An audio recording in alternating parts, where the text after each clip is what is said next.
Absolutely Elsewhere by Dorothy Sayers. Lord Peter Wimsey sat with Chief Inspector Parker of the CID and Inspector Henley of the Baldock Police in the library at the Lilacs. "So you see," said Parker, "that all the obvious suspects were elsewhere at the time." "What do you mean by elsewhere?" demanded Wimsey peevishly. Parker had hauled him down to Wapley on the Great North Road without his breakfast, and his temper had suffered. "Do you mean that they couldn't have reached the scene of the murder without travelling at over 186,000 miles a second? Because if you don't mean that, they weren't absolutely elsewhere. They were only relatively and apparently elsewhere. For heaven's sake, don't go all Eddington. Humanly speaking, they were elsewhere. And if we're going to nail one of them, we shall have to do it without going into their Fitzgerald contractions and coefficients of spherical curvature. I think, Inspector, we had better have them in one by one, so that I can hear all their stories again. You can check them up if they depart from their original statements at any point. Let's take the butler first." Inspector put his head out into the hall and said, "Hamworthy."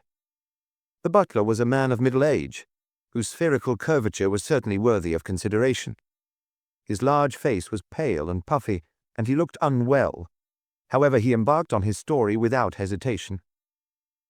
"I have been in the late Mr. Grimbold's service for 20 years, gentlemen, and I have always found him a good master. He was a strict gentleman, but very just. I know he was considered very hard in business matters, but I suppose he had to be that.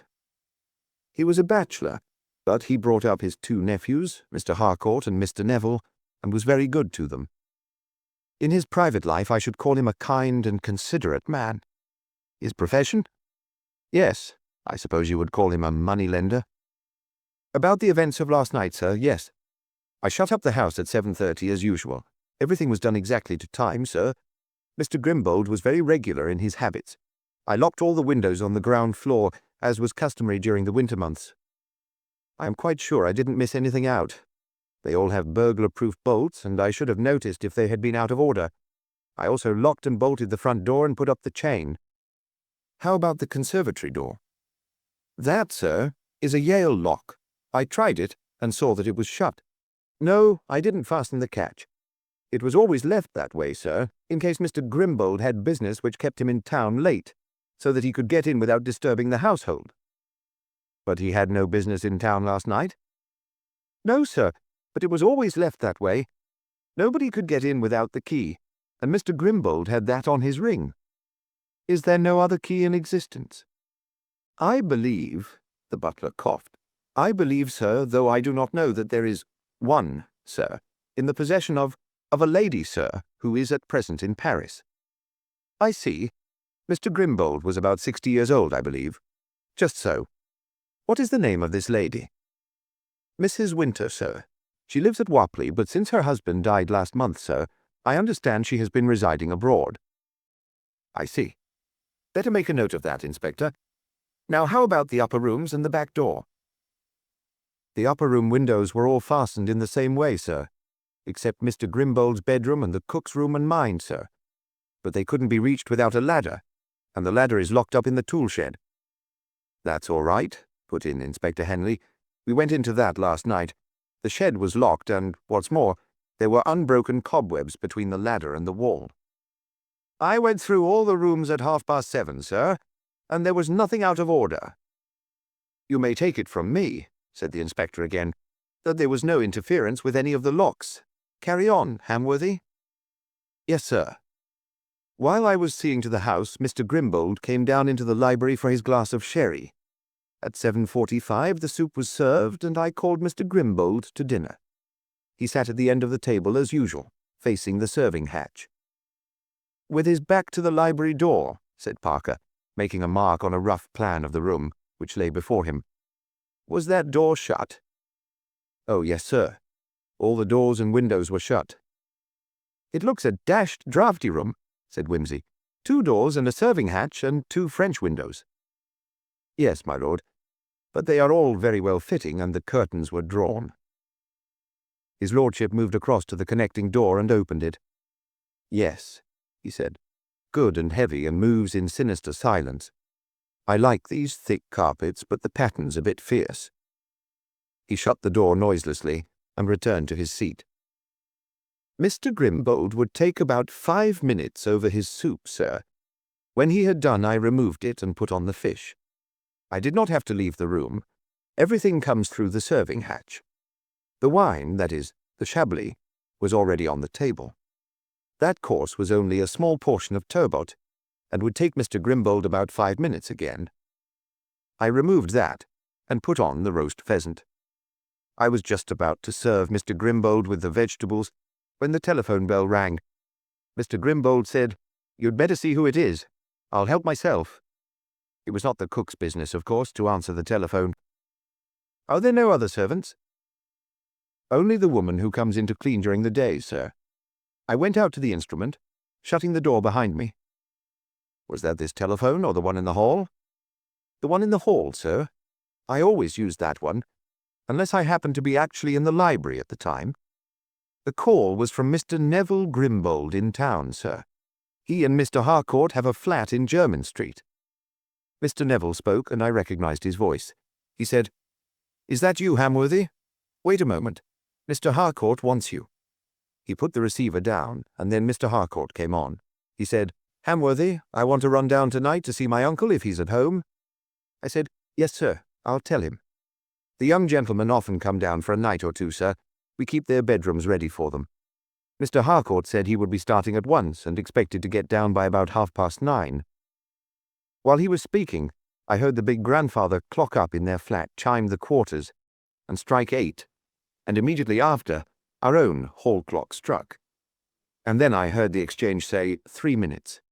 So the call must have come through at 3 minutes to 8, sir. "Then there's no doubt about the time. That's a comfort. What next, Hamworthy?" Mr. Harcourt asked for another call and said, "Mr. Neville has got something to say," and then Mr. Neville came back to the phone. He said he was going up to Scotland shortly, and he wanted me to send up a country suit and some stockings and shirts that he had left down here. He wanted the suit sent to the cleaners first, and there were various other instructions, so that he asked for another 3 minutes. That would be at 8:03, sir, yes. And about a minute after that, while he was still speaking, the front door bell rang. I couldn't very well leave the phone, so the caller had to wait, and at 8:05 he rang the bell again. I was just going to ask Mr. Neville to excuse me, when I saw cook come out of the kitchen and go through the hall to the front door. Mr. Neville asked me to repeat his instructions, and then the exchange interrupted us again, so he rang off, and when I turned round I saw cook just closing the library door. I went to meet her, and she said, "Here's that Mr. Payne again, wanting Mr. Grimbold. I've put him in the library, but I don't like the looks of him." So I said, "All right, I'll fix him." And cook went back to the kitchen. "One moment," said Parker. "Who's Mr. Payne?" "He's one of Mr. Grimbold's clients, sir. He lives about 5 minutes away across the fields, and he's been here before, making trouble. I think he owes Mr. Grimbold money, sir, and wanted more time to pay." "He's here, waiting in the hall," added Henley. "Oh," said Wimsey. "The unshaven party with the scowl and the ash plant, and the blood-stained coat? That's him, my lord," said the butler. "Well, sir," he turned to Parker again, "I started to go along to the library, when it come over me sudden-like that I'd never taken in the claret. Mr. Grimbold would be getting very annoyed. So I went back to my pantry, you see where that is, sir, and fetched it from where it was warming before the fire. I had a little hunt then for the salver, sir, till I found I had put down my evening paper on top of it. But I wasn't more than a minute, sir, before I got back into the dining room. And then, sir," the butler's voice faltered, "then I saw Mr. Grimbold fallen forward on the table, sir, all across his plate like. I thought he must have been took ill, and I hurried up to him and I found he was dead, sir, with a dreadful wound in his back." "No weapon anywhere?" "Not that I could see, sir. There was a terrible lot of blood. It made me feel shockingly faint, sir, and for a minute I didn't hardly know what to do. As soon as I could think of anything, I rushed over to the serving hatch and called cook. She came hurrying in and let out an awful scream when she saw the master. Then I remembered Mr. Payne and opened the library door. He was standing there, and he began at once, asking how long he'd have to wait. So I said, 'Here's an awful thing. Mr. Grimbold has been murdered.' And he pushed past me into the dining room. and the first thing he said was, "How about those windows?" He pulled back the curtain of the one nearest the library, and there was the window standing open. "This is the way he went," he said, and started to rush out. I said, "No, you don't," thinking he meant to get away, and I hung on to him. He called me a lot of names, and then he said, "Look here, my man, be reasonable. The fellow's getting away all this time. We must have a look for him." So I said, "Not without I go with you." And he said, "All right." So I told Cook not to touch anything but to ring up the police, and Mr. Payne and I went out after I'd fetched my torch from the pantry. "Did Payne go with you to fetch it?" "Yes, sir." "Well, him and me went out and we searched about in the garden, but we couldn't see any footprints or anything because it's an asphalt path all round the house and down to the gate. And we couldn't see any weapon either. So then he said, we'd better go back and get the car and search the roads. But I said, no, he'll be away by then, because it's only a quarter of a mile from our gate to the Great North Road, and it would take us 5 or 10 minutes before we could start. So, Mr. Payne said, perhaps you're right, and came back to the house with me. Well then, sir, the constable came from Wapley, and after a bit, the inspector here and Dr. Crofts from Baldock, and they made a search and asked a lot of questions, which I answered to the best of my ability, and I can't tell you no more, sir." "Did you notice," asked Parker, "whether Mr. Payne had any stains of blood about him?" "No, sir. I can't say that he had. When I first saw him, he was standing in here, right under the light, and I think I should have seen it if there was anything, sir. I can't say fairer than that." "Of course you've searched this room, Inspector, for bloodstains or a weapon or for anything such as gloves or a cloth, or anything that might have been used to protect the murderer from bloodstains?" "Yes, Mr. Parker, we searched very carefully." "Could anybody have come downstairs while you were in the dining room with Mr. Grimbold?" "Well, sir, I suppose they might. But they'd have to have got into the house before 7:30, sir, and hidden themselves somewhere. Still, there's no doubt it might have happened that way. They couldn't come down by the back stairs, of course, because they'd have had to pass the kitchen, and Cook would have heard them, the passage being flagged, sir. But the front stairs, well, I don't know hardly what to say about that." "That's how the man got in, depend upon it," said Parker. "Don't look so distressed, Hamworthy. You can't be expected to search all the cupboards in the house every evening for concealed criminals. Now I think I had better see the two nephews. I suppose they and their uncle got on together all right?" "Oh, yes, sir. Never had a word of any sort. It's been a great blow to them, sir. They were terribly upset when Mr. Grimbold was ill in the summer." "He was ill, was he?" "Yes, sir, with his heart, last July. He took a very bad turn, sir, and we had to send for Mr. Neville. But he pulled round wonderfully, sir. Only he never seemed to be quite such a cheerful gentleman afterwards. I think it made him feel he wasn't getting younger, sir. But I'm sure nobody ever thought he'd be cut off like this." "How is his money left?" asked Parker. "Well, sir, that I don't know. I believe it would be divided between the two gentlemen, sir. Not but what they have plenty of their own. But Mr. Harcourt would be able to tell you, sir. He's the executor." "Very well, we'll ask him. Are the brothers on good terms?" "Oh, yes, indeed, sir. Most devoted. Mr. Neville would do anything for Mr. Harcourt, and Mr. Harcourt for him, I'm sure. A very pleasant pair of gentlemen, sir. You couldn't have nicer." "Thanks, Hamworthy. That will do for the moment, unless anybody else has anything to ask." "How much of the pheasant was eaten, Hamworthy?"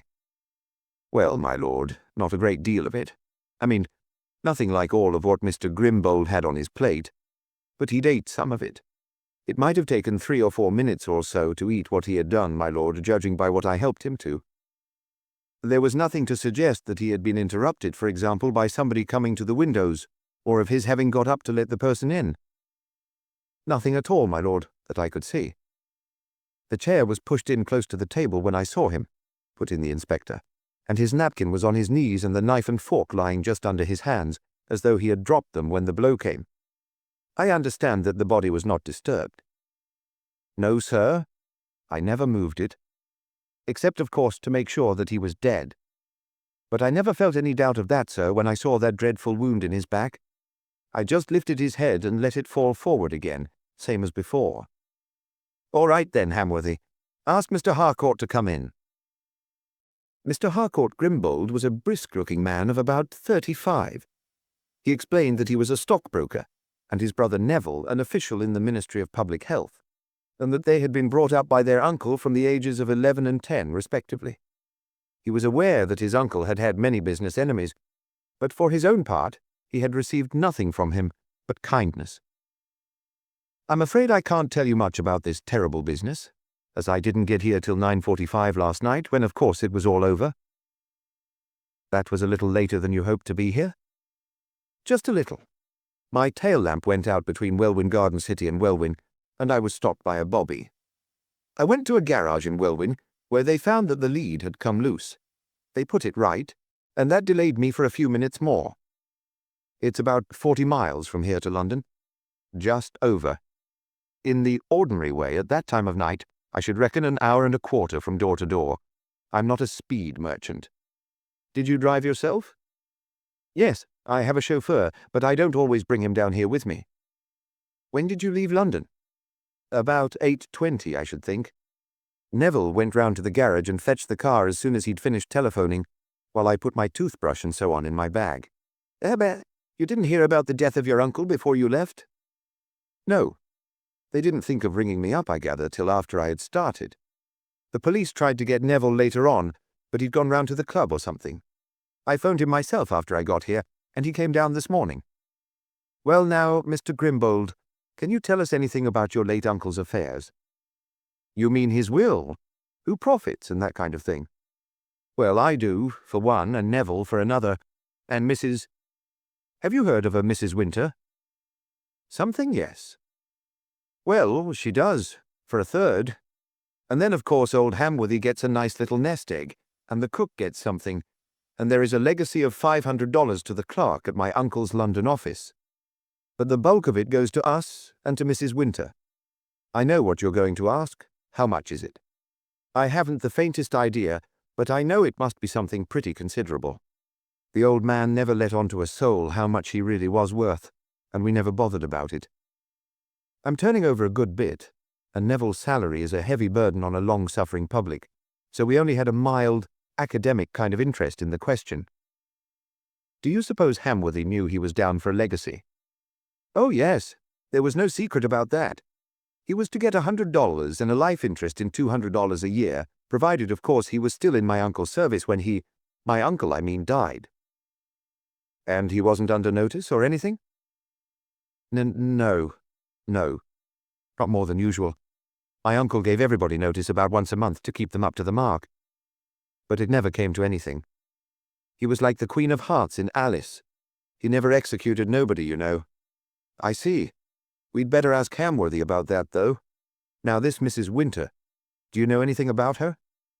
"Oh, yes, she's a nice woman. Of course, she was Uncle William's mistress for donkey's years, but her husband was practically potty with drink, and you could scarcely blame her. I wired her this morning, and here's her reply, just come."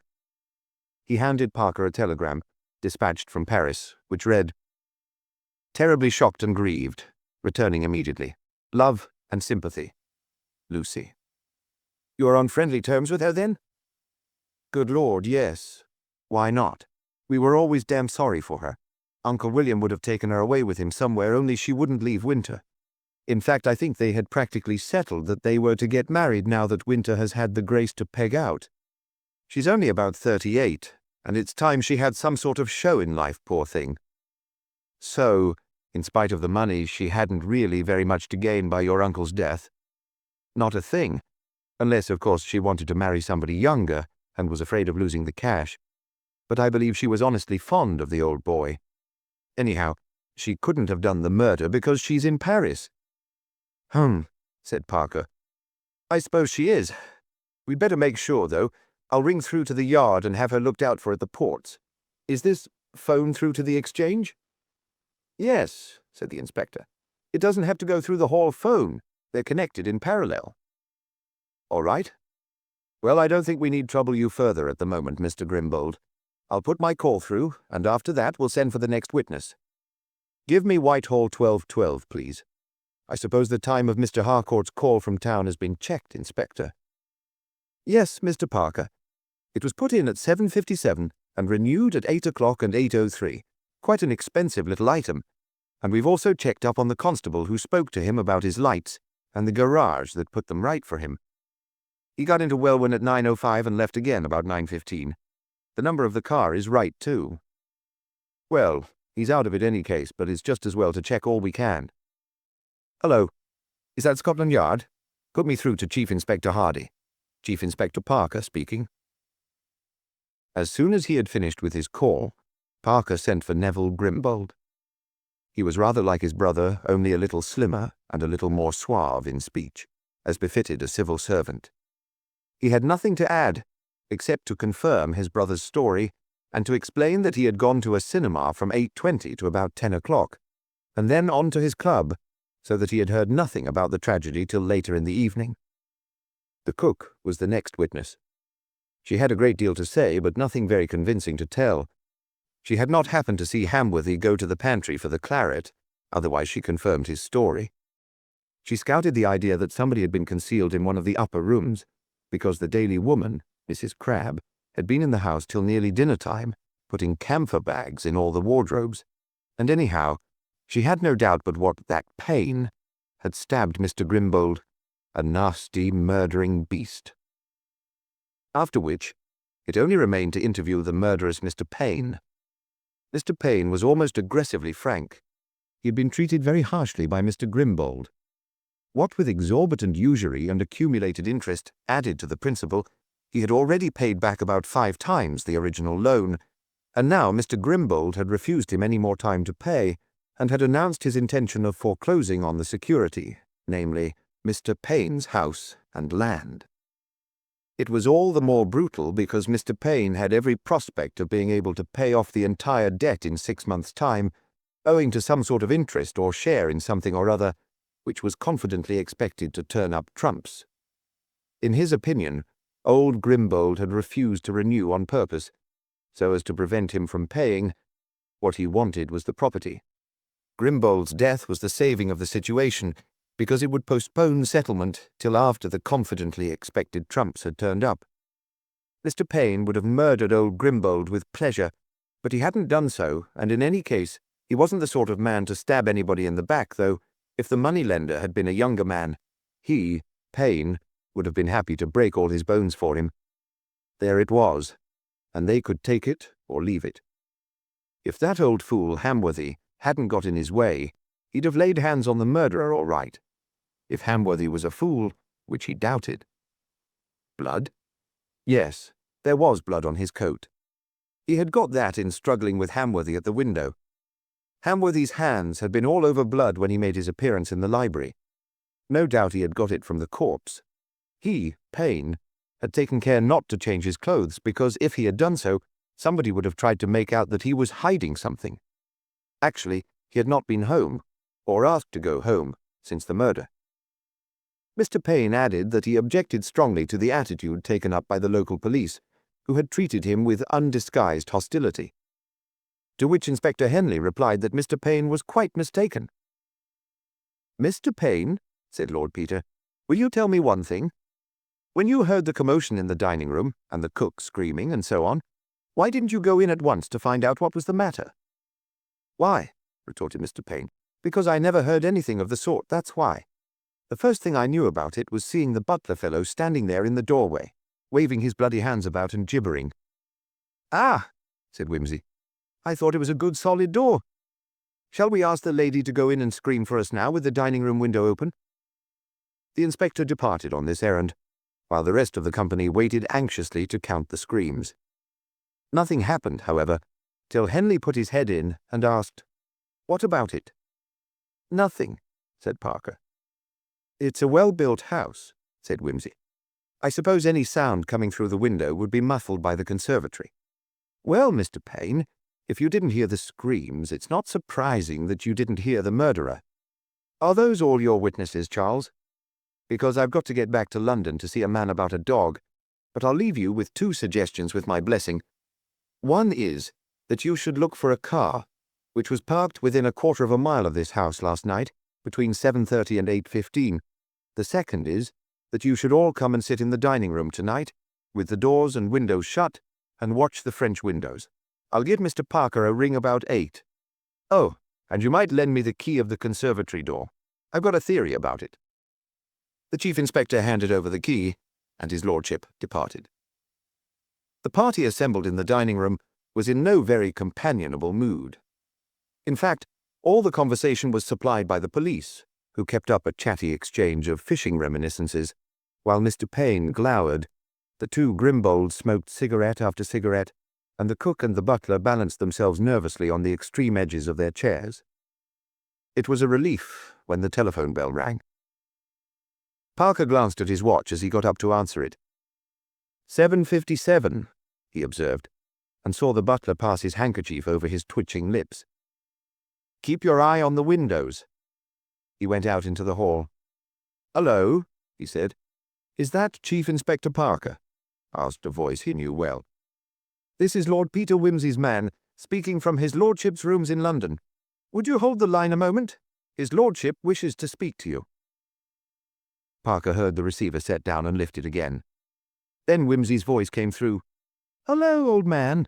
Have you found that car yet?" "We've heard of a car," replied the chief inspector cautiously.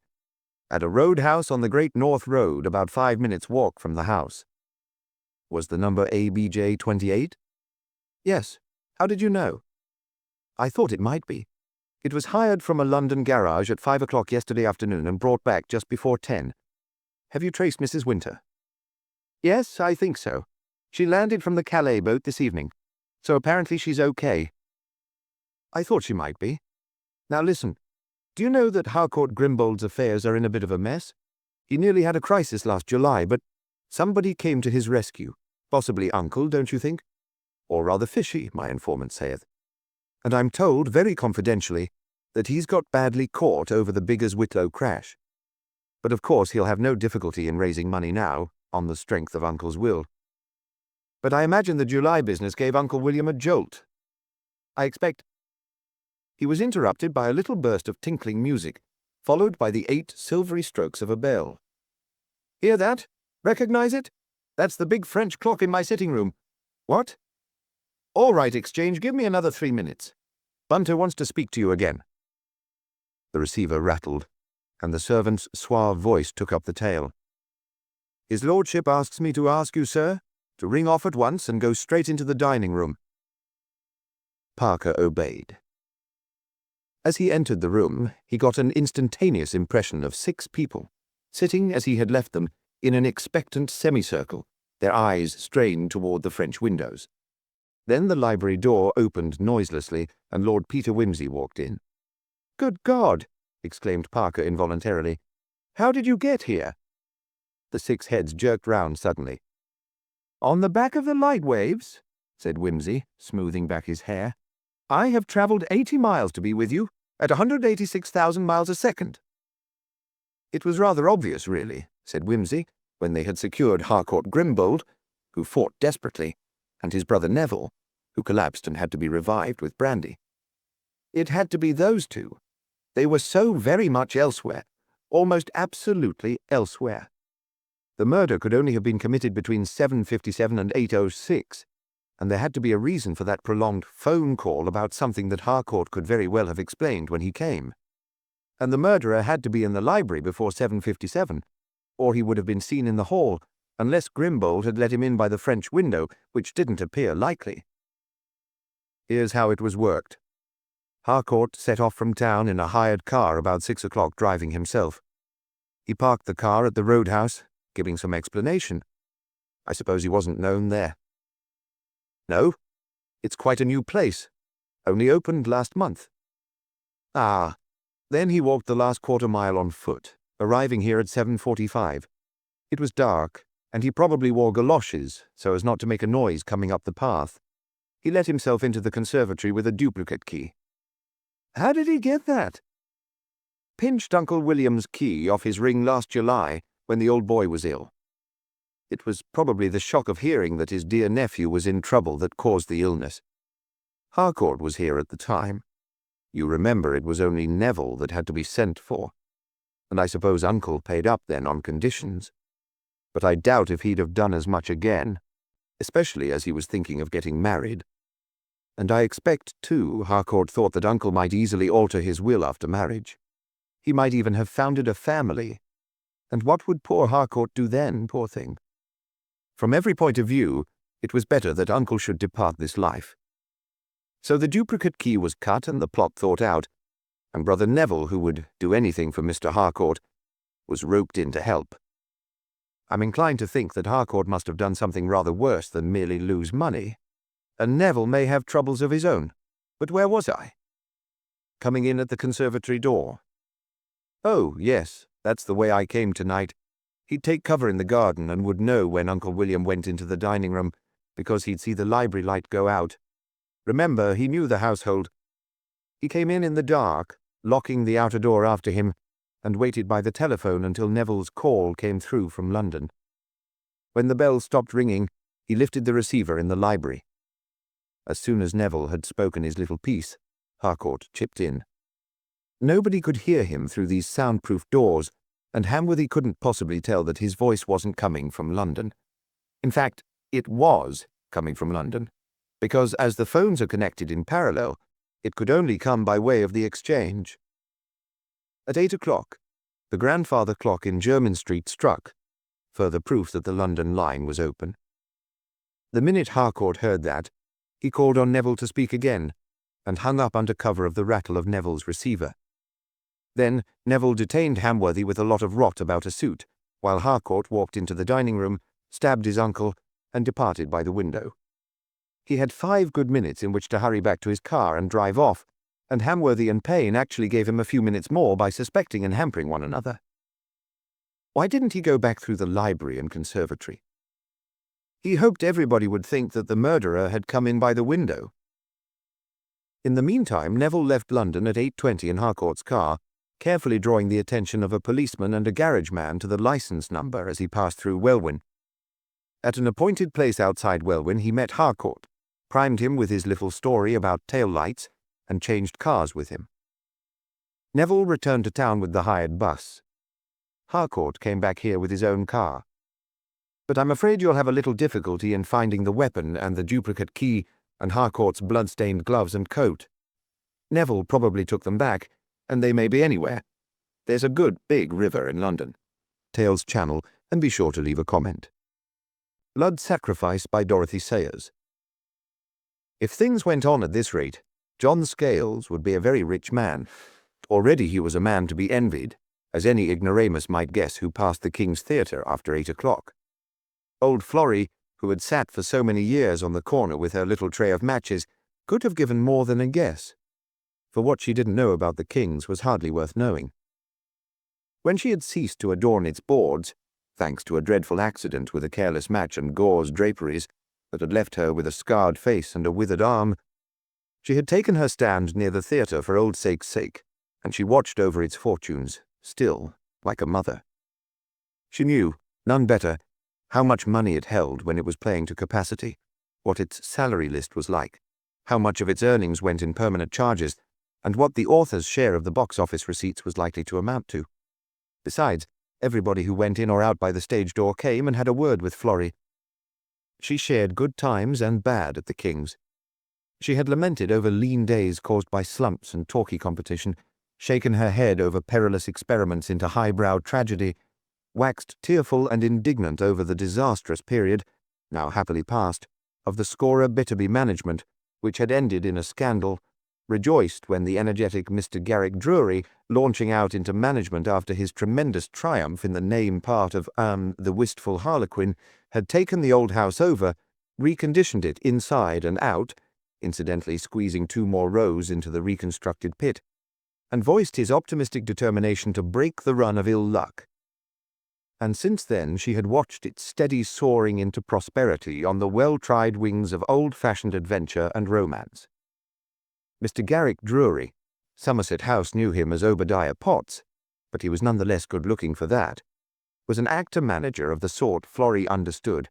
He followed his calling in the good old way, building his successes about his own glamorous personality, talking no nonsense about new schools of dramatic thought, and paying only lip service to teamwork. He had had the luck to embark on his managerial career at a moment when the public had grown tired of gloomy Slav tragedies of repressed husbands and human documents about drink and diseases, and was, in its own incoherent way, clamoring for a good romantic story to cry about, with a romantic hero suffering torments of self, sacrifice through 2 3/4 acts and getting the girl in the last 10 minutes. Mr. Drury, 42 in the daylight, 35 in the lamplight, and 25 or what you will in a blonde wig and the spotlight, was well fitted by nature to acquire girls in this sacrificial manner, and had learnt the trick of so lacing 19th-century sentiment with 20th-century nonchalance that the mixture went to the heads equally of Joan, who worked in the office, and Aunt Mabel up from the country. And since Mr. Drury, leaping nightly from his Rolls saloon with that nervous and youthful alacrity that had been his most engaging asset for the past 20 years, always had time to bestow at least a smile and a friendly word on old Florrie, he affected her head and heart as much as anybody else's. Nobody was more delighted than Florrie to know that he had again found a winner in Bitter Laurel, now sweeping on to its 100th performance. Night by night she saluted with a satisfied chuckle each board as it appeared, pit full, gallery full, dress circle full, upper circle full, stalls full, standing room only, house full. Set to run forever it was, and the faces that went in by the stage door looked merry and prosperous, as Florrie liked to see them. As for the young man who had provided the raw material out of which Mr. Drury had built up this glittering monument of success, if he wasn't pleased, thought Florrie, he ought to be. Not that, in the ordinary way, one thought much about the author of a play, unless of course it was Shakespeare, who was different. Compared with the cast, he was of small importance and rarely seen. But Mr. Drury had one day arrived arm in arm with a sulky-looking and ill-dressed youth whom he had introduced to Florrie, saying in his fine, generous way, "Here, John, you must know Florrie. She's our mascot. We couldn't get on without her. Florrie, this is Mr. Scales, whose new play is going to make all our fortunes." Mr. Drury was never mistaken about plays. He had the golden touch. Certainly, in the last 3 months, Mr. Scales, though still sulky-looking, had become much better dressed. On this particular night, Saturday, April 15th, when Bitter Laurel was giving its 96th performance to a full house after a packed matinee, Mr. Scales and Mr. Drury arrived together, in evening dress, and, Florrie noted with concern, rather late. Mr. Drury would have to hurry, and it was tiresome of Mr. Scales to detain him, as he did, by arguing and expostulating upon the threshold. Not that Mr. Drury seemed put out. He was smiling. His smile, one-sided and slightly elfin in quality, was famous. And at last he said, with his hand, Mr. Drury's expressive hands were renowned, affectionately upon Mr. Scales's shoulder, "Sorry, old boy, can't stop now. Curtain must go up, you know. Come round and see me after the show. I'll have those fellows there." Then he vanished, still smiling the elfin smile and waving the expressive hand. And Mr. Scales, after hesitating a moment, had turned away and came down past Florrie's corner. He seemed to be still sulky and rather preoccupied, but, looking up, caught sight of Florrie and grinned at her. There was nothing elfin about Mr. Scales's smile, but it improved his face very much. "Well, Florrie," said Mr. Scales, "we seem to be doing pretty well, financially speaking, don't we?" Florrie eagerly agreed. "But there," she observed, "we're getting used to that. Mr. Drury's a wonderful man. It doesn't matter what he's in, they all come to see him. Of course," she added, remembering that this might not sound very kind, "he's very clever at picking the right play." "Oh, yes," said Mr. Scales. "The play. I suppose the play has something to do with it. Not much, but something. Have you seen the play, Florrie?" Yes, indeed, Florrie had. Mr. Drury was so kind, he always remembered to give Florrie a pass early on in the run, even if the house was ever so full. "What did you think of it?" inquired Mr. Scales. "I thought it was lovely," said Florrie. "I cried ever so, when he came back with only one arm and found his fiancée gone to the bad at a cocktail party." "Just so," said Mr. Scales. "And the scene on the embankment. Lovely, I thought that was, when he rolls up his old army coat and says to the bobby, I will rest on my laurels." That was a beautiful curtain line you gave him there, Mr. Scales. And the way he put it over— Yes, rather, said Mr. Scales. There's nobody like Drury for putting over that kind of a line. And when she came back to him, and he wouldn't have her any more, and then Lady Sylvia took him up and fell in love with him. Yes, yes, said Mr. Scales.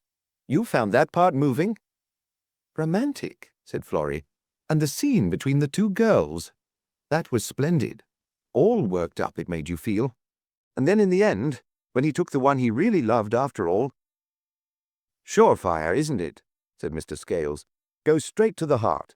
I'm glad you think so, Florrie, because of course, quite apart from anything else, it's very good box office. I believe you, said Florrie. Your first play, isn't it? You're lucky to have it taken by Mr. Drury. Yes, said Mr. Scales. I owe him a lot. Everybody says so, and it must be true. There are 2 fat gentlemen in astrakhan coats coming along tonight to settle about the film rights. I'm a made man, Florrie, and that's always pleasant, particularly after 5 or 6 years of living hand to mouth. No fun in not having enough to eat, is there? That there isn't, said Florrie, who knew all about it. I'm ever so glad your luck's turned at last, dearie. Thank you, said Mr. Scales.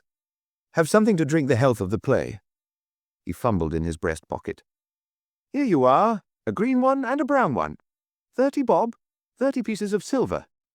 Spend it on something you fancy, Florrie. It's the price of blood. What a thing to say, exclaimed Florrie. But you writing gentlemen will have a bit of a joke. And I know poor Mr. Milling, who wrote the book for Pussycat, and the Lipstick Girl, always used to say he sweated blood over every one of them. A nice young gentleman, thought Florrie, as Mr. Scales passed on, but queer and perhaps a little bit difficult in his temper for them that had to live with him. He had spoken very nicely about Mr. Drury, but there had been a moment when she had fancied that he was, as they said, registering sarcasm. And she didn't quite like that joke about the 30 pieces of silver. That was New Testament, and New Testament, unlike Old, was blasphemous. It was like the difference between saying, "Oh God," which nobody minded, and "Oh Christ," which Florrie had never held with. Still, people said all kinds of things nowadays, and 30 bob was 30 bob. It was very kind of Mr. Scales. Mr. John Scales, slouching along Shaftesbury Avenue and wondering how he was going to put in the next 3 hours or so, encountered a friend just turning out of Wardour Street. The friend was a tall, thin young man, with a shabby overcoat and a face under a dilapidated soft hat, like a hungry hawk's. There was a girl with him. "Hello, Molly," said Scales. "Hello, Sheridan." "Hello," said Sheridan. "Look who's here. The great man himself. London's rising dramatist. Sweet Scales of Old Drury." "Cut it out," said Scales. "Your show seems to be booming," went on Sheridan. "Congratulations. On the boom, I mean." "God," said Scales. "Have you seen it? I did send you tickets." "You did. It was kind of you to think of us amid your busy life. We saw the show. In these bargain basement days, you've managed to sell your soul in a pretty good market. See here, Sheridan, it wasn't my fault. I'm just as sick as you are. Sicker. But like a fool, I signed the contract without a controlling clause, and by the time Drury and his producer had finished mucking the script about— "He didn't sell himself," said the girl. "He was took advantage of, your worship." "Pity," said Sheridan. "It was a good play, but he'd done her wrong. But," he added, glancing at Scales, "I take it you drink the champagne that she sends you. You're looking prosperous." "Well," said Scales, "what do you expect me to do? Return the cheque with thanks?" "Good Lord, no," said Sheridan. "It's all right. Nobody's grudging you your luck." "It's something, after all," said Scales defensively, "to get one's foot in at all. One can't always look a gift horse in the month." "No," said Sheridan. "Good Lord, I know that. Only I'm afraid you'll find this thing hang round your neck a bit if you want to go back to your own line. You know what the public is? It likes to get what it expects. Once you've made a name for sob stuff, you're labelled for good or bad." "I know, hell. Can't do anything about it, though. Come and have a drink." but the others had an appointment to keep and passed on their way. The encounter was typical. Damnation, thought Scales savagely, turning into the Criterion bar.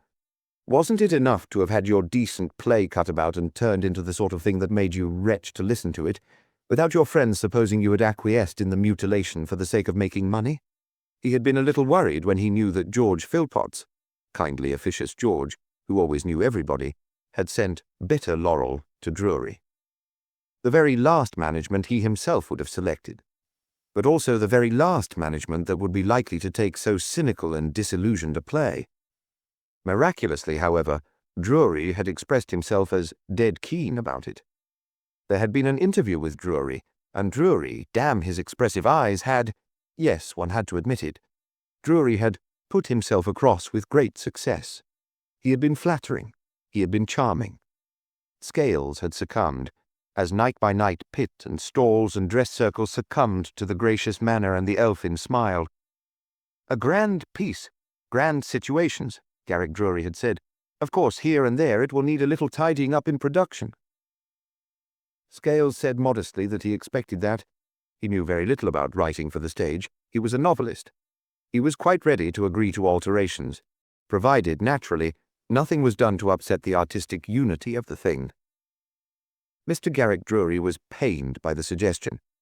As an artist himself, he should, of course, allow nothing inartistic to be done. Scales, overcome by Drury's manner, and by a flood of technicalities about sets and lighting and costing and casting poured out upon him by the producer, who was present at the interview, signed a contract giving the author a very handsome share of the royalties, and hardly noticed that he had left the management with full power to make any reasonable alterations to fit the play for production. It was only gradually in the course of rehearsal that he discovered what was being done to his play. It was not merely that Mr. Drury had succeeded in importing into the lines given to him, as the war-shattered hero, a succulent emotionalism which was very far from the dramatist's idea of that embittered and damaged character. So much, one had expected. But the plot had slowly disintegrated and reshaped itself into something revoltingly different. Originally, for example, the girl Judith, the one who had gone to the bad at a cocktail party, had not spurned the one-armed soldier, Mr. Drury. Far from it. She had welcomed him and several other heroes home with indiscriminate, not to say promiscuous enthusiasm. And the hero, instead of behaving, as Mr. Drury saw to it that he did in the acted version, in a highly sacrificial manner, had gone deliberately and cynically to the bad in his turn.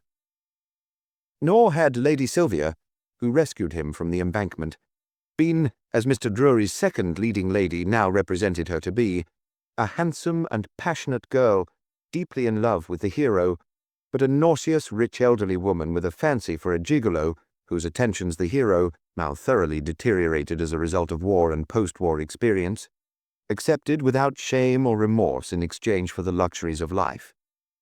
And finally, when Judith, thoroughly shocked and brought to her senses by these developments, had tried to recapture him, the hero, as originally depicted, had so far lost all sense of decency as to prefer, though with a bitter sense of failure and frustration, to stick to Lady Sylvia as the line of least resistance, and had ended, on Armistice Day, by tearing away the public trophies of Laurel and Poppy from the cenotaph, and being ignominiously removed by the police after a drunken and furious harangue in denunciation of war.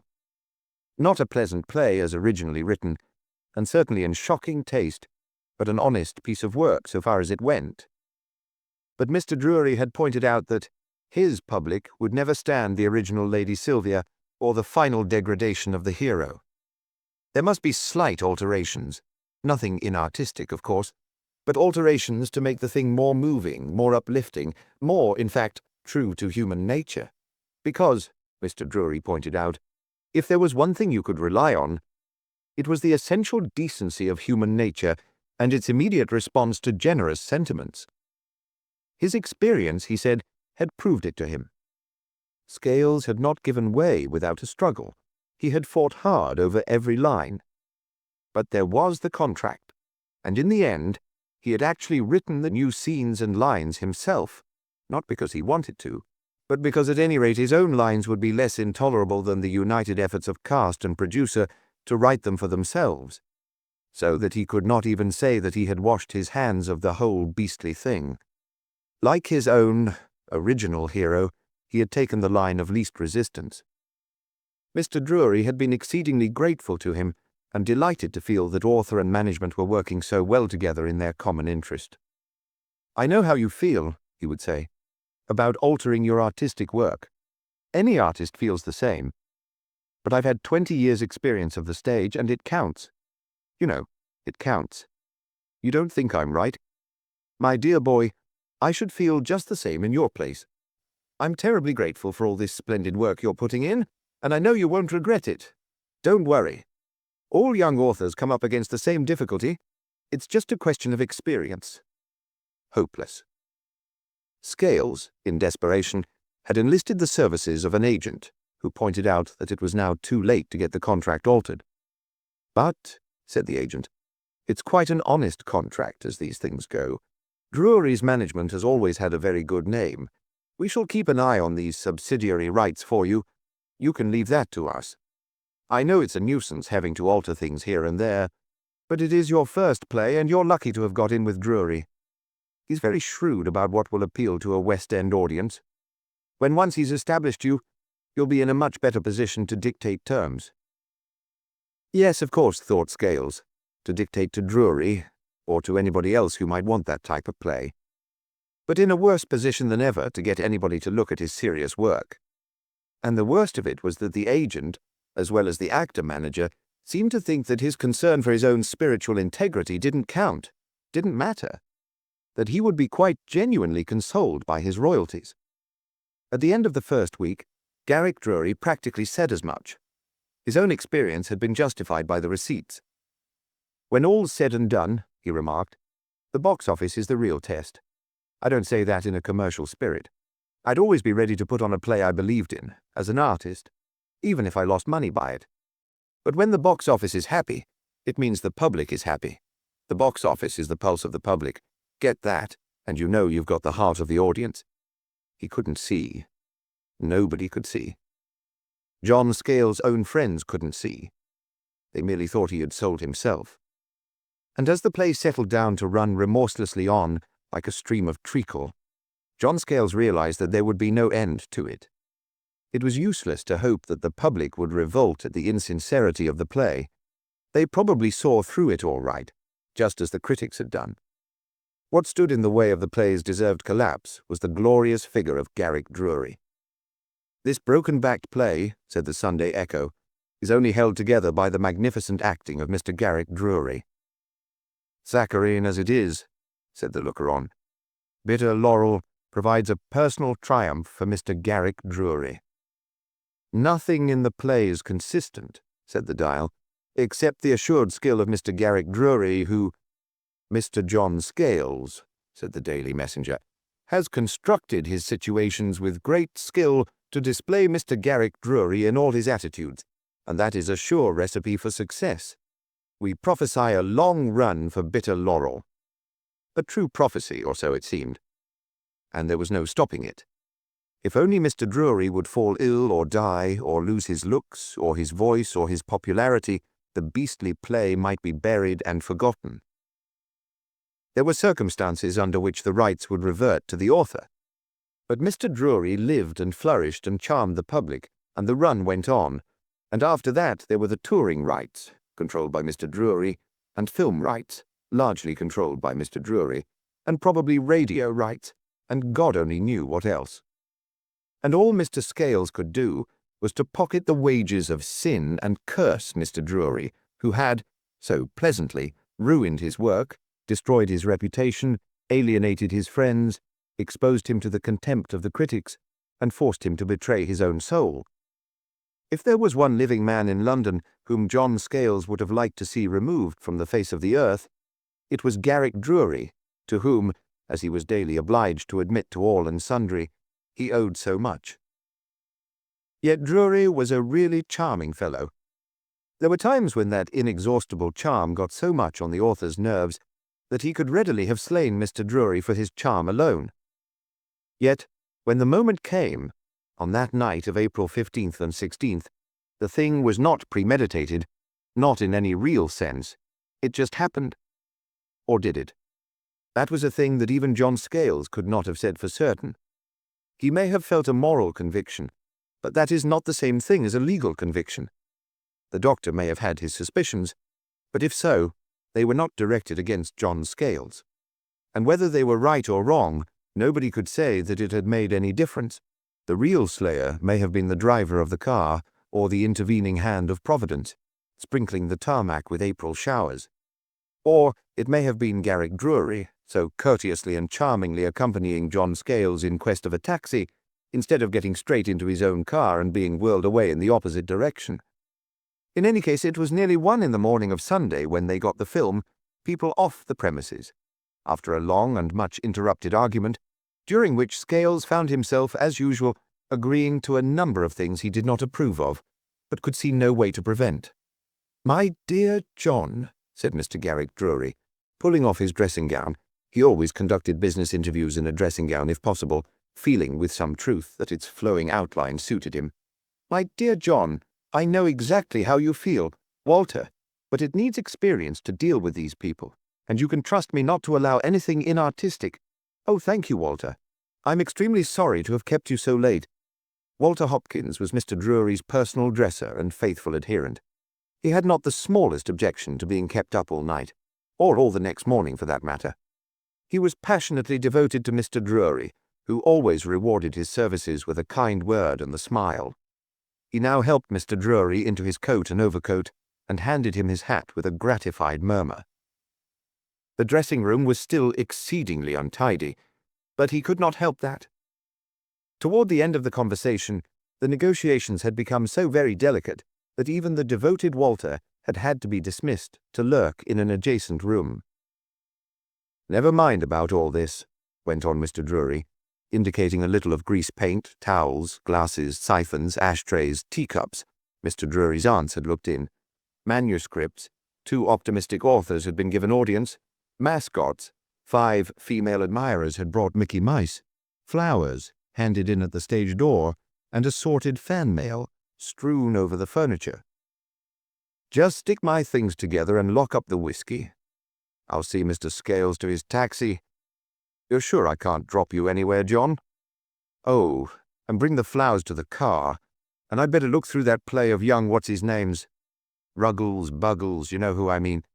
Perfectly useless, of course, but I promised dear old Fanny. Chuck the rest into the cupboard, and I'll pick you up in 5 minutes." The night watchman let them out. He was an infirm and aged man with a face like a rabbit, and Scales wondered what he would do if he met with a burglar or an outbreak of fire in the course of his rounds. "Hello," said Garrick Drury. "It started to rain, but there's a rank just down the avenue. Now look here, John, old man, don't you worry about this, because look out." It all happened in a flash. A small car, coming just a trifle too fast up the greasy street, braked to avoid a prowling cat, skidded, swung round at right angles, and mounted the pavement. The 2 men leapt for safety, Scales rather clumsily, tripping and sprawling in the gutter. Drury, who was on the inside, made a quick backward spring, neat as an acrobat's, just not far enough. The bumper caught him behind the knee and flung him shoulder first through the plate-glass window of a milliner's shop. When Scales had scrambled to his feet, the car was halfway through the window, with its driver, a girl, knocked senseless over the wheel. A policeman and 2 taxi drivers were running toward them from the middle of the street, and Drury, very white and his face bleeding, was extricating himself from the splintered glass, with his left arm clutched in his right hand. "Oh, my God," said Drury. He staggered up against the car, and between his fingers the bright blood spurted like a fountain. Scales, shaken and bewildered by his fall, was for the moment unable to grasp what had happened. But the policeman had his wits about him. "Never mind the lady," he said urgently to the taximen. "This gent's cut an artery. Bleed to death if we ain't quick." His large, competent fingers grasped the actor's arm, found the right spot, and put firm pressure on the severed blood vessel. The dreadful spurting ceased. "All right, sir. Lucky you had the presence of mind to catch hold of yourself." He eased the actor down on the running board without relaxing his grip. "I got an handkercher," suggested one of the taximen. "That's right," said the policeman. "Hitch it round his arm above the place and pull it as tight as you can. That'll help. Nasty cut it is right to the bone by the looks of it." Scales looked at the shop window and the pavement, and shuddered. It might have been a slaughterhouse. "Thanks very much," said Drury to the policeman and the taximan. He summoned up the ghost of a smile and fainted. "Better take him into the theatre," said Scales. "The stage door's open. Only a step or two up the passage. It's Mr. Drury, the actor," he added, to explain this suggestion. "I'll run along and tell them." The policeman nodded. Scales hurried up the passage and met Walter just emerging from the stage door. "Accident," said Scales, breathless. "Mr. Drury, cut an artery. They're bringing him here." Walter, with a cry, flung down the flowers he was carrying and darted out. Drury was being supported up the passage by the two drivers. The policeman walked beside him, still keeping a strong thumb on his arm. They brought him in, stumbling over the heaps of narcissus and daffodil. The crushed blossoms smelt like funeral flowers. "There's a couch in his dressing room," said Scales. His mind had suddenly become abnormally clear. "It's on the ground floor, round here to the right and across the stage." Oh dear, said Walter. "Oh, Mr. Drury. He won't die, he can't die. All that dreadful blood." "Now, keep your head," admonished the policeman. "Can't you ring up a doctor and make yourself useful?" Walter and the night watchman made a concerted rush for the telephone, leaving Scales to guide the party across the deserted stage, black and ghostly in the light of one dim bulb high over the proscenium arch. Their way was marked by heavy red splashes on the dusty boards. As though the very sound of those boards beneath their tread had wakened the actor's instinct, Drury opened one eye. "What's happened to those lights?" Then, with returning consciousness, "Oh, it's the curtain line. Dying Egypt. Dying." "Final appearance, eh?" "Rot, old man," said Scales hastily. "You're not dying yet by a long chalk." One of the taxi drivers, an elderly man, stumbled and panted. "Sorry," said Drury, "to be such a weight. Can't help you much. Find it easier. Take your grip further down." The smile was twisted, but his wits and experience were back on the job. This was not the first or the 100th time he had been carried out from the stage of the Kings. His bearers took his gasping instructions and successfully negotiated the corner of the set. Scales, hovering in attendance, was unreasonably irritated. Of course, Drury was behaving beautifully. Courage, presence of mind, consideration for others, all the right theatrical gestures. Couldn't the fellow be natural, even at death's door? Here, Scales was unjust. It was natural to Drury to be theatrical in a crisis, as it is to 9 people out of 10. He was, as a matter of fact, providing the best possible justification for his own theories about human nature. They got him to the dressing room, laid him on the couch, and were thanked. "My wife," said Drury, "in Sussex. Don't startle her. She's had flu. Heart not strong." All right, said Scales. He found a towel and drew some water into a bowl. Walter came running in. "Dr. Debenham's out. Away for the weekend. Blake's telephoning another one. Suppose they're all away. Whatever shall we do? They oughtn't to let doctors go away like this." "We'll try the police surgeon," said the constable. "Here, you come and hold your thumb where I've got mine. Can't trust that there bandage. Squeeze hard, mind, and don't let go, and don't faint," he added sharply. He turned to the taximan. "You better go and see what's happened to the young lady. I blew me whistle, so you did oughter find the other constable there. You," to Scales, "will have to stay here. I'll be wanting your evidence about the accident." Yes, said Scales, busy with the towel. "My face," said Drury, putting up a restless hand. "Has it got the eye?" "No, it's only a scalp wound. Don't get excited." "Sure. Better dead than disfigured. Don't want to end like Florrie. Poor old Florrie. Give her my love. Cheer up, Walter. Rotten curtain, isn't it? Get yourself a drink. You're certain the eye's all right? You weren't hurt, were you, old man? Hell of a nuisance for you, too. Stop the run. Scales, in the act of pouring out whiskey for himself and Walter, who looked nearly as ready to collapse as his employer, started and nearly dropped the bottle. Stop the run. Yes, it would stop the run. An hour ago he had been praying for a miracle to stop the run. And the miracle had happened. And if Drury hadn't had the wits to stop the bleeding, if he had waited only 1 minute more, the run would have stopped, and the film would have stopped, and the whole cursed play would have stopped dead for good and all.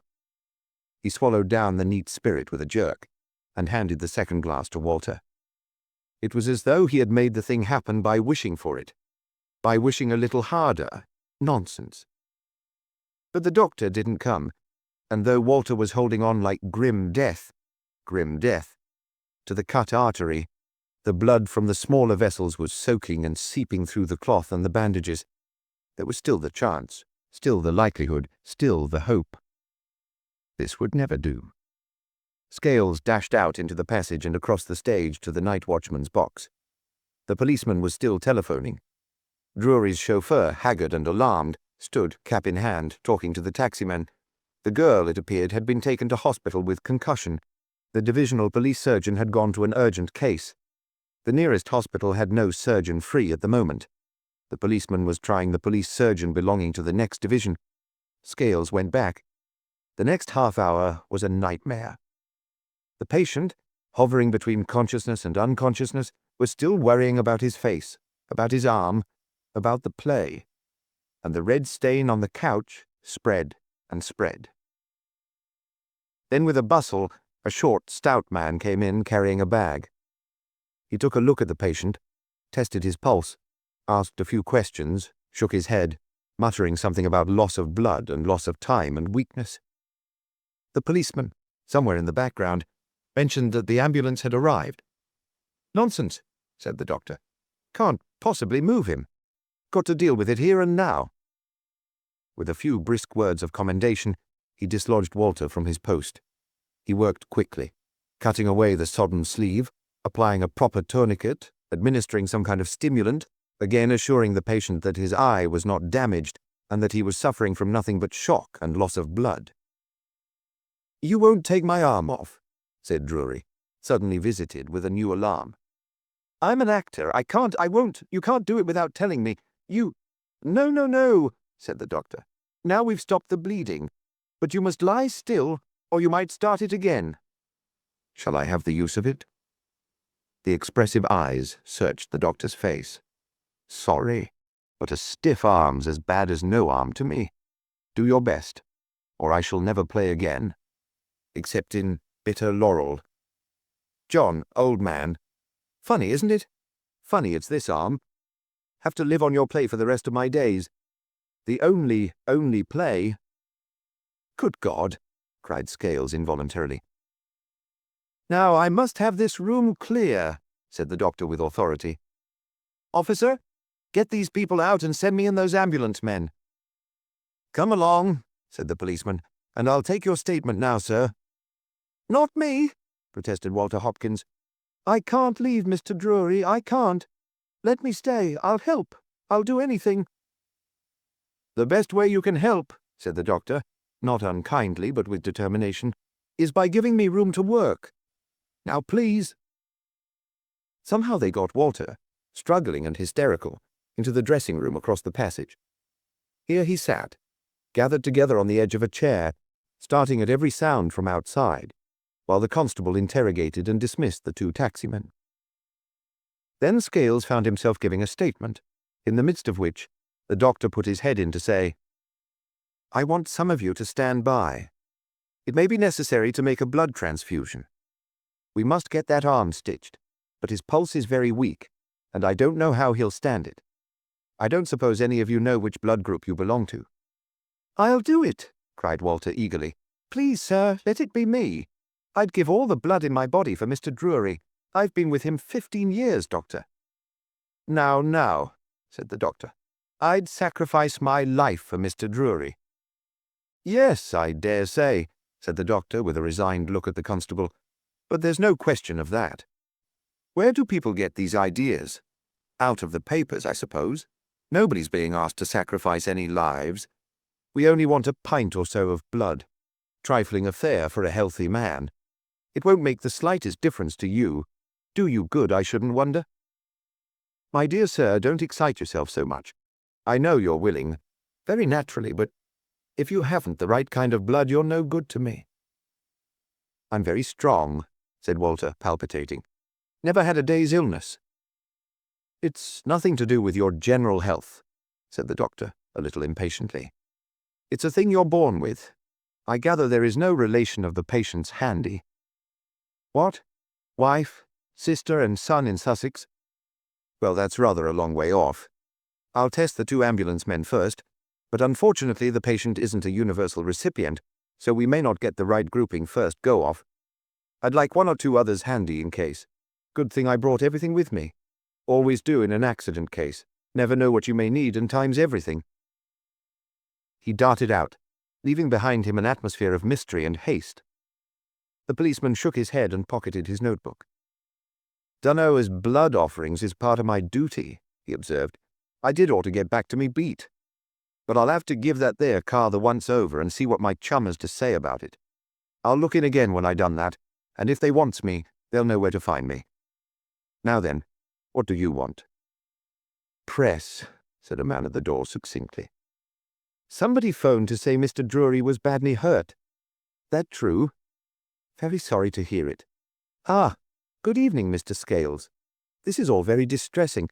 I wonder, can you tell me—" Scales found himself helplessly caught up in the wheels of the press, giving an account of the accident, saying all the right things about Drury, what Drury had done for him, what Drury had done for the play, quoting Drury's words, expatiating on Drury's courage, presence of mind and thought for others, manufacturing a halo round Drury, mentioning the strange, and to the newspaper man, gratifying coincidence that the arm actually wounded was the arm wounded in the play, hoping that Eric Brand, the understudy, would be able to carry on till Mr. Drury was sufficiently recovered to play again, feeling his hatred for Drury rise up in him like a flood with every word he uttered, and finally insisting, with a passion and emphasis that he could not explain to himself, on his own immense personal gratitude and friendship toward Drury and his desperate anxiety to see him restored to health. He felt as though, by saying this over and over again, he might stifle something, some frightful thing within him that was asserting itself against his will. The reporter said that Mr. Scales had his deepest sympathy. "Mr. said the doctor, popping his head in again. "Excuse me," said Scales quickly. He made for the door, but Walter was there before him, agitatedly offering his lifeblood by the gallon. Scales thought he could see the pressman's ears prick up like a dog's. A blood transfusion, of course, was always jam for a headline, but the doctor made short work of the reporter. "No time for you," he said brusquely, pulling Scales and Walter out and slamming the door.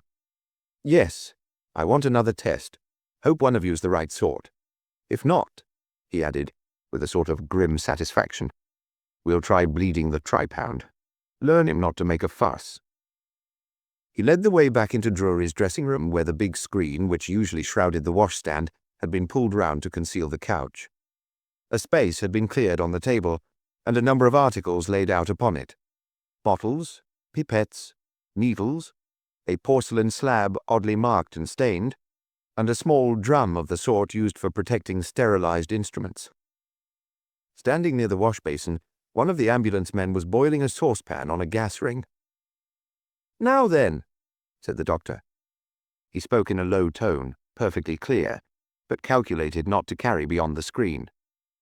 "Don't make more noise than you can help. I'll have to do it here. No gas ring in the other room, and I don't want to leave the patient. Never mind. It won't take a minute to make the tests. I can do you both together. Here, you. I want this slab cleaned. No, never mind. Here's a clean plate. That'll do. It needn't be surgically sterile." He wiped the plate carefully with a towel and set it on the table between the 2 men. Scales recognized its pattern of pink roses.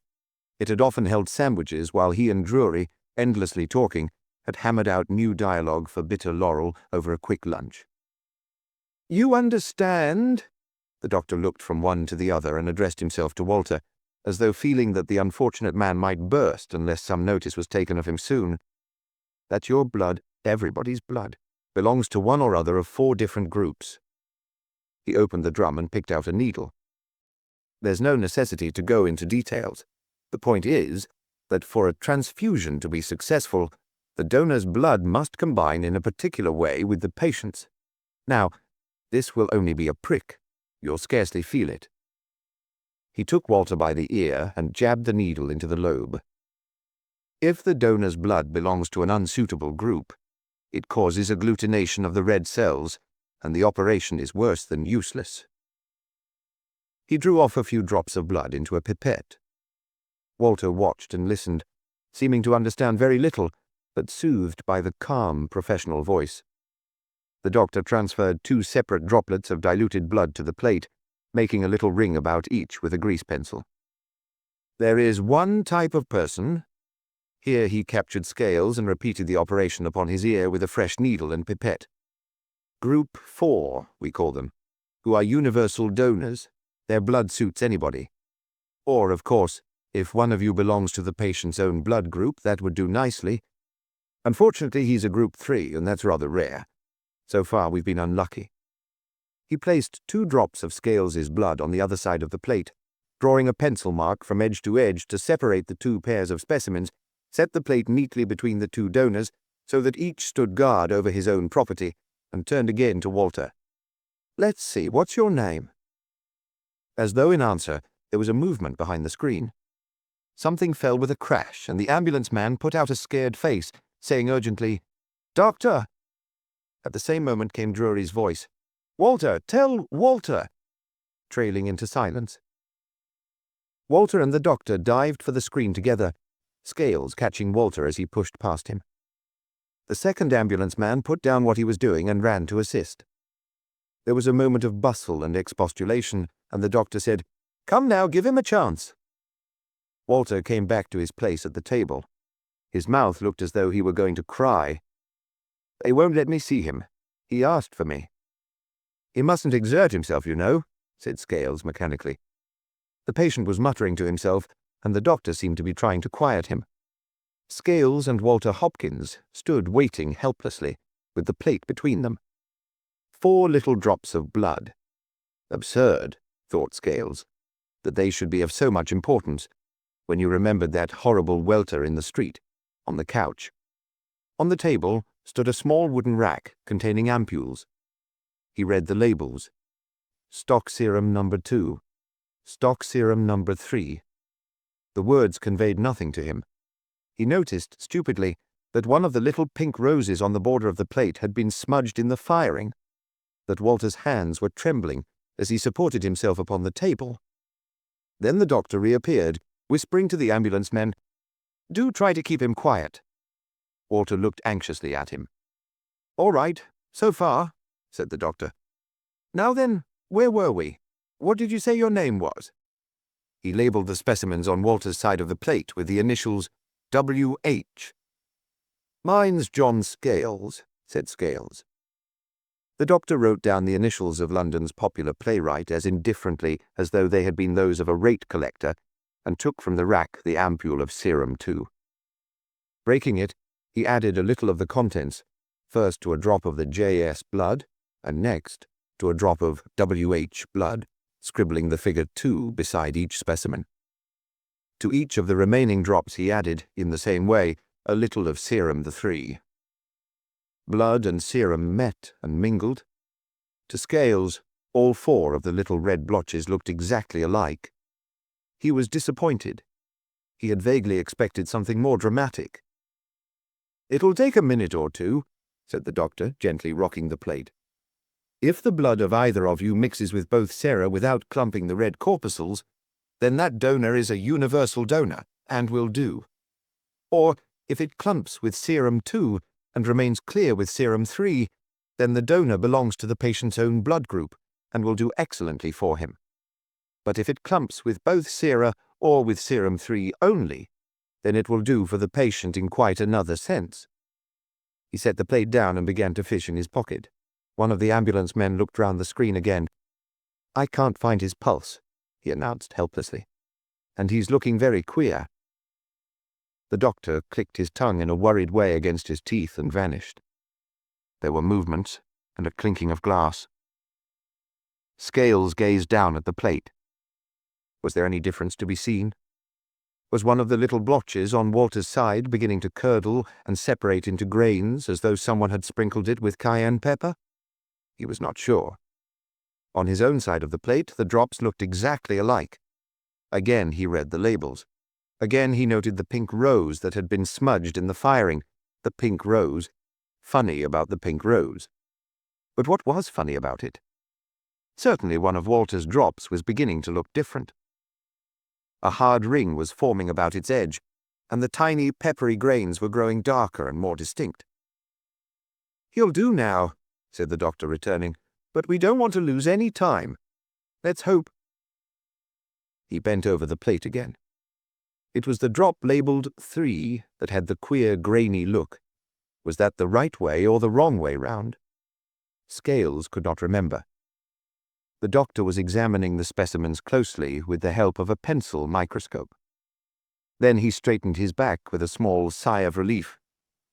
"Group 4, he announced. "We're all right now." Which of us? Thought Scales, though he was pretty sure of the answer. He was still obscurely puzzled by the pink rose. "Yes," went on the doctor. "No sign of agglutination. I think we can risk that without a direct match-up against the patient's blood. It would take 20 minutes, and we can't spare the time." He turned to Scales. "You're the man we want." Walter gave an anguished cry. "Not me." "Hush," said the doctor authoritatively. "No, I'm afraid we can't let it be you. Now you," he turned to Scales again, "are a universal donor. Very useful person to have about. Heart quite healthy, I suppose? Feels all right? You look fit enough, and thank goodness you're not fat. Get your coat off, will you, and turn up your sleeve. Ah, yes. Nice stout-looking vein. Splendid. Now, you won't take any harm. You may feel a little faint, perhaps, but you'll be as right as rain in an hour or so." "Yes," agreed Scales. He was still looking at the plate. The smudged rose was on his right. Surely it had always been on his right. Or had it started on his left? When? Before the blood drops had been put on? Or after? How could it have altered its position? When the doctor was handling the plate? Or could Walter have caught the plate with his sleeve and swiveled it round when he made his mad rush for the screen? If so, was that before the specimens had been labelled? After, surely. No, before, after they were taken and before they were labelled. And that would mean— The doctor was opening the drum again, taking out bandages, forceps, a glass flask. That would mean that his own blood and Walter's had changed places before the serum was added, and if so, scissors, towels, a kind of syringe. If there was the slightest doubt, one ought to draw attention to it and have the specimens tested again. But perhaps either of their bloods would have done equally well. In that case, the doctor would naturally give the preference to John Scales, rather than to poor Walter, shivering there like a leaf. Clump with 2, clear with 3, clump with 3, clear with 2. He couldn't remember which way it went. "No, I'm sorry," repeated the doctor. He escorted Walter firmly to the door and came back. Poor chap. He can't make out why his blood won't do. Hopeless, of course. Just as well give the man prussic acid at once. The pink rose. "Doctor," began Scales. And then, suddenly, Drury's voice came from behind the screen, speaking the line that had been written to be spoken with a harsh and ugly cynicism, but giving it as he had given it now on the stage for nearly 100 performances. All right, don't worry, I'll rest on my laurels." The hated, heartbreaking voice, the professional actor's voice, sweet as sugar plums, liquid and mellow like an intoxicated flute. "Damn him," thought Scales, feeling the rubber band tighten above his elbow. "I hope he dies. Never to hear that damned awful voice again. I'd give anything. I'd give—" He watched his arms swell and mottle red and blue under the pressure of the band. The doctor gave him an injection of something. Scales said nothing. He was thinking, give anything. I would give my life. I would give my blood. I have only to give my blood and say nothing. The plate was turned around. No, I don't know that. It's the doctor's business to make sure. I can't speak now. He'll wonder why I didn't speak before. Author sacrifices blood to save benefactor. Roses to right of him, roses to left of him. Roses, roses all the way. I will rest on my laurels. The needle now, plump into the vein. His own blood flowing, rising in the glass flask. Somebody bringing a bowl of warm water with a faint steam rising off it. His life for his friend. Right as rain in an hour or two. Blood, brothers. The blood is the life. As well. Give him prussic acid at once. To poison a man with one's own blood. New idea. For a murder. Murder. Don't jerk about, said the doctor. And what a motive. Murder to save one's artistic soul. Who'd believe that? And losing money by it. Your money or your life. His life for his friend. His friend for his life. Life or death. And not to know which one was giving. Not really know. Not know at all, really. Too late now. Absurd to say anything now. Nobody saw the plate turned round. And who would ever imagine? That'll do, said the doctor. He loosened the rubber band, dabbed a pad of wool over the puncture, and pulled out the needle, all, it seemed to Scales, in one movement. He plopped the flask into a little stand over the bowl of water, and dressed the arm with iodine. How do you feel? A trifle faint. Go and lie down in the other room for a minute or two. Scales opened his mouth to speak, and was suddenly assailed by a queer, sick qualm. He plunged for the door. As he went, he saw the doctor carry the flask behind the screen. Damn that reporter. He was still hanging round. Meat and drink to the papers, this kind of thing. Heroic sacrifice by grateful author. Good story. Better story still if the heroic author were to catch him by the arm, pour into his ear the unbelievable truth. Were to say, I hated him. I hated him, I tell you. I've poisoned him. My blood's poison. Serpent's blood, dragon's blood. And what would the doctor say? If this really had gone wrong, would he suspect? Could he suspect? He hadn't seen the plate move. Nobody had. He might suspect himself of negligence, but he wouldn't be likely to shout that from the housetops. And he had been negligent, pompous, fat, chattering fool. Why didn't he mark the specimens earlier? Why didn't he match up the blood with Drury's? Why did he need to chatter so much and explain things? Tell people how easy it was to murder a benefactor? Scales wished he knew what was happening. Walter was hovering outside in the passage. Walter was jealous. He had looked on enviously, grudgingly, as Scales came stumbling in from the operation. If only Walter knew what Scales had been doing, he might well look. It occurred to Scales that he had played a shabby trick on Walter, cheated him. Walter, who had wanted so much to sacrifice his right, his true, his life, giving blood. 20 minutes. Nearly half an hour. How soon would they know whether it was all right or all wrong?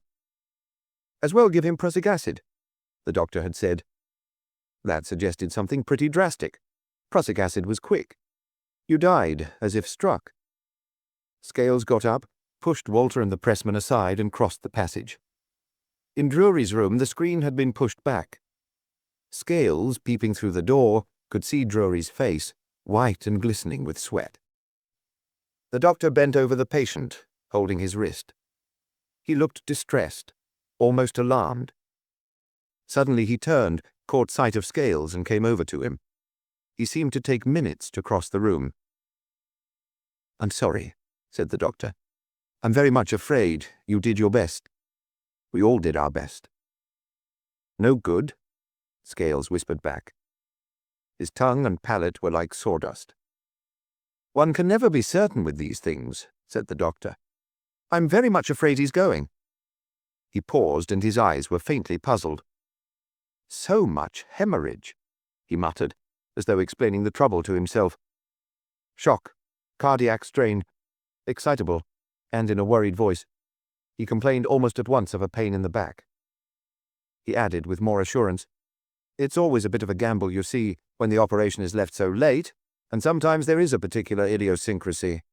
I should have preferred a direct test, but it's not satisfactory if the patient dies while you wait to make sure." With a wry smile, he turned back to the couch, and Scales followed him. If Drury could have acted death as he was acting it now— Scales could not rid himself of the notion that he was acting, that the shine upon the skin was grease paint, and the rough, painful breathing, the stereotyped stage gasp. If truth could be so stagey, then the stage must be disconcertingly like truth. Something sobbed at his elbow. Walter had crept into the room, and this time the doctor made way for him. "Oh, Mr. Drury," said Walter. Drury's blue lips moved. He opened his eyes. The dilated pupils made them look black and enormous. "Where's Brand?" The doctor turned interrogatively to the other two men. "His son." "His understudy," whispered Scales. Walter said, "He'll be here in a minute, Mr. Drury." "They're waiting," said Drury. He drew a difficult breath and spoke in his old voice. "Brand! Fetch Brand! The curtain must go up."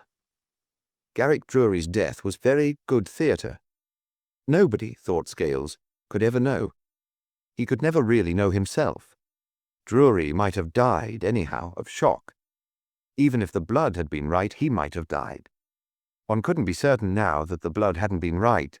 It might have been all imagination about the smudged pink rose. Or, one might be sure, deep in one's own mind. But nobody could prove it. Or, could the doctor? There would have to be an inquest, of course. Would they make a post-mortem? Could they prove that the blood was wrong? If so, the doctor had his ready explanation: particular idiosyncrasy and lack of time to make further tests. He must give that explanation, or accuse himself of negligence, because nobody could prove that the plate had been moved. Walter and the doctor had not seen it. If they had, they would have spoken. Nor could it be proved that he, Scales, had seen it. He was not even certain himself, except in the hidden chambers of the heart. And he who lost so much by Drury's death, to suppose that he could have seen and not spoken was fantastic. There are things beyond the power even of a coroner to imagine, or of a coroner's jury to believe.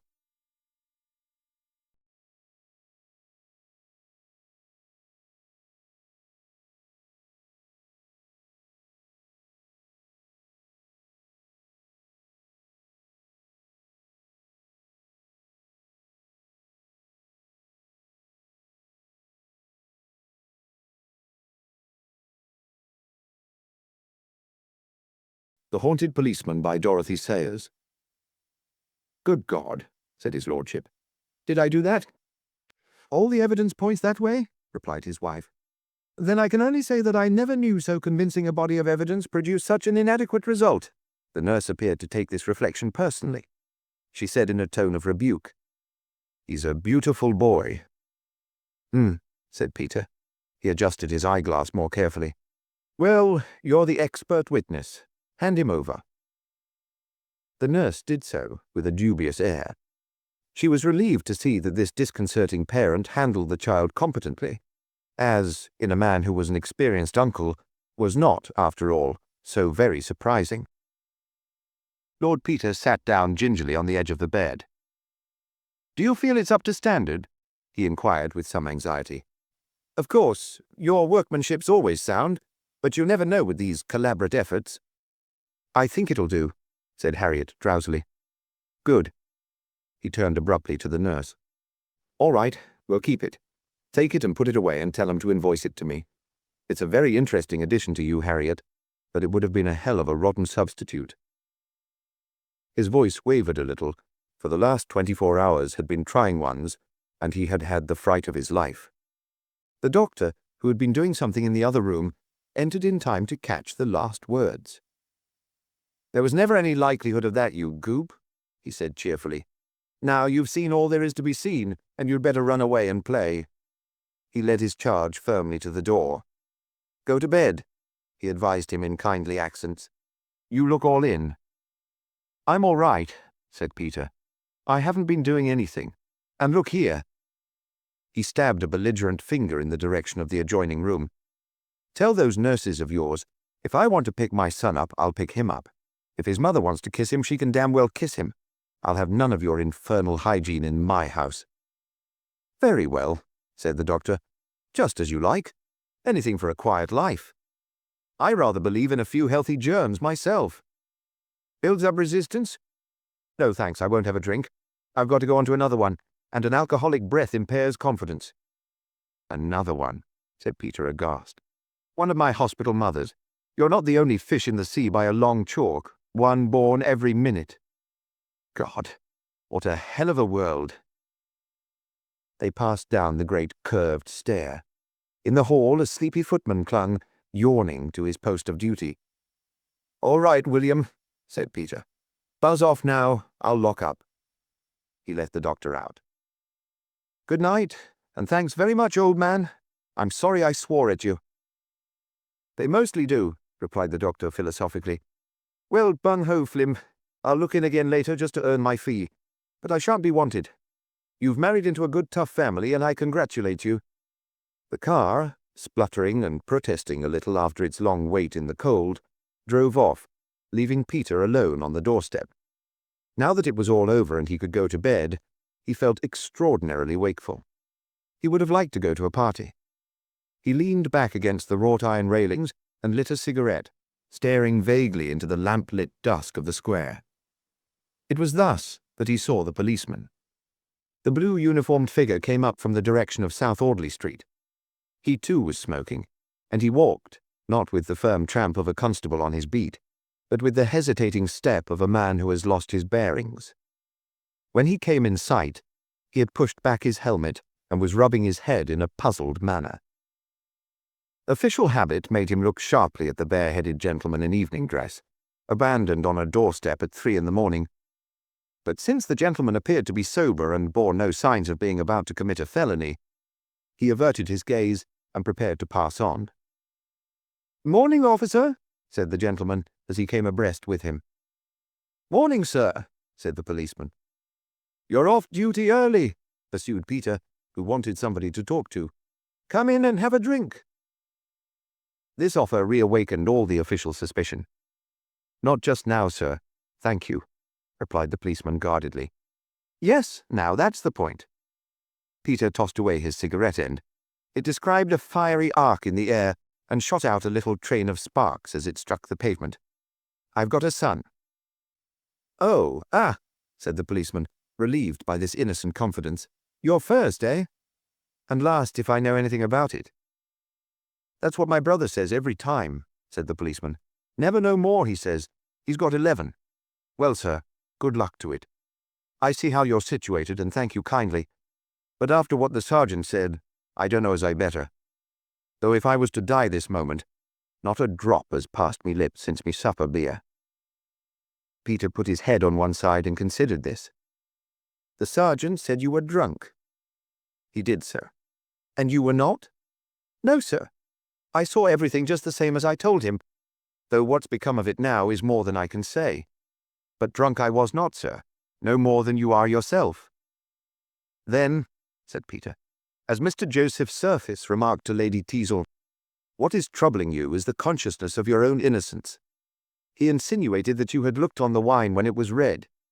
You'd better come in and make it so. You'll feel better." The policeman hesitated. "Well, sir, I don't know. Fact is, I've had a bit of a shock." "So've I," said Peter. "Come in for God's sake and keep me company." "Well, sir," said the policeman again. He mounted the steps slowly. The logs in the hall chimney were glowing a deep red through their ashes.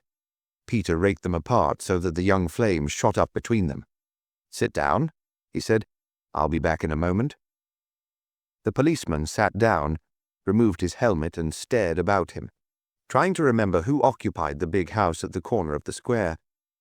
The engraved coat of arms upon the great silver bowl on the chimney-piece told him nothing, even though it was repeated in colour upon the backs of 2 tapestried chairs. 3 white mice skipping upon a black ground. Peter, returning quietly from the shadows beneath the stair, caught him as he traced the outlines with a thick finger. "A student of heraldry," he said. "17th century work and not very graceful. You're new to this beat, aren't you? My name's Wimsey." He put down a tray on the table. "If you'd rather have beer or whiskey, say so. These bottles are only a concession to my mood." The policeman eyed the long necks and bulging silver-wrapped corks with curiosity. "Champagne?" he said. "Never tasted it, sir, but I'd like to try the stuff." "You'll find it thin," said Peter, "but if you drink enough of it, you'll tell me the story of your life." The cork popped, and the wine frothed out into the wide glasses. "Well," said the policeman, "here's to your good lady, sir, and the new young gentleman. Long life and all the best. A bit in the nature of cider, ain't it, sir?" "Just a trifle. Give me your opinion after the 3rd glass, if you can put up with it so long. And thanks for your good wishes. You a married man?" "Not yet, sir. Hoping to be when I get promotion. If only the sergeant, but that's neither here nor there. You been married long, sir, if I may ask?" "Just over a year." "Ah, and do you find it comfortable, sir?" Peter laughed. "I've spent the last 24 hours wondering why, when I'd had the blazing luck to get onto a perfectly good thing, I should be fool enough to risk the whole show on a damned silly experiment." The policeman nodded sympathetically. "I see what you mean, sir. Seems to me life's like that. If you don't take risks, you get nowhere. If you do, things may go wrong, and then where are you? And half the time when things happen, they happen first, before you can even think about 'em." "Quite right," said Peter, and filled the glasses again. He found the policeman soothing. True to his class and training, he turned naturally in moments of emotion to the company of the common man. Indeed, when the recent domestic crisis had threatened to destroy his nerve, he had headed for the butler's pantry with the swift instinct of the homing pigeon. There they had treated him with great humanity and allowed him to clean the silver. With a mind oddly clarified by champagne and lack of sleep, he watched the constable's reaction to Paul Roger, 1926. The first glass had produced a philosophy of life. The second produced a name, Alfred Burt, and a further hint of some mysterious grievance against the station sergeant. The 3rd glass, as prophesied, produced the story. "You were right, sir," said the policeman. "When you spotted I was new to the beat. I only come on it at the beginning of the week, and that accounts for me not being acquainted with you, sir, nor with most of the residents about here. Jessup, now, he knows everybody, and so did Pinker, but he's been took off to another division. You'd remember Pinker. Big chap, make two of me with a sandy moustache. Yes, I thought you would. Well, sir, as I was saying, me knowing the district in a general way, but not, so to speak, like the palm o' me, and might account for me making a bit of a fool of myself, but it don't account for me seeing what I did see. See it I did, and not drunk nor nothing like it. And as for making a mistake in the number, well, that might happen to anybody. All the same, sir, 13 was the number I see, plain as the nose on your face." "You can't put it stronger than that," said Peter, whose nose was of a kind difficult to overlook. "You know Merriman's End, sir?" "I think I do. Isn't it a long cul-de-sac running somewhere at the back of South Audley Street, with a row of houses on one side and a high wall on the other?" "That's right, sir. Tall, narrow houses they are, all alike, with deep porches and pillars to them." "Yes, like an escape from the worst square in Pimlico. Horrible. Fortunately, I believe the street was never finished, or we should have had another row of the monstrosities on the opposite side. This house is pure 18th century. How does it strike you?" P.C. Burt contemplated the wide hall, the Adam fireplace and panelling with their graceful shallow mouldings, the pedimented doorways, the high round-headed window-lighting hall and gallery, the noble proportions of the stair. He sought for a phrase. "It's a gentleman's house," he pronounced at length. "Room to breathe, if you see what I mean. Seems like you couldn't act vulgar in it." He shook his head. Mind you, I wouldn't call it cozy. It ain't the place I'd choose to sit down to a kipper in me shirt sleeves.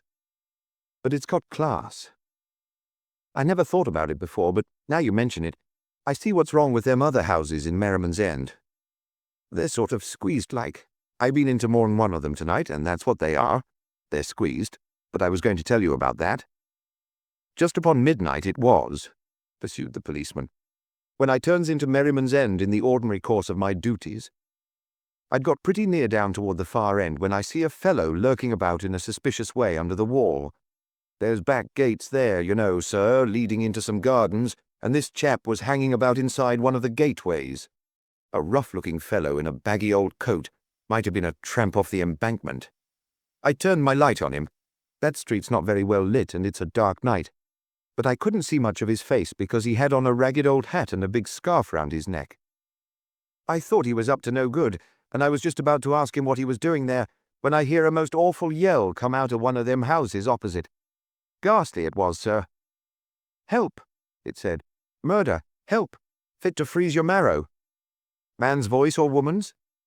Man, sir, I think. More of a roaring kind of yell, if you take my meaning. I says, "Hello, what's up there? Which house is it?" The chap says nothing, but he points, and him and me runs across together. Just as we gets to the house, there's a noise like as if someone was being strangled just inside, and a thump, as it might be something falling against the door. "Good God," said Peter. I gives a shout and rings the bell. "Hoy," I says, "what's up here?"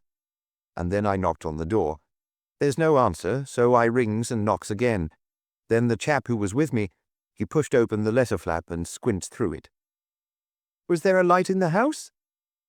It was all dark, sir, except the fanlight over the door. That was lit up bright, and when I looks up I see the number of the house, number 13, painted plain as you like on the transom. Well, this chap peers in, and all of a sudden he gives a kind of gurgle and falls back.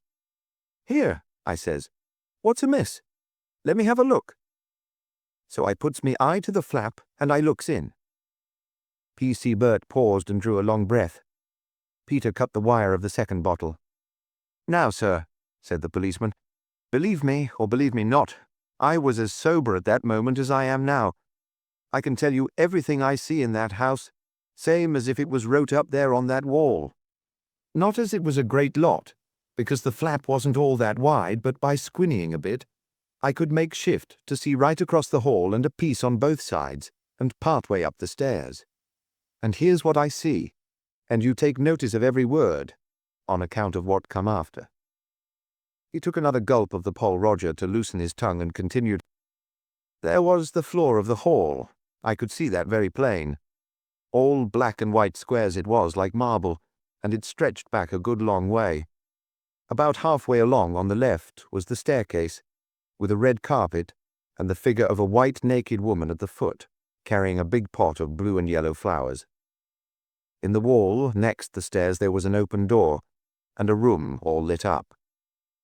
I could just see the end of a table, with a lot of glass and silver on it. Between that door and the front door there was a big black cabinet, shiny with gold figures painted on it, like them things they had at the exhibition. Right at the back of the hall there was a place like a conservatory, but I couldn't see what was in it, only it looked very gay. There was a door on the right, and that was open too. A very pretty drawing-room by what I could see of it, with pale blue paper and pictures on the walls. There were pictures in the hall too, and a table on the right with a copper bowl, like as it might be for visitors' cards to be put in. Now, I see all that, sir, and I put it to you, if it hadn't have been there, how could I describe so plain?" "I have known people describe what wasn't there," said Peter thoughtfully, "but it was seldom anything of that kind. Rats, cats, and snakes I have heard of, and occasionally naked female figures. But delirious lacquer cabinets and hall tables are new to me." "As you say, sir," agreed the policeman, "and I see you believe me so far. But here's something else, what you mayn't find so easy. There was a man laying in that hall, sir, as sure as I sit here, and he was dead. He was a big man and clean-shaven, and he wore evening dress. Somebody had stuck a knife into his throat. I could see the handle of it. It looked like a carving knife, and the blood had run out all shiny over the marble squares. The policeman looked at Peter, passed his handkerchief over his forehead, and finished the 4th glass of champagne. "His head was up against the end of the hall table," he went on, "and his feet must have been up against the door, but I couldn't see anything quite close to me because of the bottom of the letterbox. You understand, sir? I was looking through the wire cage of the box, and there was something inside, letters, I suppose, that cut off my view downwards. But I see all the rest, in front and a bit of both sides, and it must have been regularly burnt in upon me brain, as they say, for I don't suppose I was looking more than a quarter of a minute or so. Then all the lights went out at once, same as if somebody has turned off the main switch. So I looks round, and I don't mind telling you I felt a bit queer. And when I looks round, lo and behold, my bloke in the muffler had hopped it." "The devil he had," said Peter. "Hopped it," repeated the policeman. "And there I was. And just there, sir, is where I made my big mistake, for I thought he couldn't have got far, and I started off up the street after him, but I couldn't see him and I couldn't see nobody. All the houses was dark, and it come over me what a sight of funny things may go on, and nobody take a mite of notice. The way I'd shouted and banged on the door, you'd have thought it'd have brought out every soul in the street, not to mention that awful yelling. But there, you may have noticed it yourself, sir. A man may leave his ground floor windows open, or have his chimney afire, and you may make noise enough to wake the dead, trying to draw his attention, and nobody give no heed.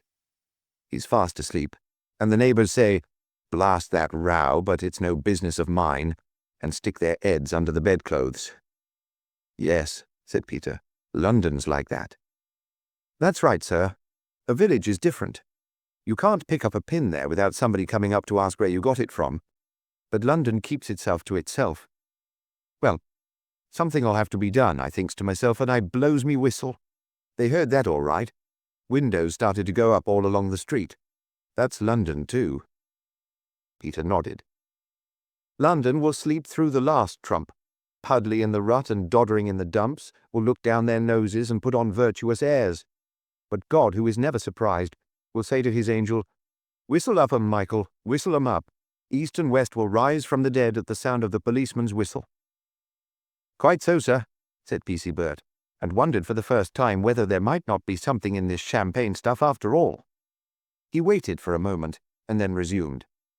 "Well, it so happened that just when I sounded my whistle, Withers, that's the man on the other beat, was in Audley Square, coming to meet me. You know, sir, we has times for meeting one another, arranged different like every night. And 12 o'clock in the square was our rendezvous tonight. So up he comes in, you might say, no time at all, and finds me there, with everyone a-hollering at me from the windows to know what was up. Well, naturally, I didn't want the whole bunch of 'em running out into the street and our man getting away in the crowd, so I just tells 'em there's nothing, only a bit of an accident farther along. And then I see Withers, and glad enough I was. We stands there at the top of the street, and I tells him there's a dead man laying in the hall at number 13, and it looks to me like murder. "Number 13, he says. "You can't mean number 13. There ain't no number 13 in Merriman's End, you fathead. It's all even numbers." And so it is, sir, for the houses on the other side were never built, so there's no odd numbers at all barring number 1, as is the big house on the corner. Well, that give me a bit of a jolt. I wasn't so much put out at not having remembered about the numbers, for as I tell you, I never was on the beat before this week. No, but I knew I'd seen that their number writ up plain as pie on the fanlight, and I didn't see how I could have been mistaken. But when Withers heard the rest of the story, he thought maybe I'd misread it for number 12. It couldn't be 18, for there's only 16 houses in the road, nor it couldn't be 16 neither, for I knew it wasn't the end house. But we thought it might be 12 or 10, so away we goes to look. We didn't have no difficulty about getting in at number 12. There was a very pleasant old gentleman came down in his dressing gown, asking what the disturbance was, and could he be of use. I apologized for disturbing him, and said I was afraid there'd been an accident in one of the houses, and had he heard anything? Of course, the minute he opened the door, I could see it wasn't number 12 we wanted. There was only a little hall with polished boards, and the walls plain panelled, all very bare and neat, and no black cabinet, nor naked woman, nor nothing. The old gentleman said yes. His son had heard somebody shouting and knocking a few minutes earlier.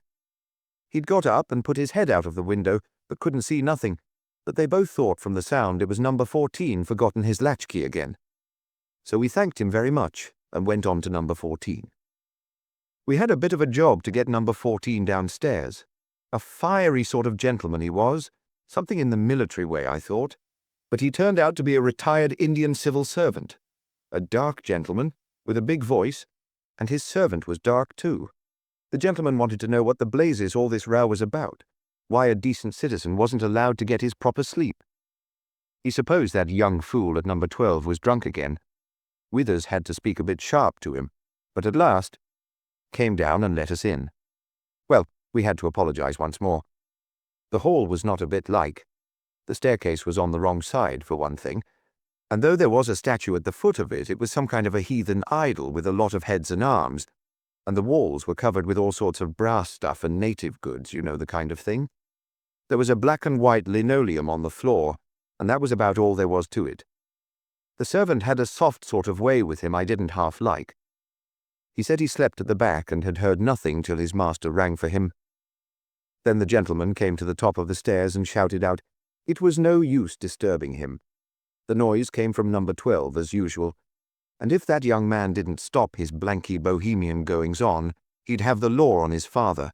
I asked if he'd seen anything, and he said, no, he hadn't. Of course, sir, me and that other chap was inside the porch, and you can't see anything what goes on inside those porches from the other houses, because they're filled in at the sides with coloured glass. All the lot of them. Lord Peter Wimsey looked at the policeman, and then looked at the bottle, as though estimating the alcoholic content of each. With deliberation, he filled both glasses again. Well, sir, said P.C. Burt after refreshing himself, by this time Withers was looking at me in rather an old-fashioned manner.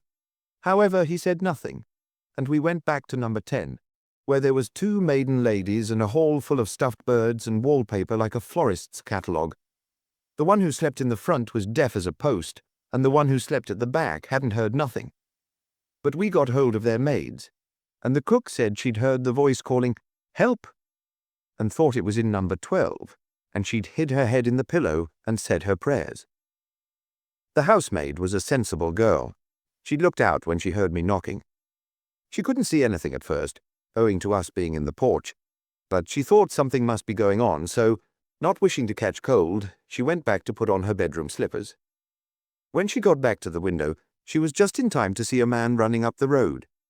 He went very quick and very silent, as if he had galoshes on, and she could see the ends of his muffler flying out behind him.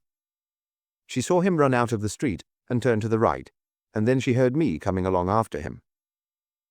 Unfortunately, her eye being on the man, she didn't notice which porch I came out of.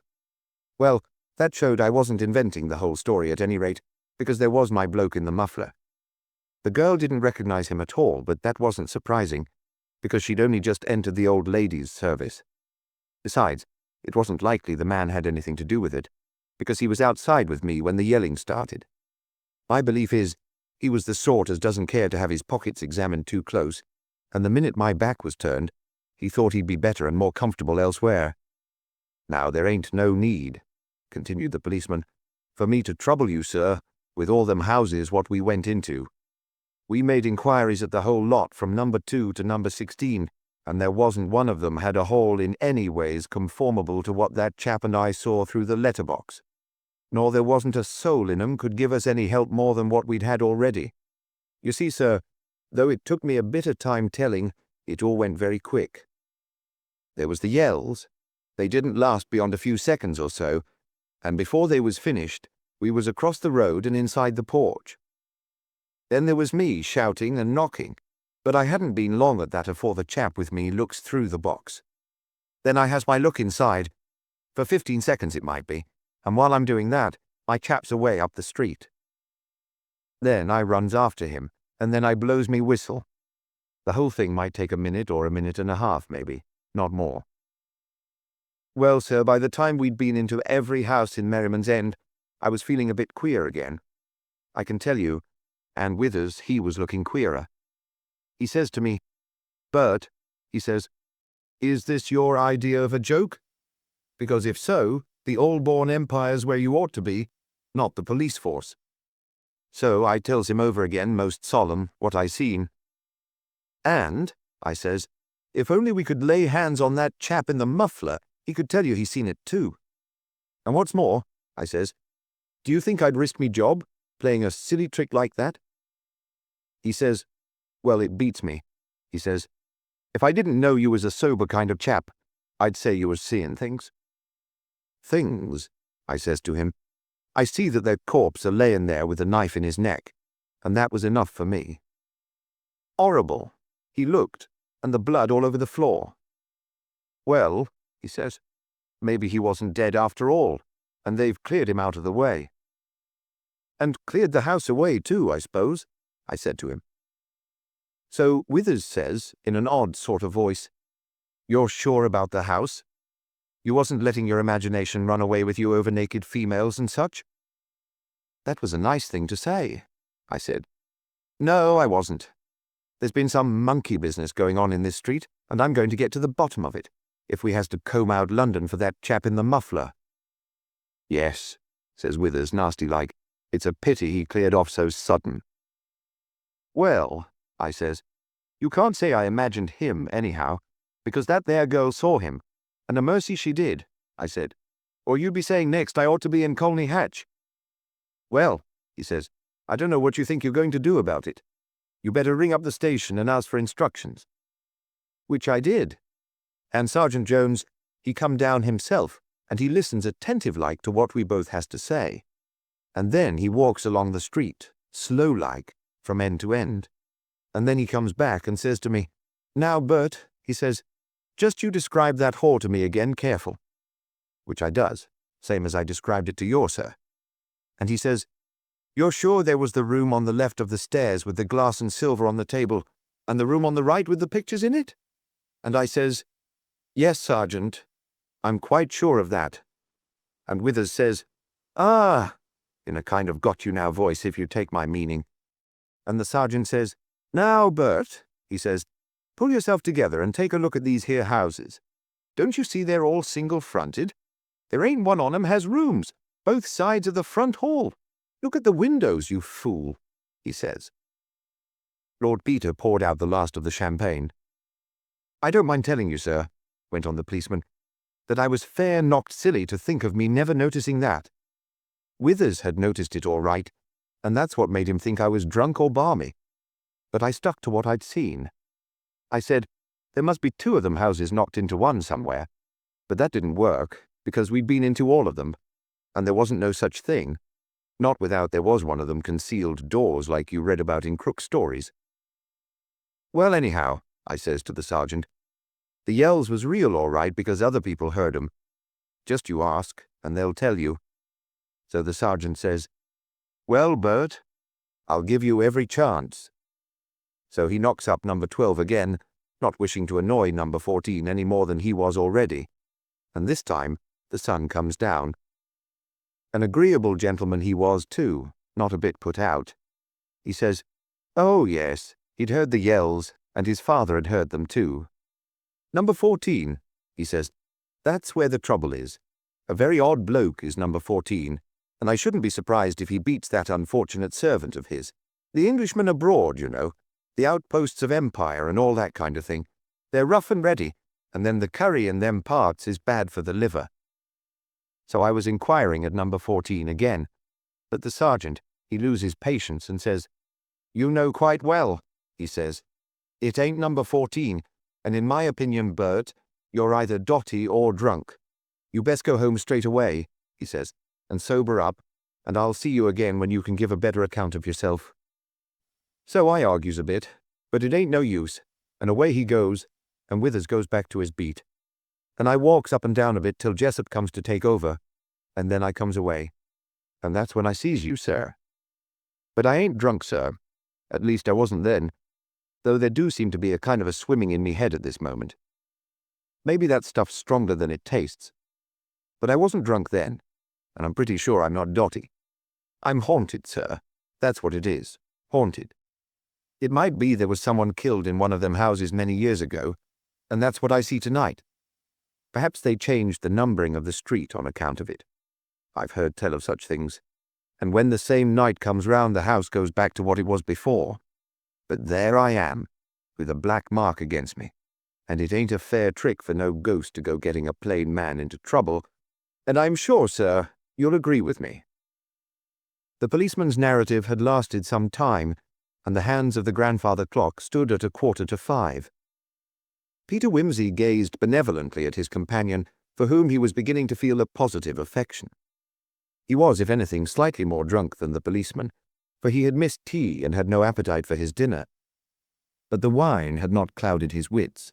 It had only increased excitability and postponed sleep. He said, "When you looked through the letterbox, could you see any part of the ceiling or the lights?" "No, sir, on account, you see, of the flap. I could see right and left and straight forward, but not upwards, and none of the near part of the floor." "When you looked at the house from outside, there was no light except through the fanlight.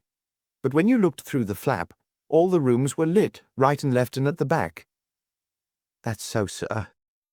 "Are there back doors to the houses?" "Yes, sir, coming out of Merriman's End. You turn to the right, and there's an opening a little way along which takes you to the back doors." "You seem to have a very distinct visual memory. I wonder if your other kinds of memory are as good. Can you tell me, for instance, whether any of the houses you went into had any particular smell, especially 10, 12, and 14? "Smell, sir?" The policeman closed his eyes to stimulate recollection. "Why, yes, sir. Number 10, where the two ladies live, that had a sort of an old-fashioned smell. I can't put me tongue to it. Not lavender, but something as ladies keeps in bowls and such. Rose leaves and what not. Pot-pourri, that's the stuff. Pot-pourri. And number 12.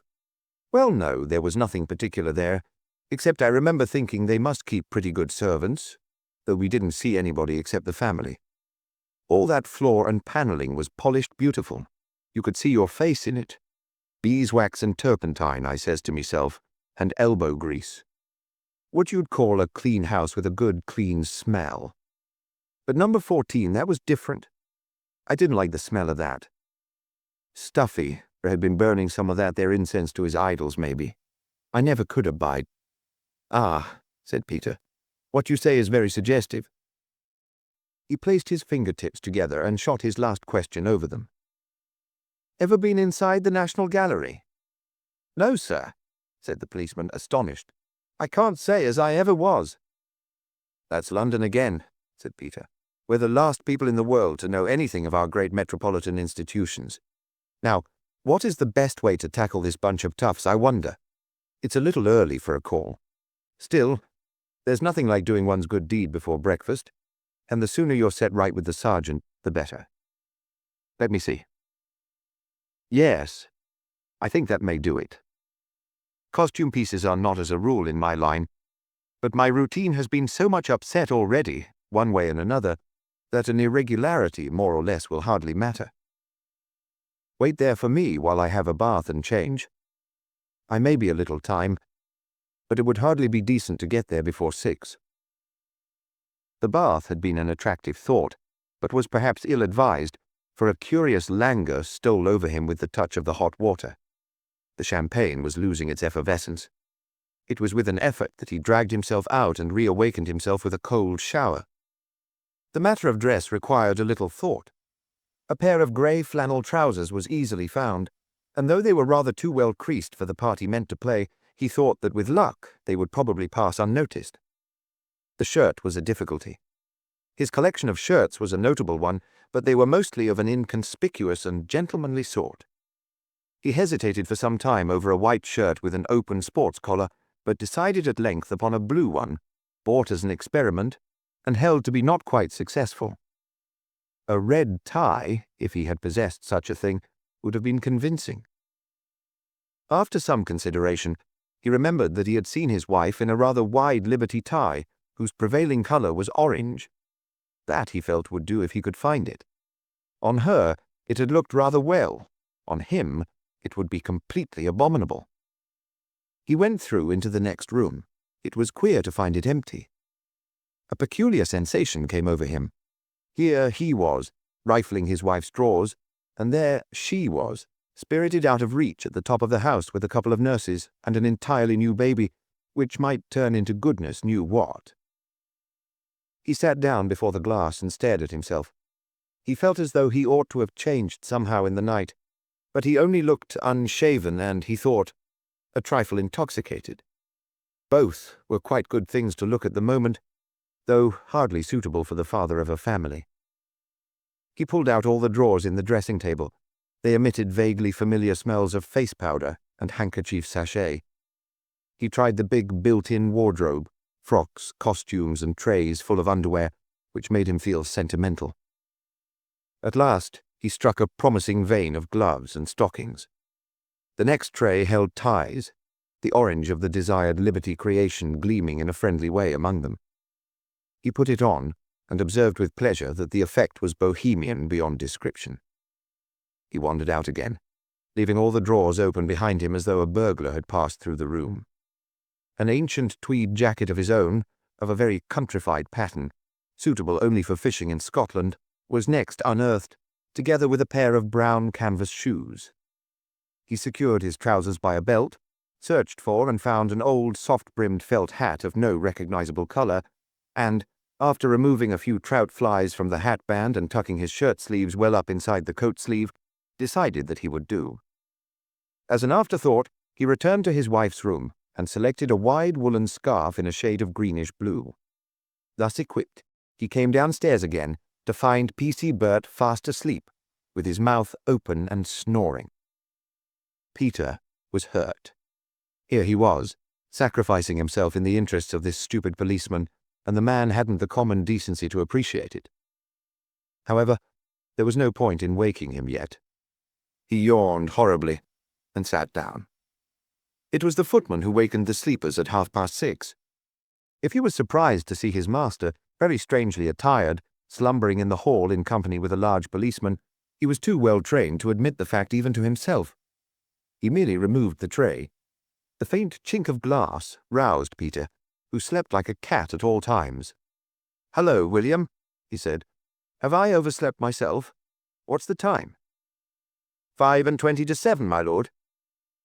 "Just about right." He remembered that the footman slept on the top floor. "All quiet on the western front, William." "Not altogether quiet, my lord." William permitted himself a slight smile. The young master was lively about 5, but all is satisfactory, I gather, from Nurse Jenkin. "Nurse Jenkin? Is that the young one? Don't let yourself be run away with, William. I say, just give P.C. Burt a light prod in the ribs, would you? He and I have business together." In Merriman's End, the activities of the morning were beginning. The milkman came jingling out of the cul-de-sac. Lights were twinkling in upper rooms. Hands were withdrawing curtains. In front of number 10, the housemaid was already scrubbing the steps. Peter posted his policeman at the top of the street. "I don't want to make my first appearance with official accompaniment," he said. "Come along when I beckon. What, by the way, is the name of the agreeable gentleman in number 12? I think he may be of some assistance to us." "Mr. O'Halloran, sir." The policeman looked at Peter expectantly. He seemed to have abandoned all initiative and to place implicit confidence in this hospitable and eccentric gentleman. Peter slouched down the street with his hands in his trousers pocket and his shabby hat pulled rakishly over his eyes. At number 12, he paused and examined the windows. Those on the ground floor were open. The house was awake. He marched up the steps, took a brief glance through the flap of the letterbox, and rang the bell. A maid in a neat blue dress and white cap and apron opened the door. "Good morning," said Peter, slightly raising the shabby hat. "Is Mr. O'Halloran in?" He gave the eyes a soft continental roll. "Not the old gentleman? I mean young Mr. O'Halloran?" "He's in," said the maid doubtfully, "but he isn't up yet." "Oh," said Peter. "Well, it is a little early for a visit, but I desire to see him urgently. There is a little trouble where I live. Could you entreat him? Would you be so kind? I have walked all the way," he added, pathetically, and with perfect truth. "Have you, sir?" said the maid. She added kindly, "You do look tired, sir, and that's a fact." "It is nothing," said Peter. "It is only that I forgot to have any dinner. But if I can see Mr. O'Halloran, it will be all right." "You'd better come in, sir," said the maid. "I'll see if I can wake him." She conducted the exhausted stranger in and offered him a chair. "What name shall I say, sir?" "Petrovinsky," said his lordship, heartily. As he had rather expected, neither the unusual name nor the unusual clothes of this unusually early visitor seemed to cause very much surprise. The maid left him in the tidy little panelled hall and went upstairs without so much as a glance at the umbrella stand. Left to himself, Peter sat still, noticing that the hall was remarkably bare of furniture, and was lit by a single electric pendant almost immediately inside the front door. The letterbox was the usual wire cage, the bottom of which had been carefully lined with brown paper. From the back of the house came a smell of frying bacon. Presently there was the sound of somebody running downstairs. A young man appeared in a dressing gown. He called out as he came, "Is that you, Stefan? Your name came up as Mr. Whiskey. Has Martha run away again, or— What the hell? Who the devil are you, sir?" "Wimsey," said Peter mildly. "Not Whiskey. Wimsey the policeman's friend. I just looked in to congratulate you on a mastery of the art of false perspective which I thought had perished with Van Hoogstraten, or at least with Grace and Lamberley." "Oh," said the young man. He had a pleasant countenance with humorous eyes and ears pointed like a fawn's. He laughed a little ruefully. "I suppose my beautiful murder is out. It was too good to last. Those bobbies. I hope to God they gave number 14 a bad night. May I ask how you come to be involved in the matter?" "I," said Peter, "am the kind of person in whom distressed constables confide. I cannot imagine why. And when I had the picture of that sturdy blue-clad figure, led so persuasively by a bohemian stranger, and invited to peer through a hole, I was irresistibly transported in mind to the National Gallery. Many a time have I squinted sideways through those holes into the little black box, and admired that Dutch interior of many vistas painted so convincingly on the 4 flat sides of the box. How right you were to preserve your eloquent silence. Your Irish tongue would have given you away. The servants, I gather, were purposely kept out of sight. Tell me," said Mr. O'Halloran, seating himself sideways upon the hall table, "do you know by heart the occupation of every resident in this quarter of London? I do not paint under my own name." "No," said Peter. Like the good Dr. Watson, the constable could observe, though he could not reason from his observation, it was the smell of turpentine that betrayed you. I gather that at the time of his first call the apparatus was not very far off." "It was folded together and lying under the stairs," replied the painter. "It has since been removed to the studio. My father had only just had time to get it out of the way and hitch down the 13 from the fanlight before the police reinforcements arrived. He had not even time to put back this table I am sitting on. A brief search would have discovered it in the dining room. My father is a remarkable sportsman. I cannot too highly recommend the presence of mind he displayed while I was herring around the houses and leaving him to hold the fort. It would have been so simple and so unenterprising to explain. But my father, being an Irishman, enjoys treading on the coat-tails of authority. I should like to meet your father. The only thing I do not thoroughly understand is the reason of this elaborate plot. Were you by any chance executing a burglary round the corner and keeping the police in play while you did it?" "I never thought of that," said the young man with regret in his voice. "No. The bobby was not the predestined victim. He happened to be present at a full-dress rehearsal, and the joke was too good to be lost. The fact is, my uncle is Sir Lucius Preston, the R.A. "Ah," said Peter, "the light begins to break." "My own style of draftsmanship," pursued Mr. O'Halloran, "is modern. My uncle has on several occasions informed me that I draw like that only because I do not know how to draw.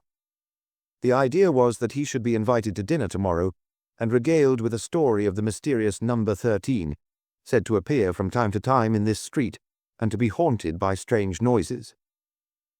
Having thus detained him till close upon midnight, I should have set out to see him to the top of the street. As we went along, the cries would have broken out. I should have led him back. Nothing, said Peter, "could be clearer. After the preliminary shock, he would have been forced to confess that your draftsmanship was a triumph of academic accuracy."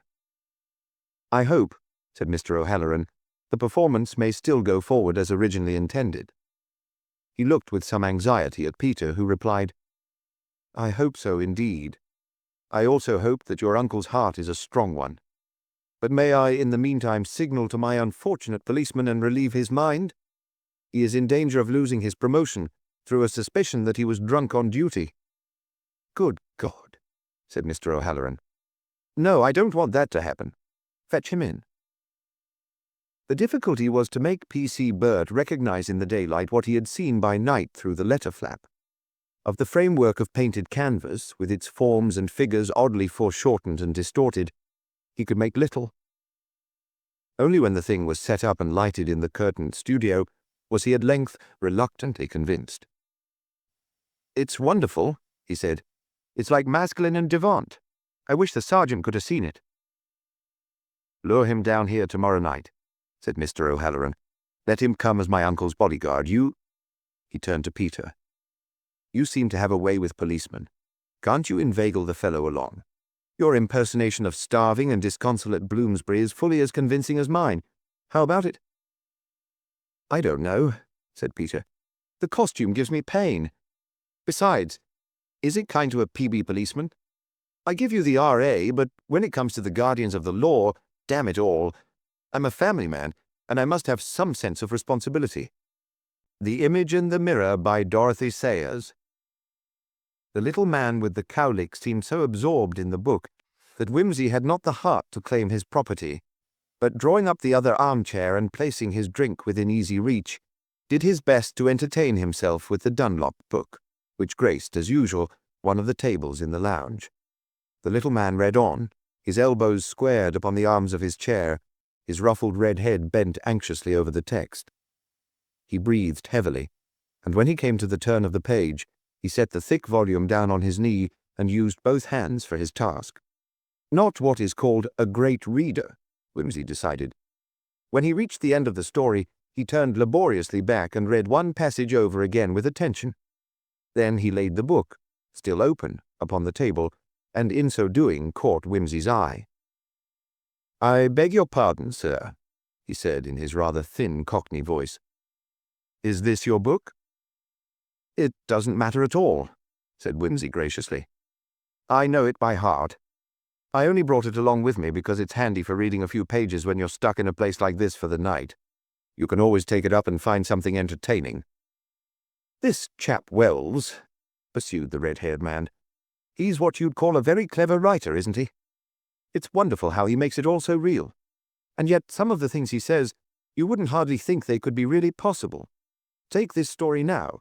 Would you say, sir, a thing like that could actually happen to a person, as it might be you, or me?" Wimsey twisted his head round so as to get a view of the page. "The Plattner experiment," he said. "That's the one about the schoolmaster who was blown into the fourth dimension and came back with his right and left sides reversed." "Well, no, I don't suppose such a thing would really occur in real life, though of course it's very fascinating to play with the idea of a fourth dimension." "Well?" He paused and looked up shyly at Wimsey. "I don't rightly understand about this fourth dimension. I didn't know there was such a place, but he makes it all very clear, no doubt to them that know science. But this right and left business now, I know that's a fact. By experience, if you'll believe me." Wimsey extended his cigarette case. The little man made an instinctive motion towards it with his left hand, and then seemed to check himself and stretched his right across. "There, you see. I'm always left-handed when I don't think about it. Same as this Plattner. I fight against it, but it doesn't seem any use. But I wouldn't mind that. It's a small thing, and plenty of people are left-handed and think nothing of it. No, it's the dreadful anxiety of not knowing what I mayn't be doing when I'm in this fourth dimension or whatever it is." He sighed deeply. "I'm worried. That's what I am. Worried to death." "Suppose you tell me about it," said Wimsey. "I don't like telling people about it because they might think I had a slate loose. But it's fairly getting on my nerves. Every morning when I wake up, I wonder what I've been doing in the night, and whether it's the day of the month it ought to be. I can't get any peace till I see the morning paper, and even then I can't be sure. Well, I'll tell you, if you won't take it as a bore or a liberty. It all began—" He broke off and glanced nervously about the room. "There's nobody to see. If you wouldn't mind, sir, putting your hand just here a minute." He unbuttoned his rather regrettable double-breasted waistcoat and laid a hand on the part of his anatomy usually considered to indicate the site of the heart. "By all means," said Wimsey, doing as he was requested. "Do you feel anything?" "I don't know that I do," said Wimsey. "What ought I to feel? A swelling or anything? If you mean your pulse, the wrist is a better place." "Oh, you can feel it there all right," said the little man. "Just try the other side of the chest, sir." Wimsey obediently moved his hand across. "I seem to detect a little flutter," he said after a pause. "You do? Well, you wouldn't expect to find it that side and not the other, would you? Well, that's where it is. I've got my heart on the right side. That's what I wanted you to feel for yourself." "Did it get displaced in an illness?" asked Wimsey sympathetically. "In a manner of speaking. But that's not all. My liver's got round the wrong side, too, and my organs. I've had a doctor see it, and he told me I was all reversed. I've got my appendix on my left side. That is, I had till they took it away. If we was private now, I could show you the scar. It was a great surprise to the surgeon when they told him about me. He said afterwards it made it quite awkward for him, coming left-handed to the operation, as you might say." "It's unusual, certainly," said Wimsey, "but I believe such cases do occur sometimes." "Not the way it occurred to me. It happened in an air raid." "In an air raid?" said Wimsey, aghast. "Yes, and if that was all it had done to me, I'd put up with it and be thankful. 18 I was then, and I'd just been called up. Previous to that I'd been working in the packing department at Crichton's. You've heard of them, I expect. Crichton's for Admirable Advertising, with offices in Holborn. My mother was living in Brixton, and I'd come up to town on leave from the training camp. I'd been seeing one or two of my old pals, and I thought I'd finish the evening by going to see a film at the stall. It was after supper. I had just time to get into the last house, so I cut across from Leicester Square through Covent Garden Market. Well, I was getting along when wallop. A bomb came down, it seemed to me, right under my feet, and everything went black for a bit." "That was the raid that blew up Oldham's, I suppose?" "Yes, it was January 28th, 1918. Well, as I say, everything went right out. Next thing as I knew, I was walking in some place in broad daylight, with green grass all round me and trees and water to the side of me, and knowing no more about how I got there than the man in the moon." "Good Lord," said Wimsey. "And was it the fourth dimension, do you think?" "Well, no, it wasn't. It was Hyde Park, as I come to see when I had my wits about me. I was along the bank of the Serpentine, and there was a seat with some women sitting on it, and children playing about." "Had the explosion damaged you?" "Nothing to see or feel, except that I had a big bruise on one hip and shoulder, as if I'd been chucked up against something. I was fairly staggered. The air raid had gone right out of my mind, don't you see? And I couldn't imagine how I came there, and why I wasn't at Crichton's. I looked at my watch, but that had stopped. I was feeling hungry. I felt in my pocket and found some money there, but it wasn't as much as I should have had. Not by a long way. But I felt I must have a bit of something, so I got out of the park by the Marble Arch gate, and went into a Lyons. I ordered 2 poached on toast and a pot of tea, and while I was waiting I took up a paper that somebody had left on the seat. Well, that finished me. The last thing I remembered was starting off to see that film on the 28th, and here was the date on the paper. January 30th. I'd lost a whole day and 2 nights somewhere. "Shock," suggested Wimsey. The little man took the suggestion and put his own meaning on it. "Shock? I should think it was. I was scared out of my life. The girl who brought my eggs must have thought I was balmy. I asked her what day of the week it was, and she said Friday. There wasn't any mistake.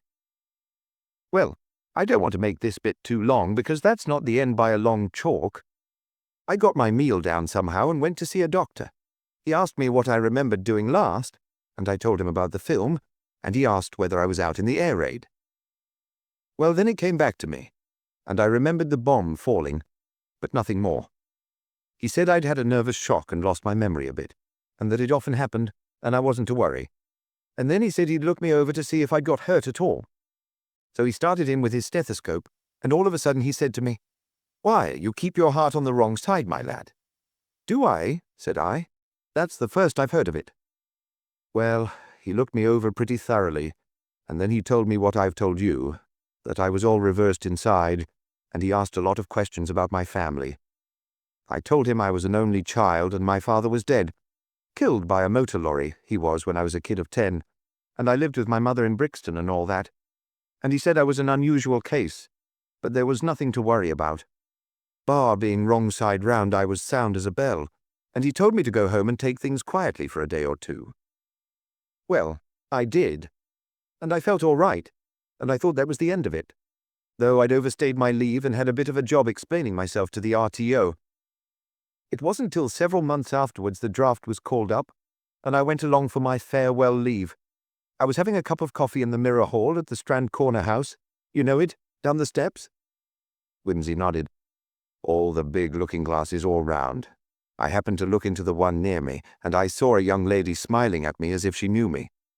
I saw her reflection, that is, if you understand me. Well, I couldn't make it out, for I'd never seen her before, and I didn't take any notice, thinking she'd mistook me for somebody else. Besides, though I wasn't so very old then, I thought I knew her sort, and my mother had always brought me up strict.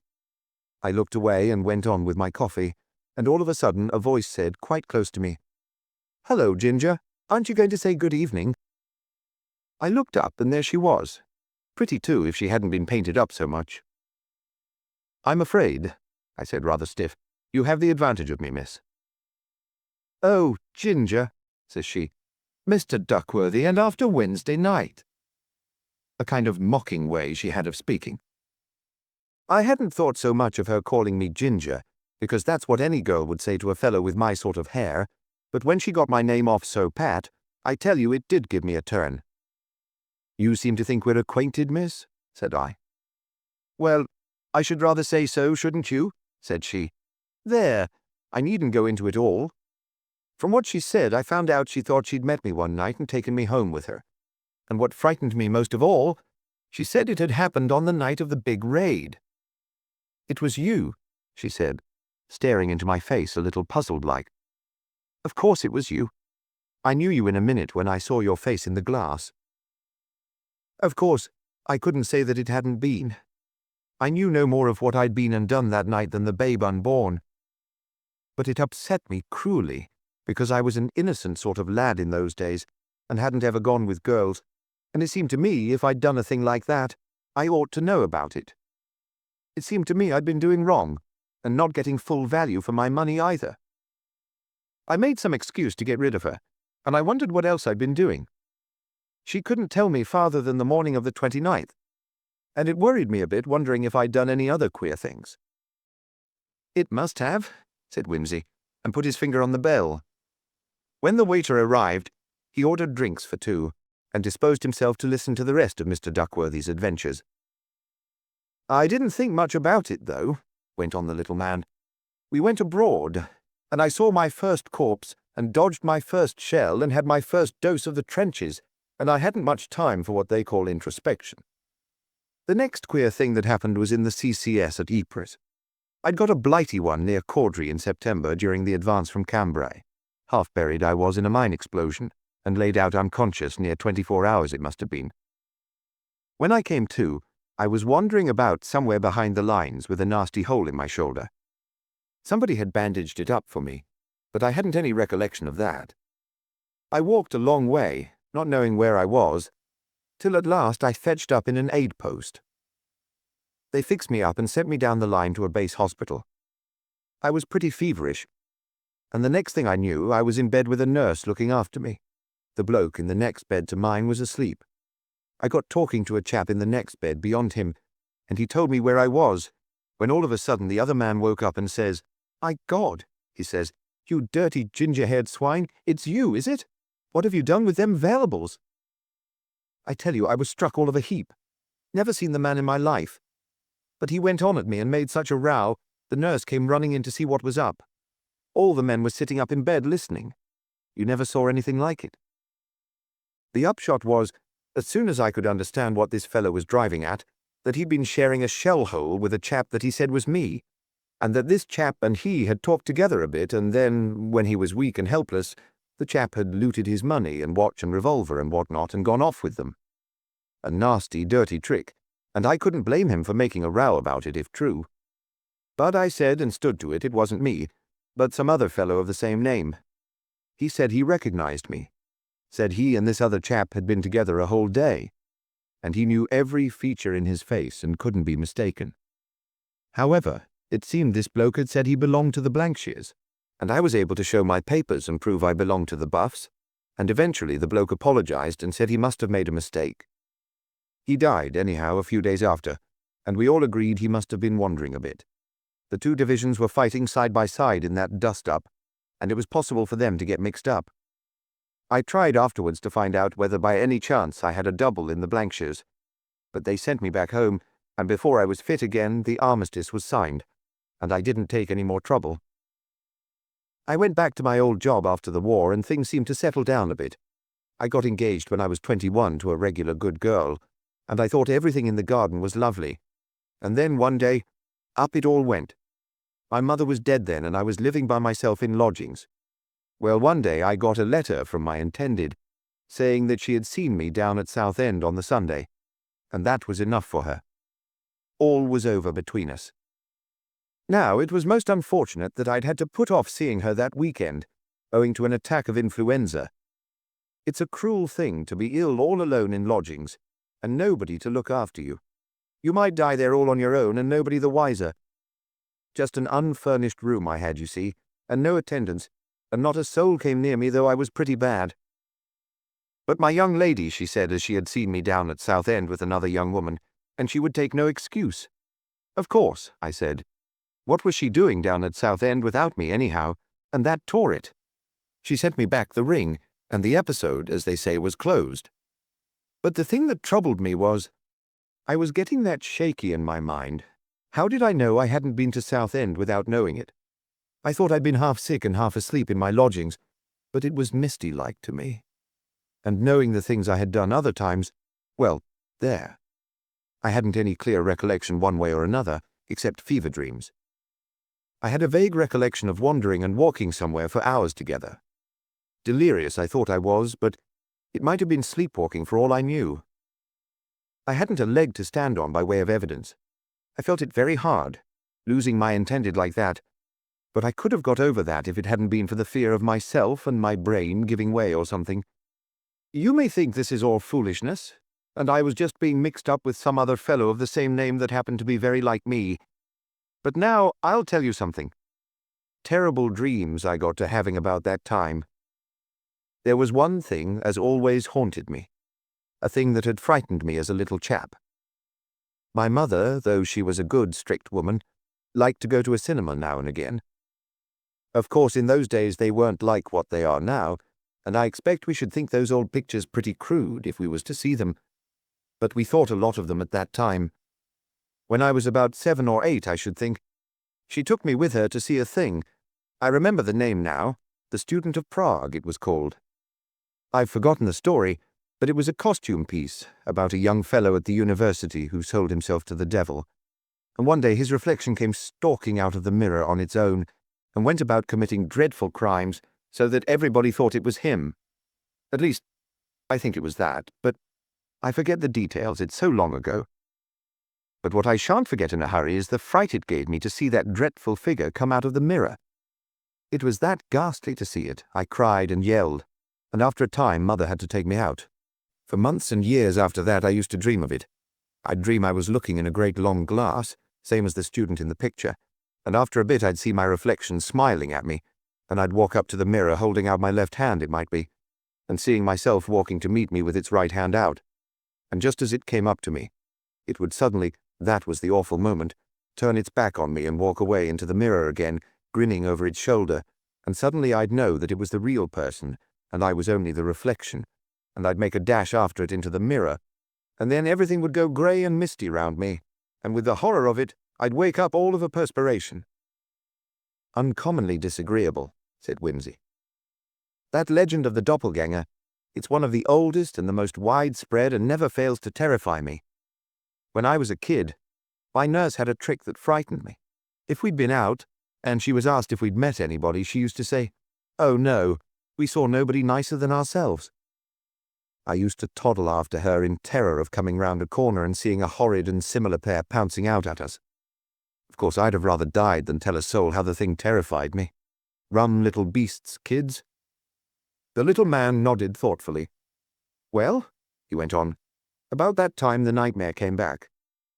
At first it was only at intervals, you know, but it grew on me. At last it started coming every night. I hadn't hardly closed my eyes before there was the long mirror and the thing coming grinning along, always with its hand out as if it meant to catch hold of me and pull me through the glass. Sometimes I'd wake up with a shock, but sometimes the dream went on, and I'd be stumbling for hours through a queer sort of world, all mist and half-lights, and the walls would be all crooked like they are in that picture of Dr. Caligari. Lunatic, that's what it was. Many's the time I've sat up all night for fear of going to sleep. I didn't know, you see. I used to lock the bedroom door and hide the key for fear. You see, I didn't know what I might be doing. But then I read in a book that sleepwalkers can remember the places where they've hidden things when they were awake, so that was no use." "Why didn't you get someone to share the room with you?" "Well, I did," he hesitated. "I got a woman. She was a good kid. The dream went away then. I had blessed peace for 3 years. I was fond of that girl, damned fond of her. Then she died." He gulped down the last of his whiskey and blinked. "Influenza, it was." "Pneumonia. It kind of broke me up." Pretty she was, too. "After that, I was alone again. I felt bad about it. I didn't like. But the dreams came back. Worse. I dreamed about doing things. Well, that doesn't matter now. And one day it came in broad daylight. I was going along Holborn at lunchtime. I was still at Crichton's. Head of the packing department I was then, and doing pretty well. It was a wet beast of a day, I remember, dark and drizzling. I wanted a haircut. There's a barber's shop on the south side, about halfway along, one of those places where you go down a passage, and there's a door at the end with a mirror and the name written across it in gold letters. You know what I mean. I went in there.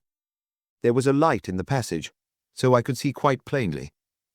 As I got up to the mirror, I could see my reflection coming to meet me, and all of a sudden the awful dream feeling came over me. I told myself it was all nonsense and put my hand out to the door handle, my left hand, because the handle was that side, and I was still apt to be left-handed when I didn't think about it. The reflection, of course, put out its right hand. That was all right, of course, and I saw my own figure in my old squash hat and Burberry. But the face, oh my God, it was grinning at me. And then, just like in the dream, it suddenly turned its back and walked away from me, looking over its shoulder. I had my hand on the door, and it opened, and I felt myself stumbling and falling over the threshold. After that, I don't remember anything more. I woke up in my own bed, and there was a doctor with me. He told me I had fainted in the street, and they'd found some letters on me with my address and taken me home. I told the doctor all about it, and he said I was in a highly nervous condition and ought to find a change of work and get out in the open air more. They were very decent to me at Crichton's.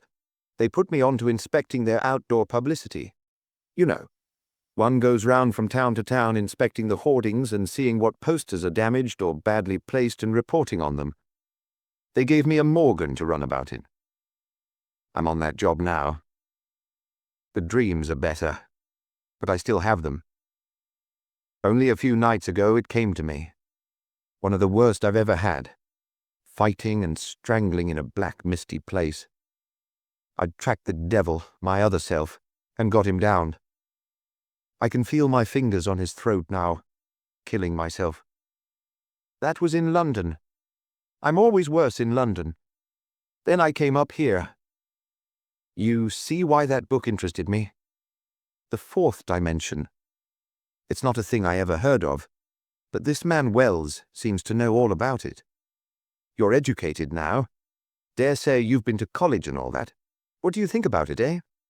I should think, you know, said Wimsey. "It was more likely your doctor was right. Nerves and all that." "Yes, but that doesn't account for me having got twisted round the way I am, now does it?" "Legends, you talked of." "Well, there's some people think those medieval Johnnies knew quite a lot. I don't say I believe in devils and all that, but maybe some of them may have been afflicted same as me. It stands to reason they wouldn't talk such a lot about it if they hadn't felt it, if you see what I mean. But what I'd like to know is, can't I get back anyway? I tell you, it's a weight on my mind. I never know, you see." "I shouldn't worry too much if I were you," said Wimsey. "I'd stick to the fresh air life, and I'd get married. Then you'd have a check on your movements, don't you see? And the dreams might go again." Yes, I've thought of that. But did you read about that man the other day? Strangled his wife in his sleep, that's what he did. Now, supposing that would be a terrible thing to happen to a man, wouldn't it? Those dreams." He shook his head and stared thoughtfully into the fire. Wimsey, after a short interval of silence, got up and went out into the bar. The landlady and the waiter and the barmaid were there, their heads close together over the evening paper. They were talking animatedly, but stopped abruptly at the sound of Wimsey's footsteps. 10 minutes later, Wimsey returned to the lounge. The little man had gone. Taking up his motoring coat, which he had flung on a chair, Wimsey went upstairs to his bedroom. He undressed slowly and thoughtfully, put on his pyjamas and dressing gown, and then, pulling a copy of the evening news from his motoring coat pocket, he studied a front-page item attentively for some time. Presently he appeared to come to some decision, for he got up and opened his door cautiously. The passage was empty and dark. Wimsey switched on a torch and walked quietly along, watching the floor. Opposite one of the doors he stopped, contemplating a pair of shoes which stood waiting to be cleaned. Then he softly tried the door. It was locked. He tapped cautiously. A red head emerged. "May I come in a moment?" said Wimsey in a whisper. The little man stepped back, and Wimsey followed him in. "What's up?" said Mr. Duckworthy. "I want to talk to you," said Wimsey. "Get back into bed, because it may take some time." The little man looked at him, scared, but did as he was told.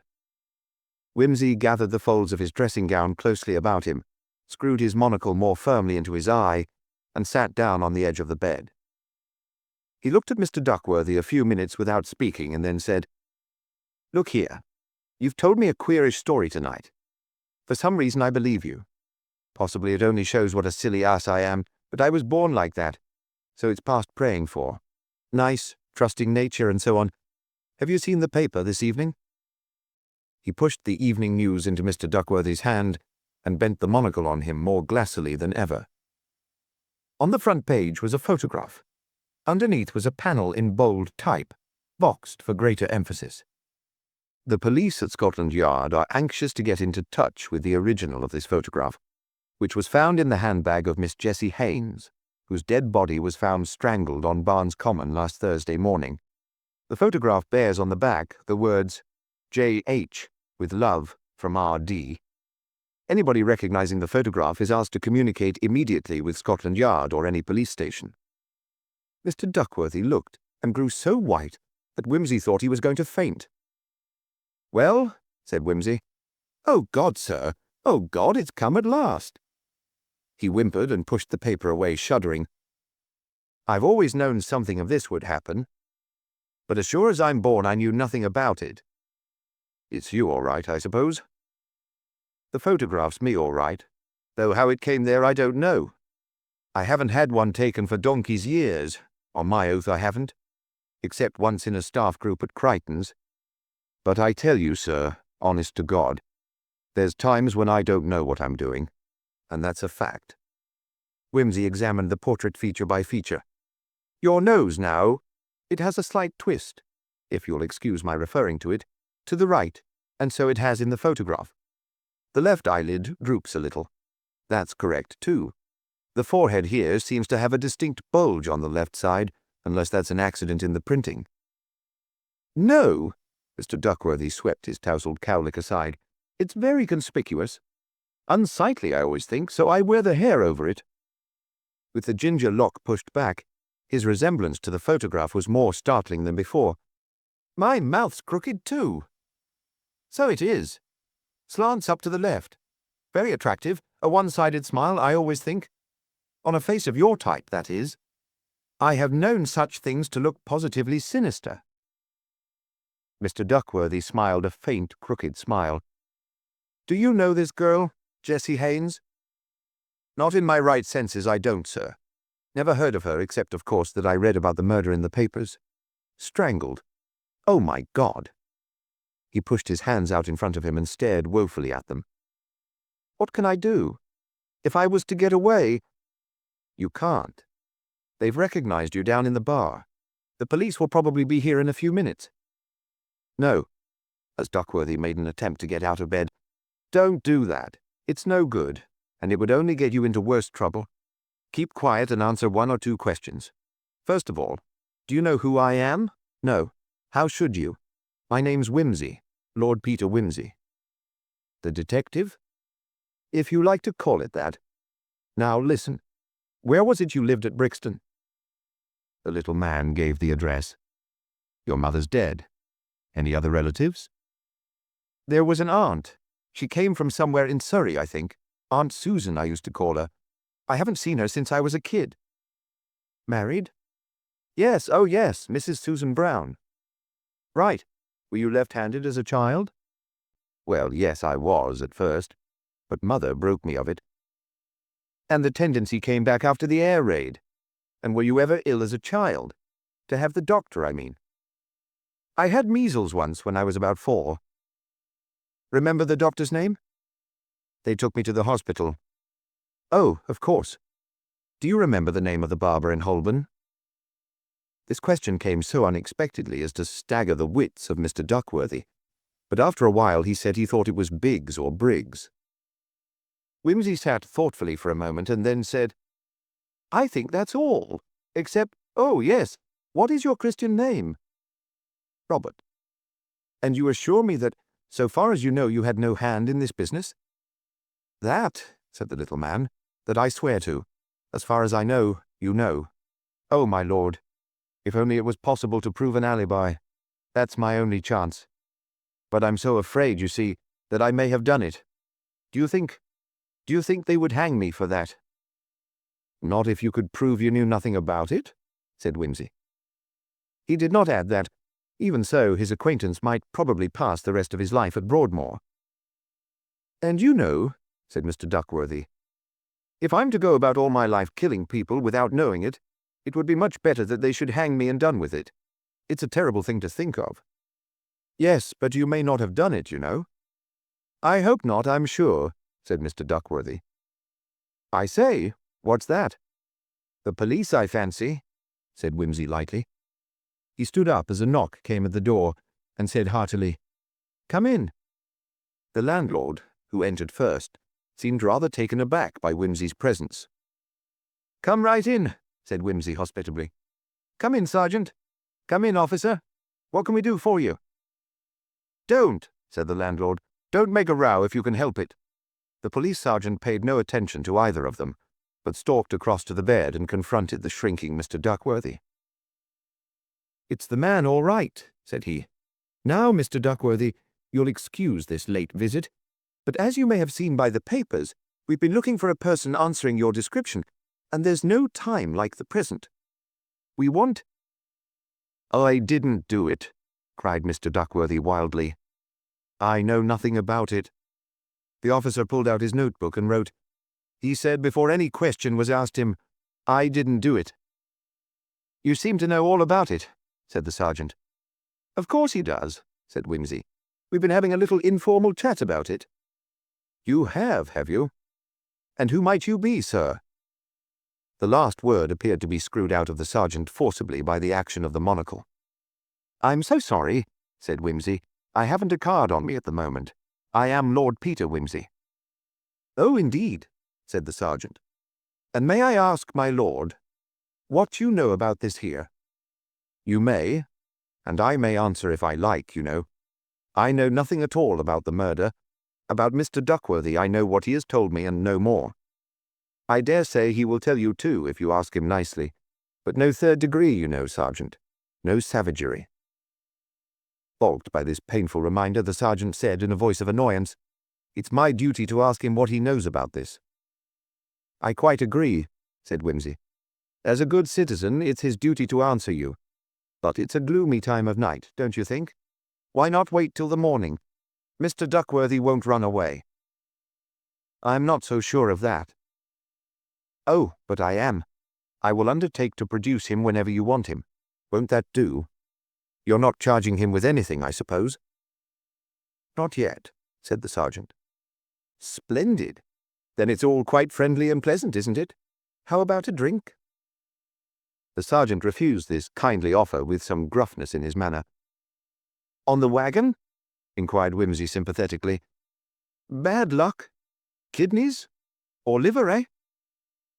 The sergeant made no reply. "Well, we are charmed to have had the pleasure of seeing you," pursued Wimsey. "You'll look us up in the morning, won't you? I've got to get back to town fairly early, but I'll drop in at the police station on my way.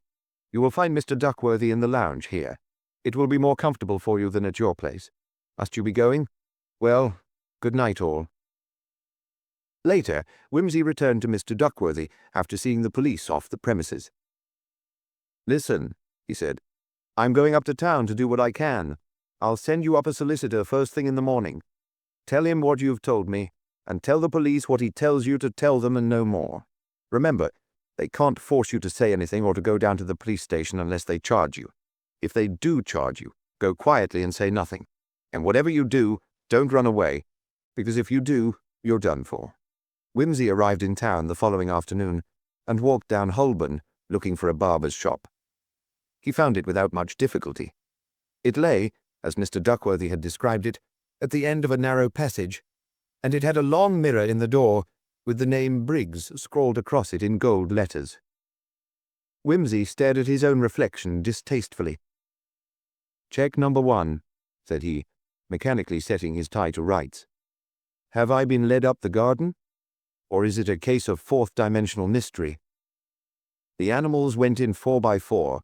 Vive la compagnie. The camel, he got stuck in the door. There is something intensely unpleasant about making a camel of oneself. It goes for days without a drink, and its table manners are objectionable. But there is no doubt that this door is made of looking-glass. Was it always so, I wonder? On, Wimsey, on! I cannot bear to be shaved again. Perhaps a haircut might be managed." He pushed the door open, keeping a stern eye on his reflection to see that it played him no trick. Of his conversation with the barber, which was lively and varied, only one passage is deserving of record. "It's some time since I was in here," said Wimsey. "Keep it short behind the ears. Been redecorated, haven't you?" "Yes, sir. Looks quite smart, doesn't it?" "The mirror on the outside of the door. That's new too, isn't it?" "Oh, no, sir. That's been there ever since we took over." "Has it? Then it's longer ago than I thought. Was it there 3 years ago?" "Oh, yes, sir. 10 years Mr. Briggs has been here, sir." "And the mirror, too?"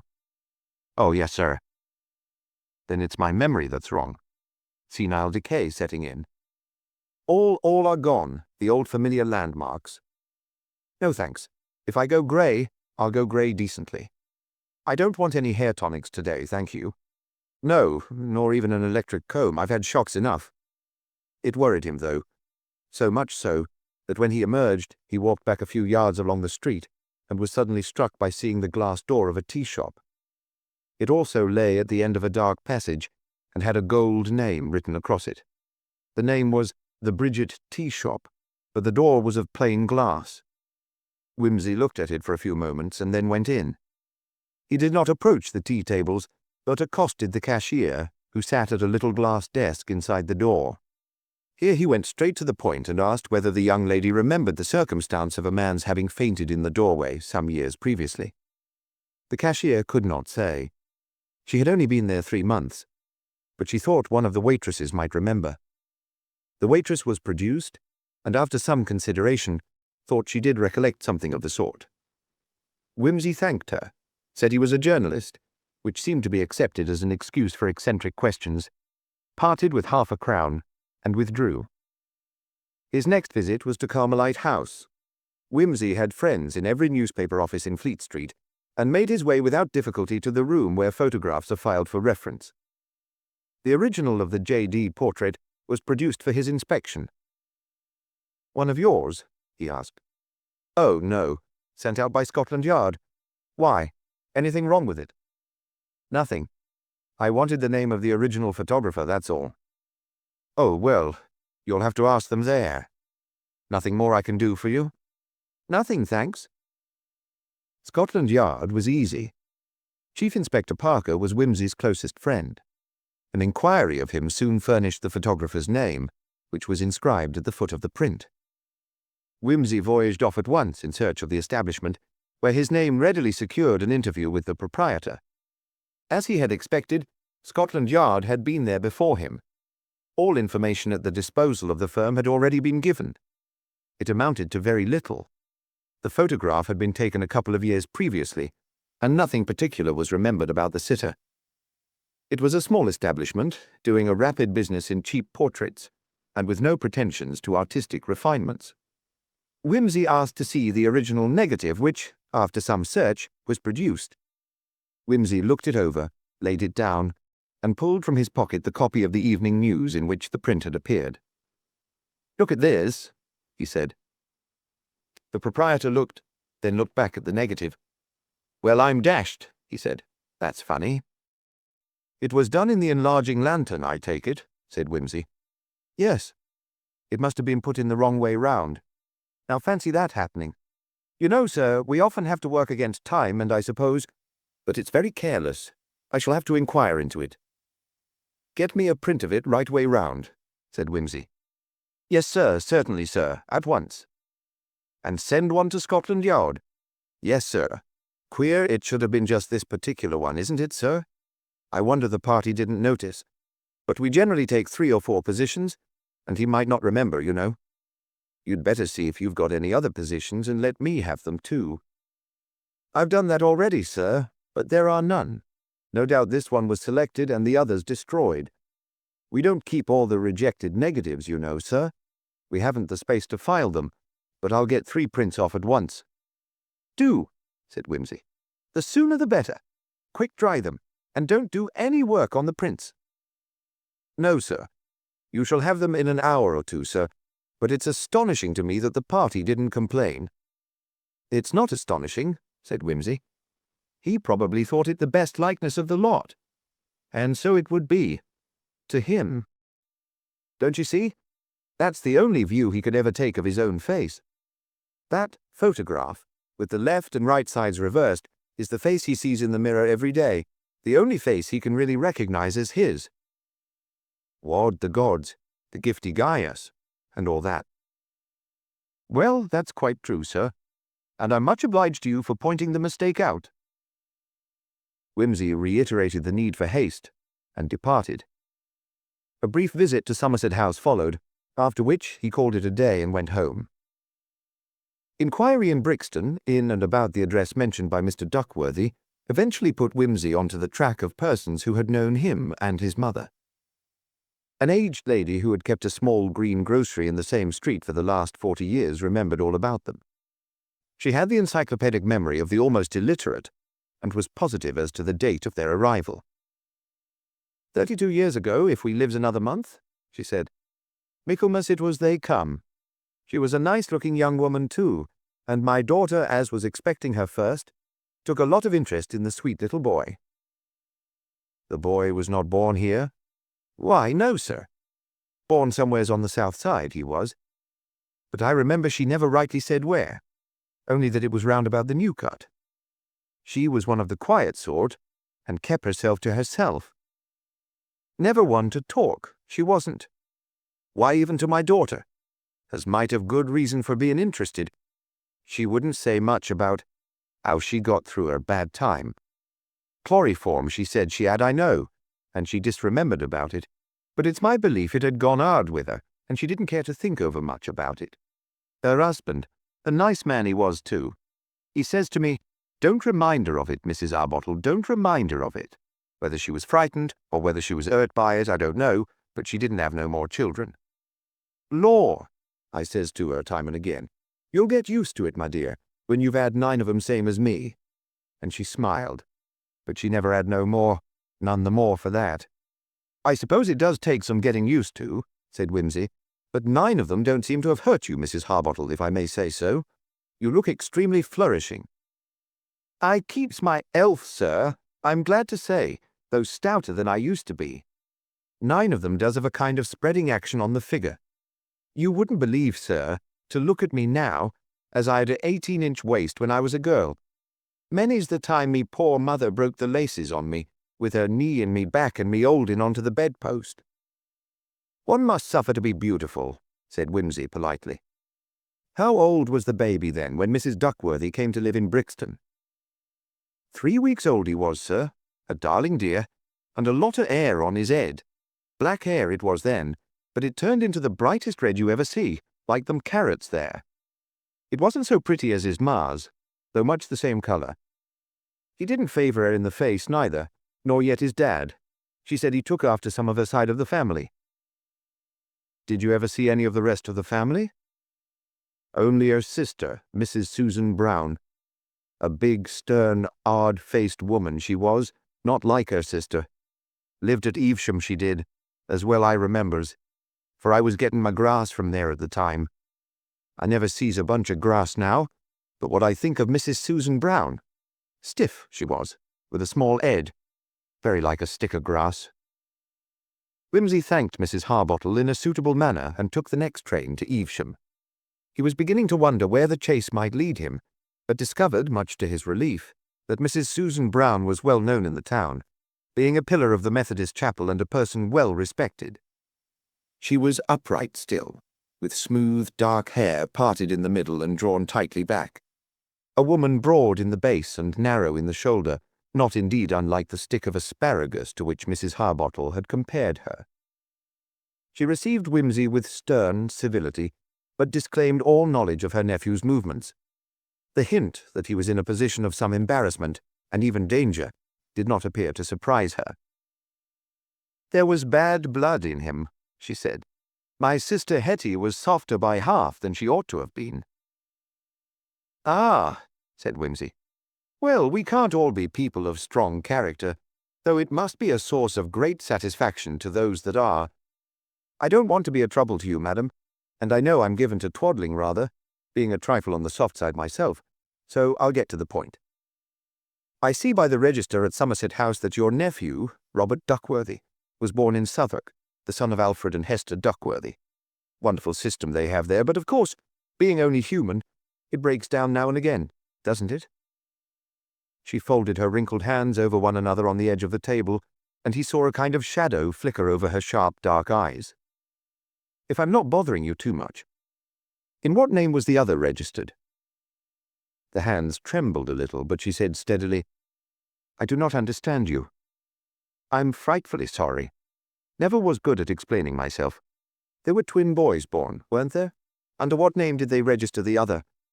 I'm so sorry to be a nuisance, but it's really rather important." "What makes you suppose that there were twins?" "Oh, I don't suppose it. I wouldn't have bothered you for a supposition. I know there was a twin brother. What became— at least I do know more or less what became of him." "It died," she said hurriedly. "I hate to seem contradictory," said Wimsey. "Most unattractive behaviour. But it didn't die, you know. In fact, it's alive now. It's only the name I want to know, you know." "And why should I tell you anything, young man?" "Because," said Wimsey, "if you will pardon the mention of anything so disagreeable to a refined taste, there's been a murder committed, and your nephew Robert is suspected. As a matter of fact, I happen to know that the murder was done by the brother. That's why I want to get hold of him, don't you see? It would be such a relief to my mind. I am naturally nice-minded, if you would help me to find him. Because if not, I shall have to go to the police, and then you might be subpoenaed as a witness. And I really shouldn't like, to see you in the witness box at a murder trial. So much unpleasant publicity, don't you know? Whereas if we can lay hands on the brother quickly, you and Robert need never come into it at all." Mrs. Brown sat in grim thought for a few minutes. "Very well," she said. "I will tell you. Of course, said Wimsey to Chief Inspector Parker a few days later. The whole thing was quite obvious when one had heard about the reversal of friend Duckworthy's interior economy.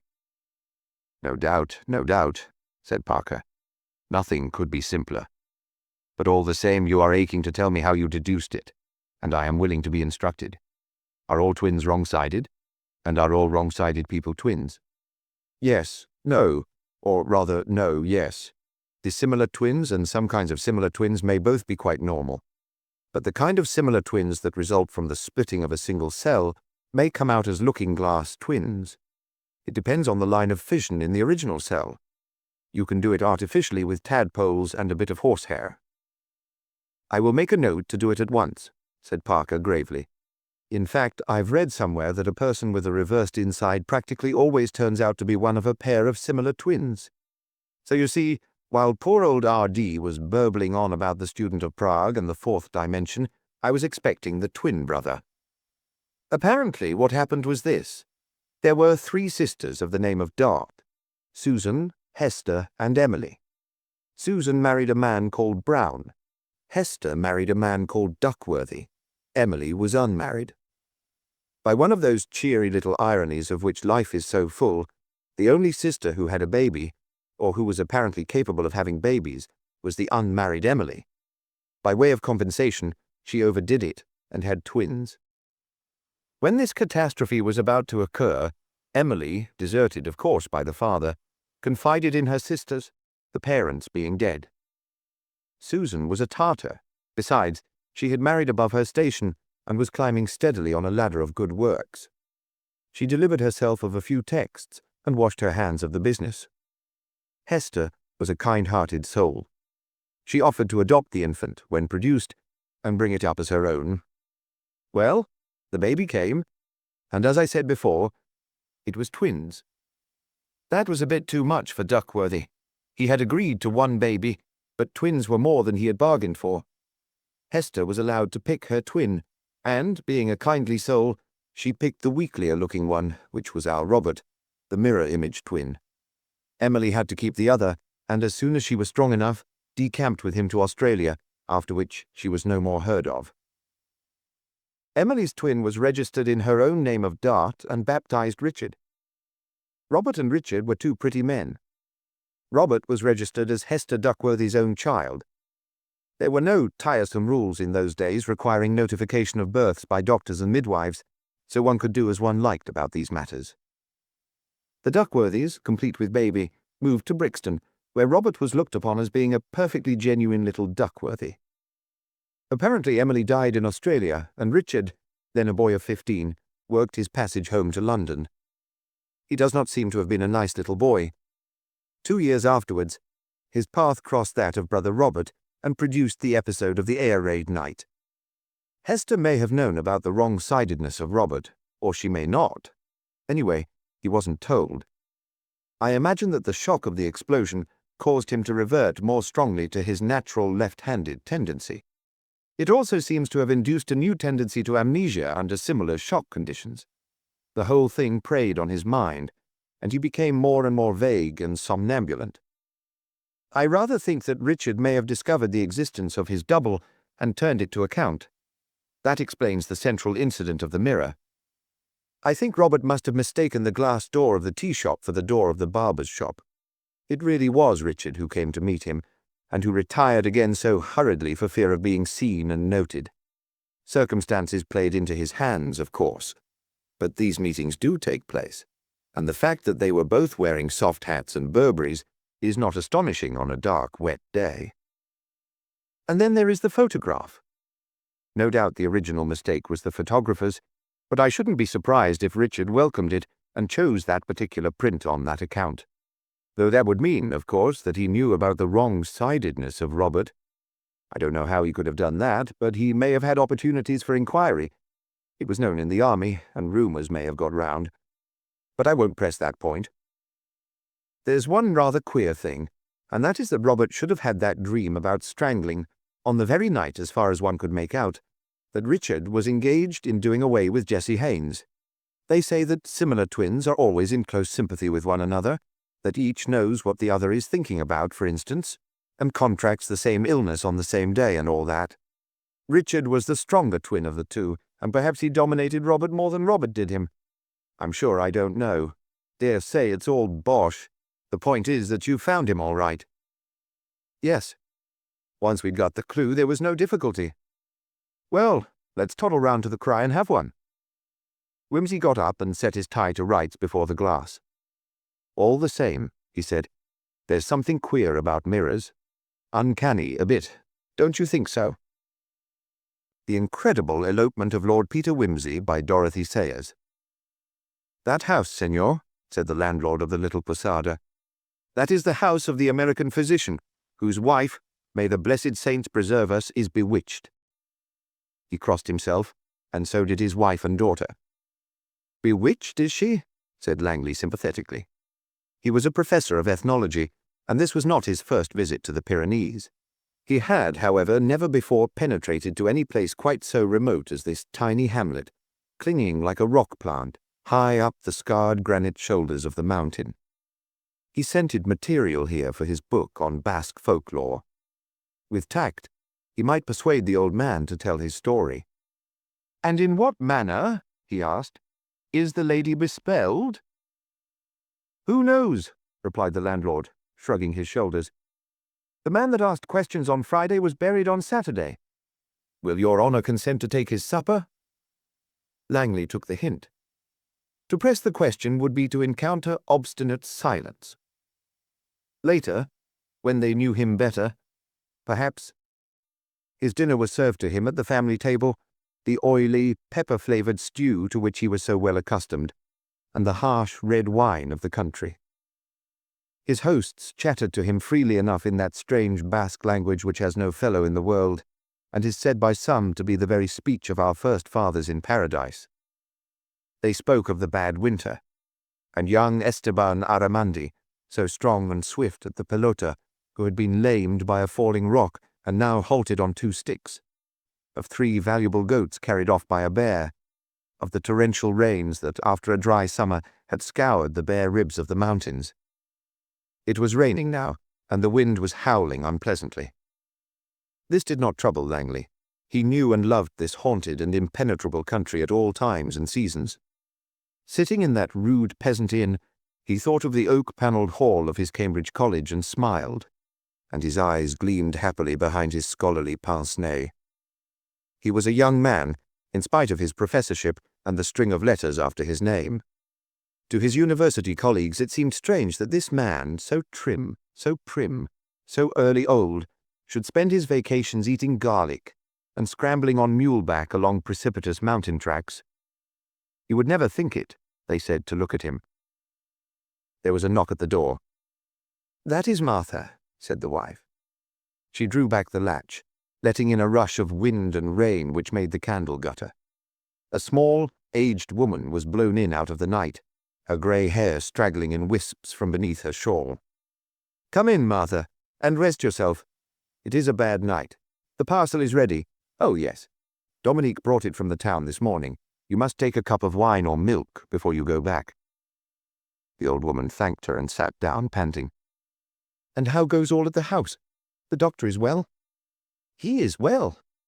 "And she?" The daughter put the question in a whisper, and the landlord shook his head at her with a frown. "As always at this time of the year. It is but a month now to the Day of the Dead. Jesu Maria, it is a grievous affliction for the poor gentleman, but he is patient, patient." "He is a good man," said Dominique, "and a skilful doctor, but an evil like that is beyond his power to cure. You are not afraid, Martha?" "Why should I be afraid? The evil one cannot harm me. I have no beauty, no wits, no strength for him to envy, and the holy relic will protect me." Her wrinkled fingers touched something in the bosom of her dress. "You come from the house yonder?" asked Langley. She eyed him suspiciously. "The signor is not of our country." "The gentleman is a guest, Martha," said the landlord hurriedly. "A learned English gentleman. He knows our country and speaks our language as you hear. He is a great traveller, like the American doctor, your master." "What is your master's name?" asked Langley. It occurred to him that an American doctor who had buried himself in this remote corner of Europe must have something unusual about him. Perhaps he also was an ethnologist. If so, they might find something in common. He is called Wetherall. She pronounced the name several times before he was sure of it. Wetherall? Not Standish Wetherall. He was filled with extraordinary excitement. The landlord came to his assistance. "This parcel is for him," he said. "No doubt the name will be written there." It was a small package, neatly sealed, bearing the label of a firm of London chemists, and addressed to Standish Wetherall, Esquire, M.D. "Good heavens!" exclaimed Langley. "But this is strange. Almost a miracle. I know this man. I knew his wife, too." He stopped. Again the company made the sign of the cross. "Tell me," he said in great agitation, and forgetting his caution, "you say his wife is bewitched, afflicted. How is this? Is she the same woman I know? Describe her." "She was tall, beautiful, with gold hair and blue eyes like the Madonna. Is this she?" There was a silence. The old woman shook her head and muttered something inaudible, but the daughter whispered, "True, it is true. Once we saw her thus, as the gentleman says—" "Be quiet," said her father. "Sir," said Martha, "we are in the hand of God." She rose and wrapped her shawl about her. "One moment," said Langley. He pulled out his notebook and scribbled a few lines. "Will you take this letter to your master the doctor? It is to say that I am here, his friend whom he once knew, and to ask if I may come and visit him. That is all." "You would not go to that house, Excellence?" whispered the old man fearfully. "If he will not have me, maybe he will come to me here." He added a word or two and drew a piece of money from his pocket. "You will carry my note for me?" "Willingly, willingly. But the signor will be careful? Perhaps, though a foreigner, you are of the faith?" "I am a Christian," said Langley. This seemed to satisfy her. She took the letter and the money and secured them, together with the parcel, in a remote pocket. Then she walked to the door, strongly and rapidly for all her bent shoulders and appearance of great age. Langley remained lost in thought. Nothing could have astonished him more than to meet the name of Standish Wetherall in this place. He had thought that episode finished and done with over 3 years ago. Of all people, the brilliant surgeon in the prime of his life and reputation, and Alice Wetherall, that delicate piece of golden womanhood, exiled in this forlorn corner of the world. His heart beat a little faster at the thought of seeing her again. 3 years ago, he had decided that it would be wiser if he did not see too much of that porcelain loveliness. That folly was past now, but still he could not visualize her except against the background of the great white house in Riverside Drive, with the peacocks and the swimming pool and the gilded tower with the roof garden. Wetherall was a rich man, the son of old Hiram Wetherall, the automobile magnate. What was Wetherall doing here? He tried to remember. Hiram Wetherall, he knew, was dead, and all the money belonged to Standish, for there were no other children. There had been trouble when the only son had married a girl without parents or history. He had brought her from somewhere out west. There had been some story of his having found her years before as a neglected orphan, and saved her from something or cured her of something and paid for her education when he was still scarcely more than a student. Then, when he was a man over 40 and she a girl of 17, he had brought her home and married her. And now he had left his house and his money and one of the finest specialist practices in New York to come to live in the Basque country, in a spot so out of the way that men still believed in black magic and could barely splutter more than a few words of bastard French or Spanish, a spot that was uncivilized even by comparison with the primitive civilization surrounding it. Langley began to be sorry that he had written to Wetherall. It might be resented. The landlord and his wife had gone out to see to their cattle. The daughter sat close to the fire, mending a garment.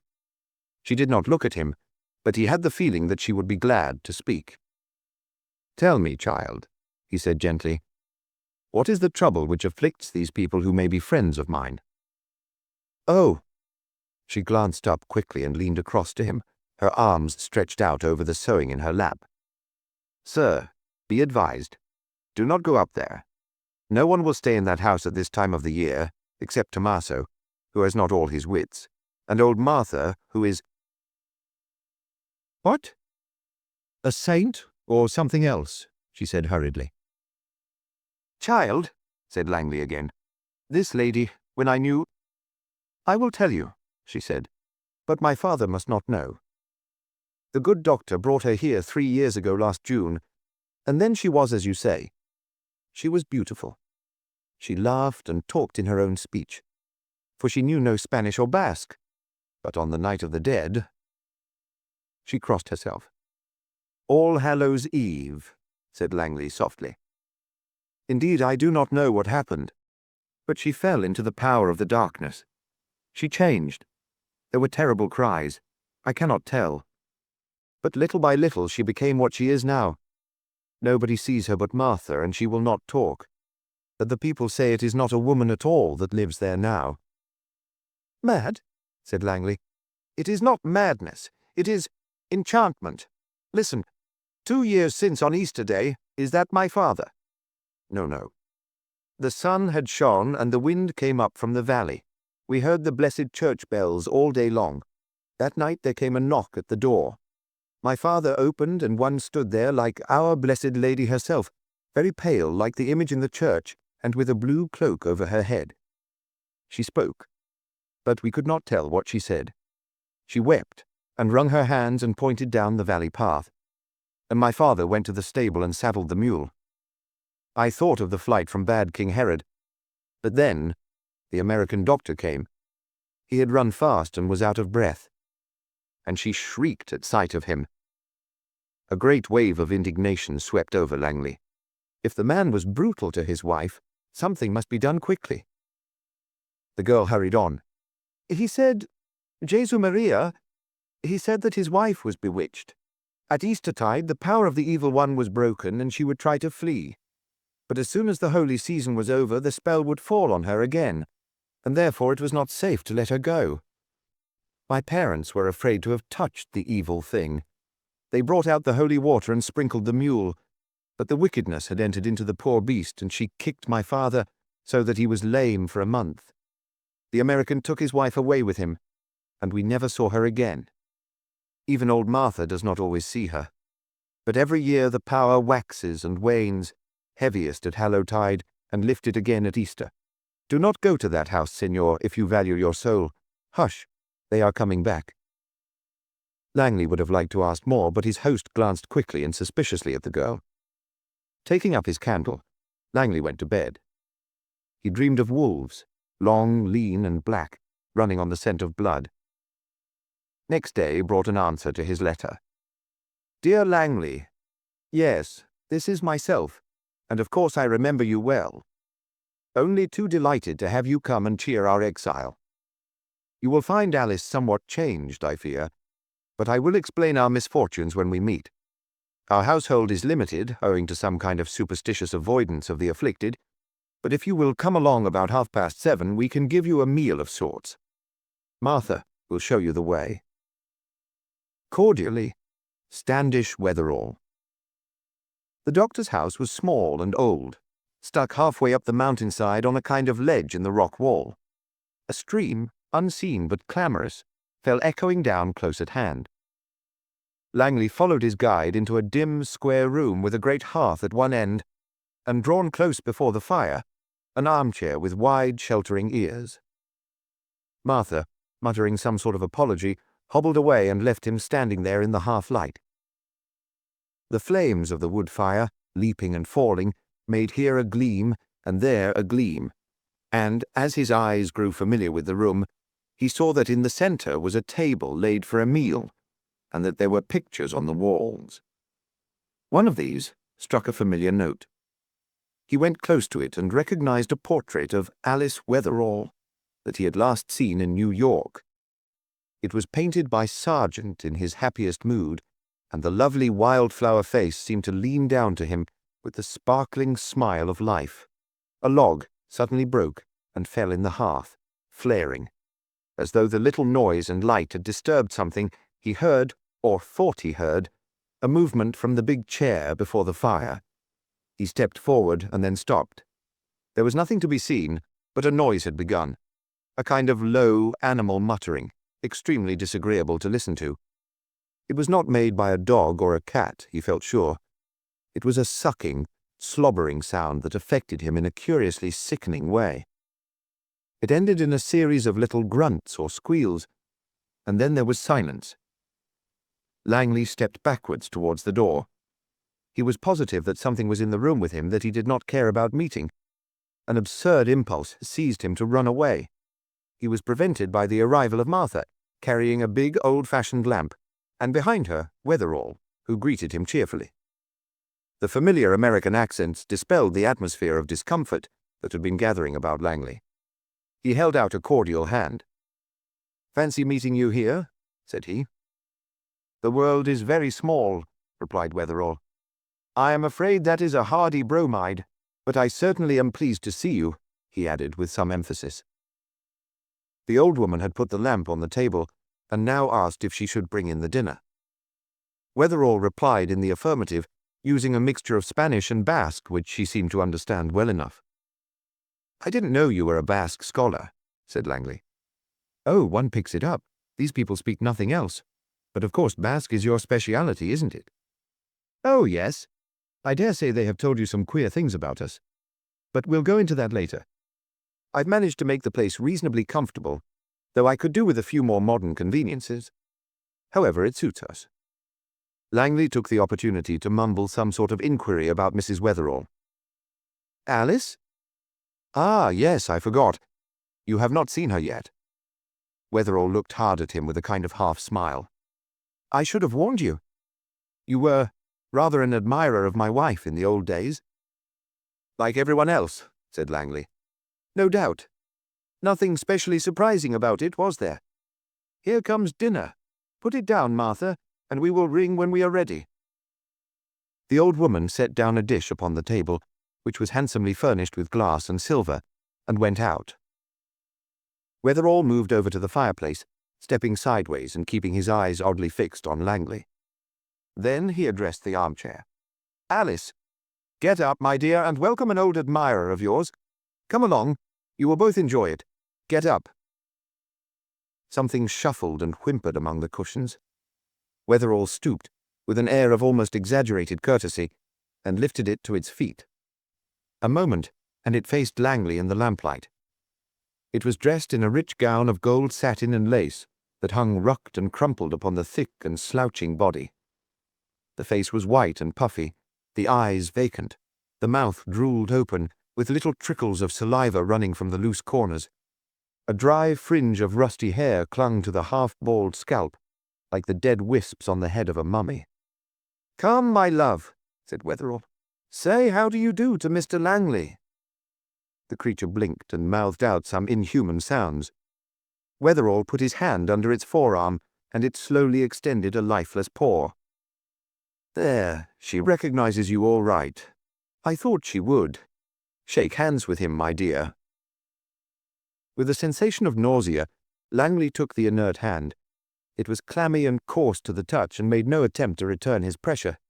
He let it go. It pawed vaguely in the air for a moment and then dropped. "I was afraid you might be upset," said Wetherall, watching him. "I have grown used to it, of course, and it doesn't affect me as it would an outsider. Not that you are an outsider. Anything but that, eh?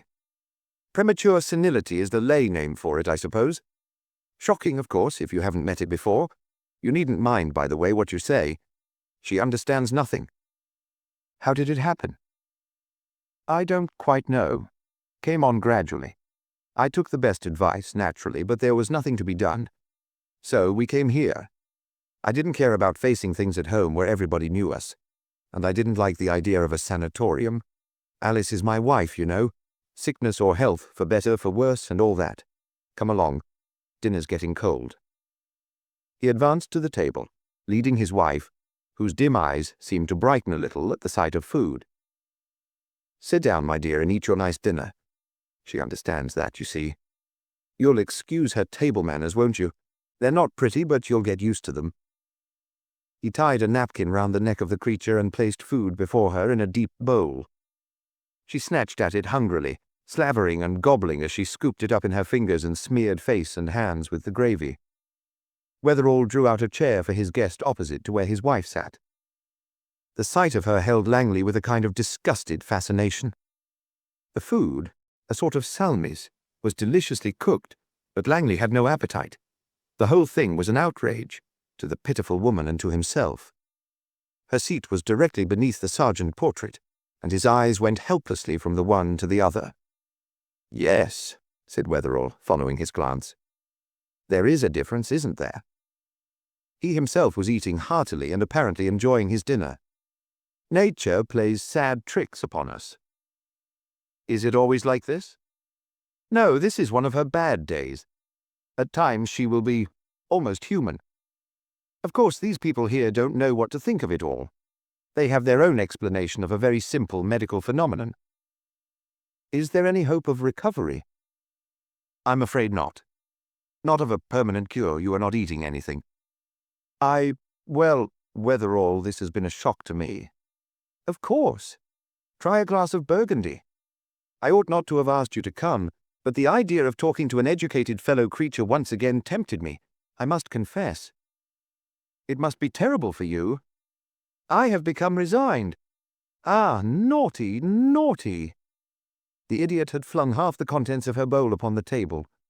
Wetherall patiently remedied the disaster and went on, "I can bear it better here, in this wild place where everything seems possible and nothing unnatural.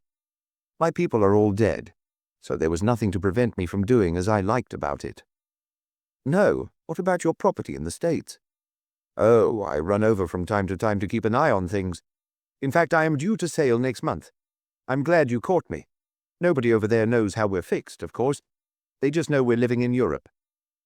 "Did you consult no American doctor?" "No. We were in Paris when the first symptoms declared themselves. That was shortly after that visit you paid to us." A flash of some emotion, to which Langley could not put a name, made the doctor's eyes for a moment sinister.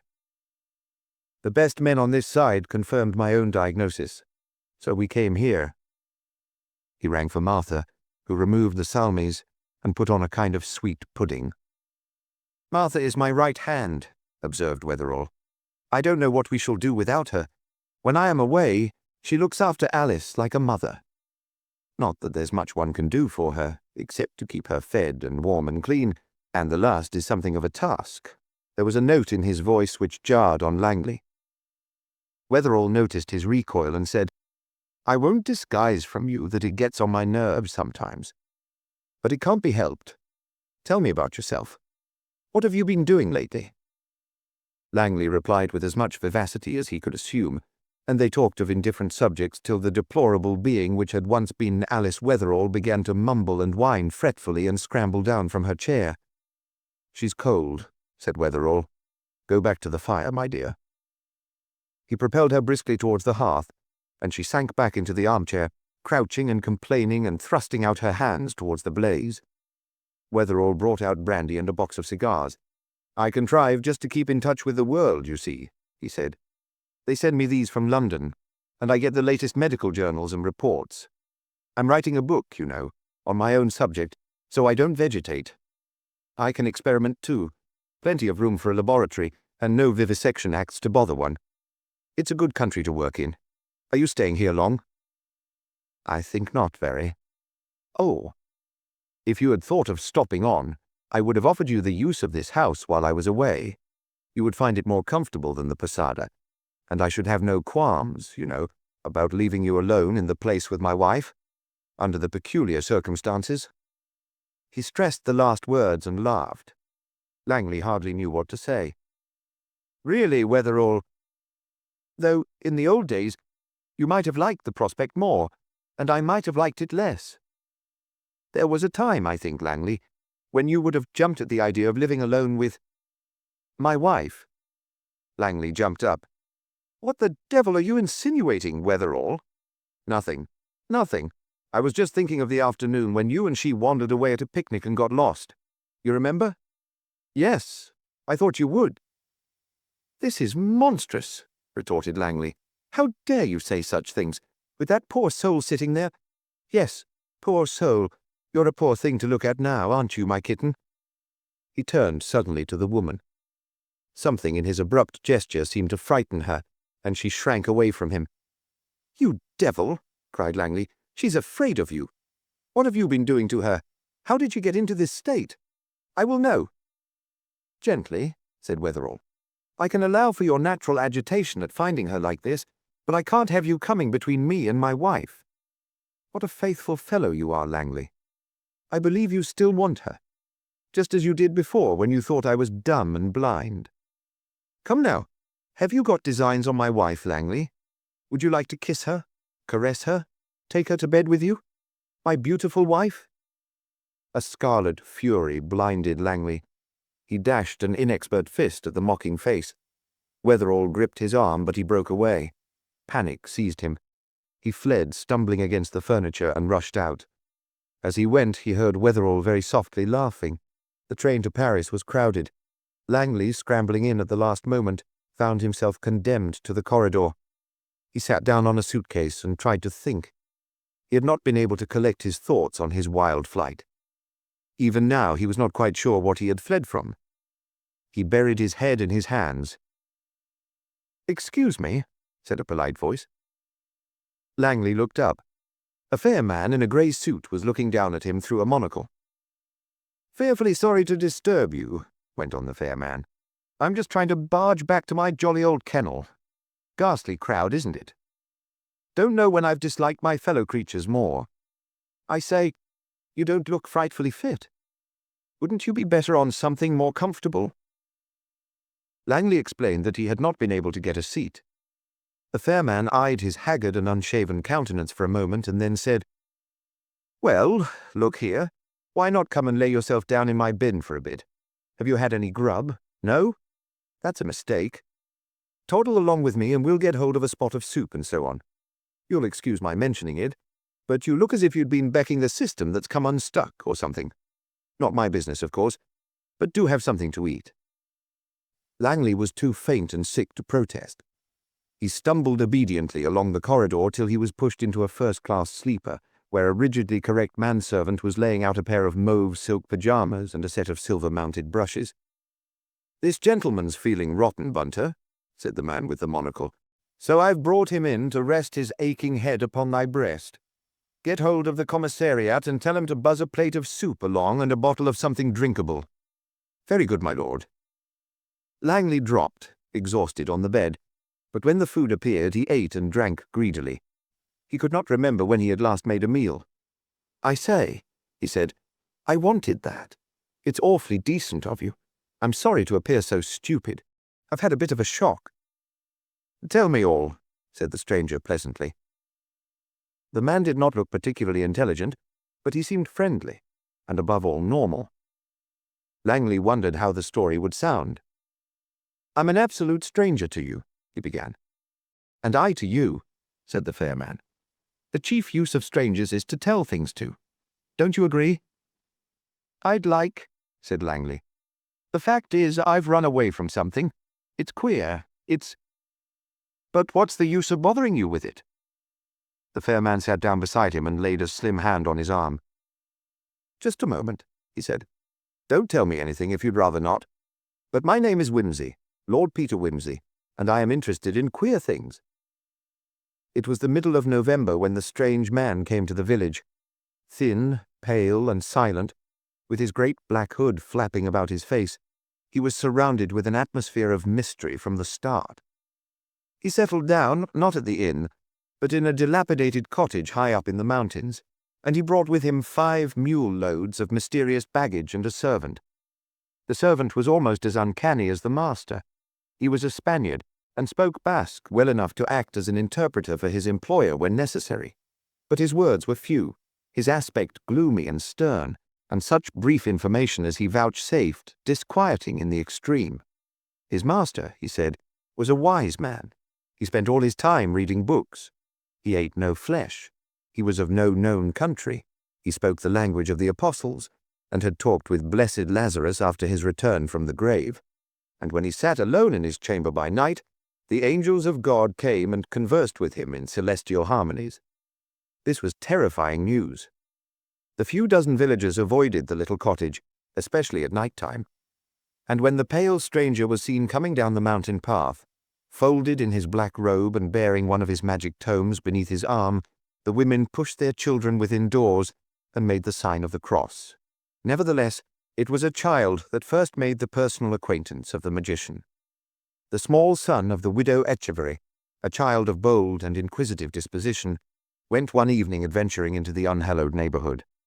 He was missing for 2 hours, during which his mother, in a frenzy of anxiety, had called the neighbors about her and summoned the priest, who had unhappily been called away on business to the town. Suddenly, however, the child reappeared, well and cheerful, with a strange story to tell. He had crept up close to the magician's house, the bold, wicked child, did ever you hear the like, and climbed into a tree to spy upon the stranger, Jesu Maria. And he saw a light in the window, and strange shapes moving about and shadows going to and fro within the room. And then there came a strain of music, so ravishing it drew the very heart out of his body, as though all the stars were singing together. Oh, my precious treasure! The wizard has stolen the heart out of him, alas, alas! Then the cottage door opened, and the wizard came out, and with him a great company of familiar spirits. One of them had wings like a seraph, and talked in an unknown tongue, and another was like a wee man, no higher than your knee, with a black face and a white beard. And he sat on the wizard's shoulder and whispered in his ear. And the heavenly music played louder and louder. And the wizard had a pale flame all about his head, like the pictures of the saints. Blessed St. James of Compostela, be merciful to us all. And what then? Why then he, the boy, had been very much frightened and wished he had not come, but the little dwarf spirit had seen him and jumped into the tree after him, climbing, oh, so fast! And he had tried to climb higher and had slipped and fallen to the ground. Oh, the poor, wicked, brave, bad boy! Then the wizard had come and picked him up and spoken strange words to him, and all the pain had gone away from the places where he had bumped himself. Marvelous, marvelous! And he had carried him into the house. And inside, it was like the streets of heaven, all gold and glittering. And the familiar spirits had sat beside the fire, 9 in number, and the music had stopped playing. But the wizard's servant had brought him marvelous fruits in a silver dish, like fruits of paradise, very sweet and delicious, and he had eaten them, and drunk a strange rich drink from a goblet covered with red and blue jewels. Oh, yes. And there had been a tall crucifix on the wall, big, with a lamp burning before it, and a strange sweet perfume like the smell in church on Easter Day. A crucifix? That was strange. Perhaps the magician was not so wicked after all. And what next?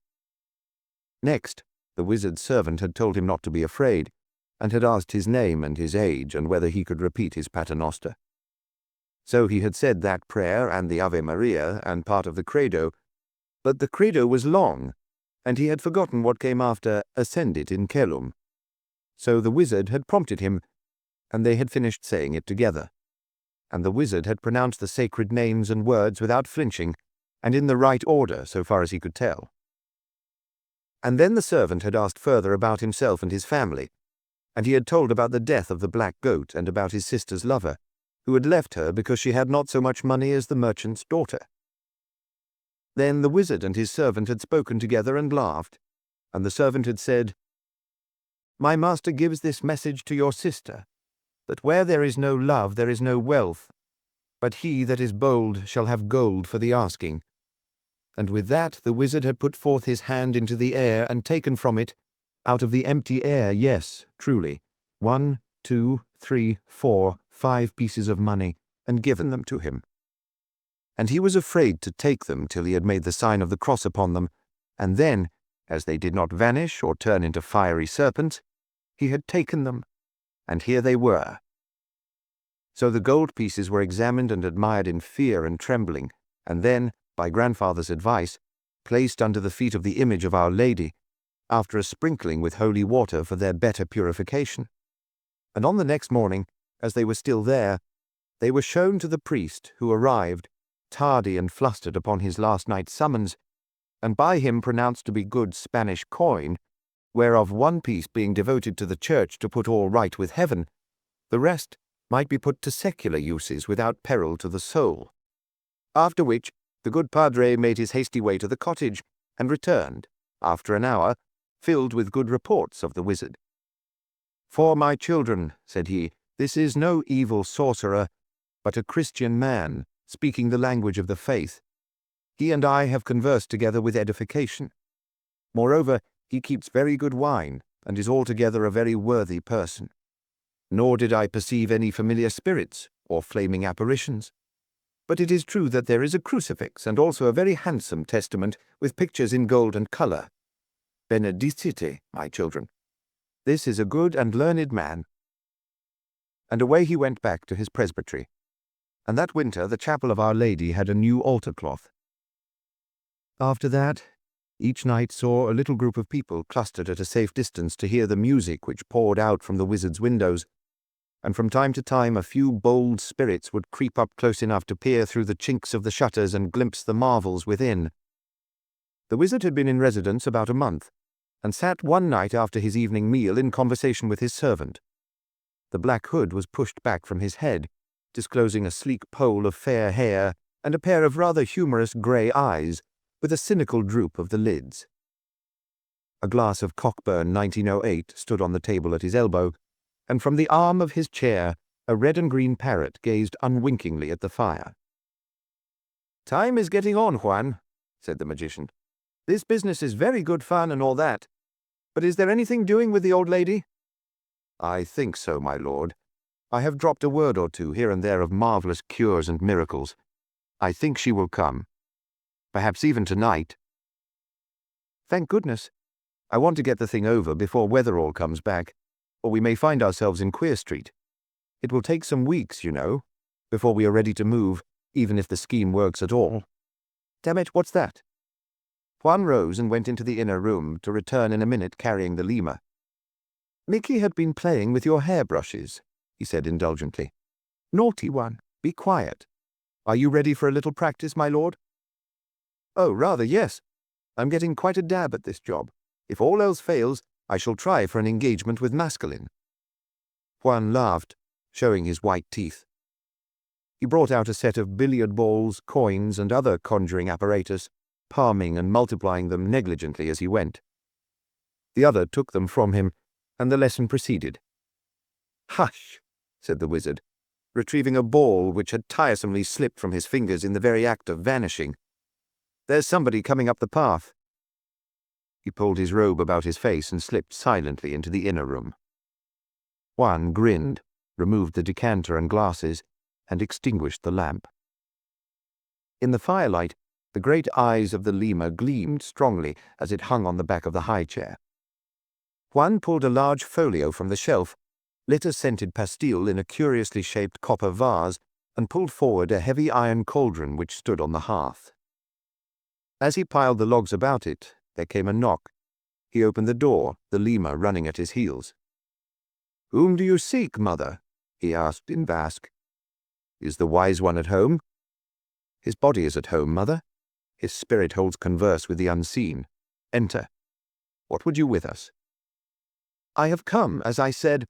Ah, Mary, is that a spirit?" "God made spirits and bodies also. Enter and fear not." The old woman came tremblingly forward. "Hast thou spoken with him of what I told thee?" "I have. I have shown him the sickness of thy mistress, her husband's sufferings, all." "What said he?" "Nothing. He read in his book." "Think you he can heal her?" "I do not know. The enchantment is a strong one, but my master is mighty for good." "Will he see me?"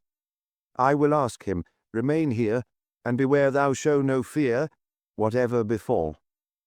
"I will be courageous," said the old woman, fingering her beads. Juan withdrew. There was a nerve-shattering interval. The lemur had climbed up to the back of the chair again and swung, teeth chattering, among the leaping shadows. The parrot cocked his head and spoke a few gruff words from his corner. An aromatic steam began to rise from the cauldron. Then, slowly into the red light, 3, 4, 7 white shapes came stealthily and sat down in a circle about the hearth. Then, a faint music that seemed to roll in from leagues away. The flame flickered and dropped. There was a tall cabinet against the wall, with gold figures on it that seemed to move with the moving firelight. Then, out of the darkness, a strange voice chanted in an unearthly tongue that sobbed and thundered. Martha's knees gave under her. She sank down. The 7 white cats rose and stretched themselves, and came sidling slowly about her. She looked up and saw the wizard standing before her, a book in one hand and a silver wand in the other. The upper part of his face was hidden, but she saw his pale lips move, and presently he spoke, in a deep, husky tone that vibrated solemnly in the dim room. O pepon, imegar, polemon periton de figonde, eidhi melimen agiro dathanatote. Esest ute ken aftos eni protis imachimin, ute kes estelim imachines kidianiran. The great syllables went rolling on. Then the wizard paused and added in a kinder tone, Great stuff, this Homer. It goes so thunderingly as though it conjured devils. What do I do next? The servant had come back, and now whispered in Martha's ear. Speak now, said he. The master is willing to help you. Thus encouraged, Martha stammered out her request. She had come to ask the wise man to help her mistress, who lay under an enchantment. She had brought an offering, the best she could find, for she had not liked to take anything of her master's during his absence. But here were a silver penny, an oatcake, and a bottle of wine, very much at the wizard's service, if such small matters could please him. The wizard, setting aside his book, gravely accepted the silver penny, turned it magically into 6 gold pieces, and laid the offering on the table. Over the oatcake and the wine he showed a little hesitation, but at length, murmuring, Ergo omnis longo solvit se teucria luctu, a line notorious for its grave spondaic cadence, he metamorphosed the one into a pair of pigeons, and the other into a curious little crystal tree in a metal pot, and set them beside the coins. Martha's eyes nearly started from her head, but Juan whispered encouragingly, The good intention gives value to the gift. The master is pleased. Hush! The music ceased on a loud chord. The wizard, speaking now with greater assurance, delivered himself with fair accuracy of a page or so from Homer's catalogue of the ships, and drawing from the folds of his robe his long white hand laden with antique rings, produced from mid-air a small casket of shining metal, which he proffered to the suppliant. The master says, prompted the servant, that you shall take this casket and give to your lady of the wafers which it contains, 1 at every meal. When all have been consumed, seek this place again, and remember to say 3 Aves and 2 Paters morning and evening for the intention of the lady's health. Thus, by faith and diligence, the cure may be accomplished. Martha received the casket with trembling hands. Tendebantque manus ripe ulterioris amore, said the wizard with emphasis. Poluflua boio thalaces, ne plus ultra, valete, plaudit. He stalked away into the darkness, and the audience was over. It is working, then? Said the wizard to Juan. The time was 5 weeks later, and 5 more consignments of enchanted wafers had been ceremoniously dispatched to the grim house on the mountain. It is working, agreed Juan. The intelligence is returning, the body is becoming livelier, and the hair is growing again. Thank the Lord. It was a shot in the dark, Juan. And even now I can hardly believe that anyone in the world could think of such a devilish trick. When does Weatherall return? In 3 weeks' time. Then we had better fix our grand finale for today fortnight. See that the mules are ready, and go down to the town and get a message off to the yacht. Yes, my lord. That will give you a week to get clear with the menagerie and the baggage. And, I say, how about Martha? Is it dangerous to leave her behind, do you think? I will try to persuade her to come back with us. Do. I should hate anything unpleasant to happen to her. The man's a criminal lunatic. Oh, Lord! I'll be glad when this is over. I want to get into a proper suit of clothes again. What Bunter would say if he saw this? The wizard laughed, lit a cigar, and turned on the gramophone. The last act was duly staged a fortnight later. It had taken some trouble to persuade Martha of the necessity of bringing her mistress to the wizard's house. Indeed, That supernatural personage had been obliged to make an alarming display of wrath and declaim 2 whole choruses from Euripides before gaining his point. The final touch was put to the terrors of the evening by a demonstration of the ghastly effects of a sodium flame, which lends a very corpse-like aspect to the human countenance, particularly in a lonely cottage on a dark night, and accompanied by incantations and the danse macabre of Saint-Saëns.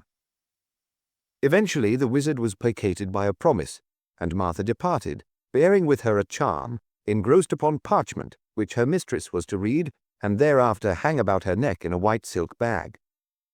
Considered as a magical formula, the document was perhaps a little unimpressive in its language, but its meaning was such as a child could understand. It was in English, and ran, "You have been ill and in trouble, but your friends are ready to cure you and help you. Don't be afraid, but do whatever Martha tells you, and you will soon be quite well and happy again." "And even if she can't understand it," said the wizard to his man, "it can't possibly do any harm." The events of that terrible night have become legend in the village. They tell by the fireside with bated breath how Martha brought the strange foreign lady to the wizard's house, that she might be finally and forever freed from the power of the evil one. It was a dark night, and a stormy one, with the wind howling terribly through the mountains. The lady had become much better and brighter through the wizard's magic, though this perhaps was only a fresh glamour and delusion. And she had followed Martha like a little child on that strange and secret journey. They had crept out very quietly to elude the vigilance of old Tommaso, who had strict orders from the doctor never to let the lady stir one step from the house. As for that, Tommaso swore that he had been cast into an enchanted sleep, but who knows? There may have been no more to it than overmuch wine. Martha was a cunning woman, and some said little better than a witch herself. Be that as it might, Martha and the lady had come to the cottage, and there the wizard had spoken many things in a strange tongue, and the lady had spoken likewise. Yes, she who for so long had only grunted like a beast, had talked with the wizard and answered him. Then the wizard had drawn strange signs upon the floor round about the lady and himself, and when the lamp was extinguished, the signs glowed awfully with a pale light of their own. The wizard also drew a circle about Martha herself, and warned her to keep inside it. Presently they heard a rushing noise, like great wings beating, and all the familiars leaped about, and the little white man with the black face ran up the curtain and swung from the pole. Then a voice cried out, "He comes! He comes!" And the wizard opened the door of the tall cabinet with gold images upon it, that stood in the center of the circle, and he and the lady stepped inside it, and shut the doors after them.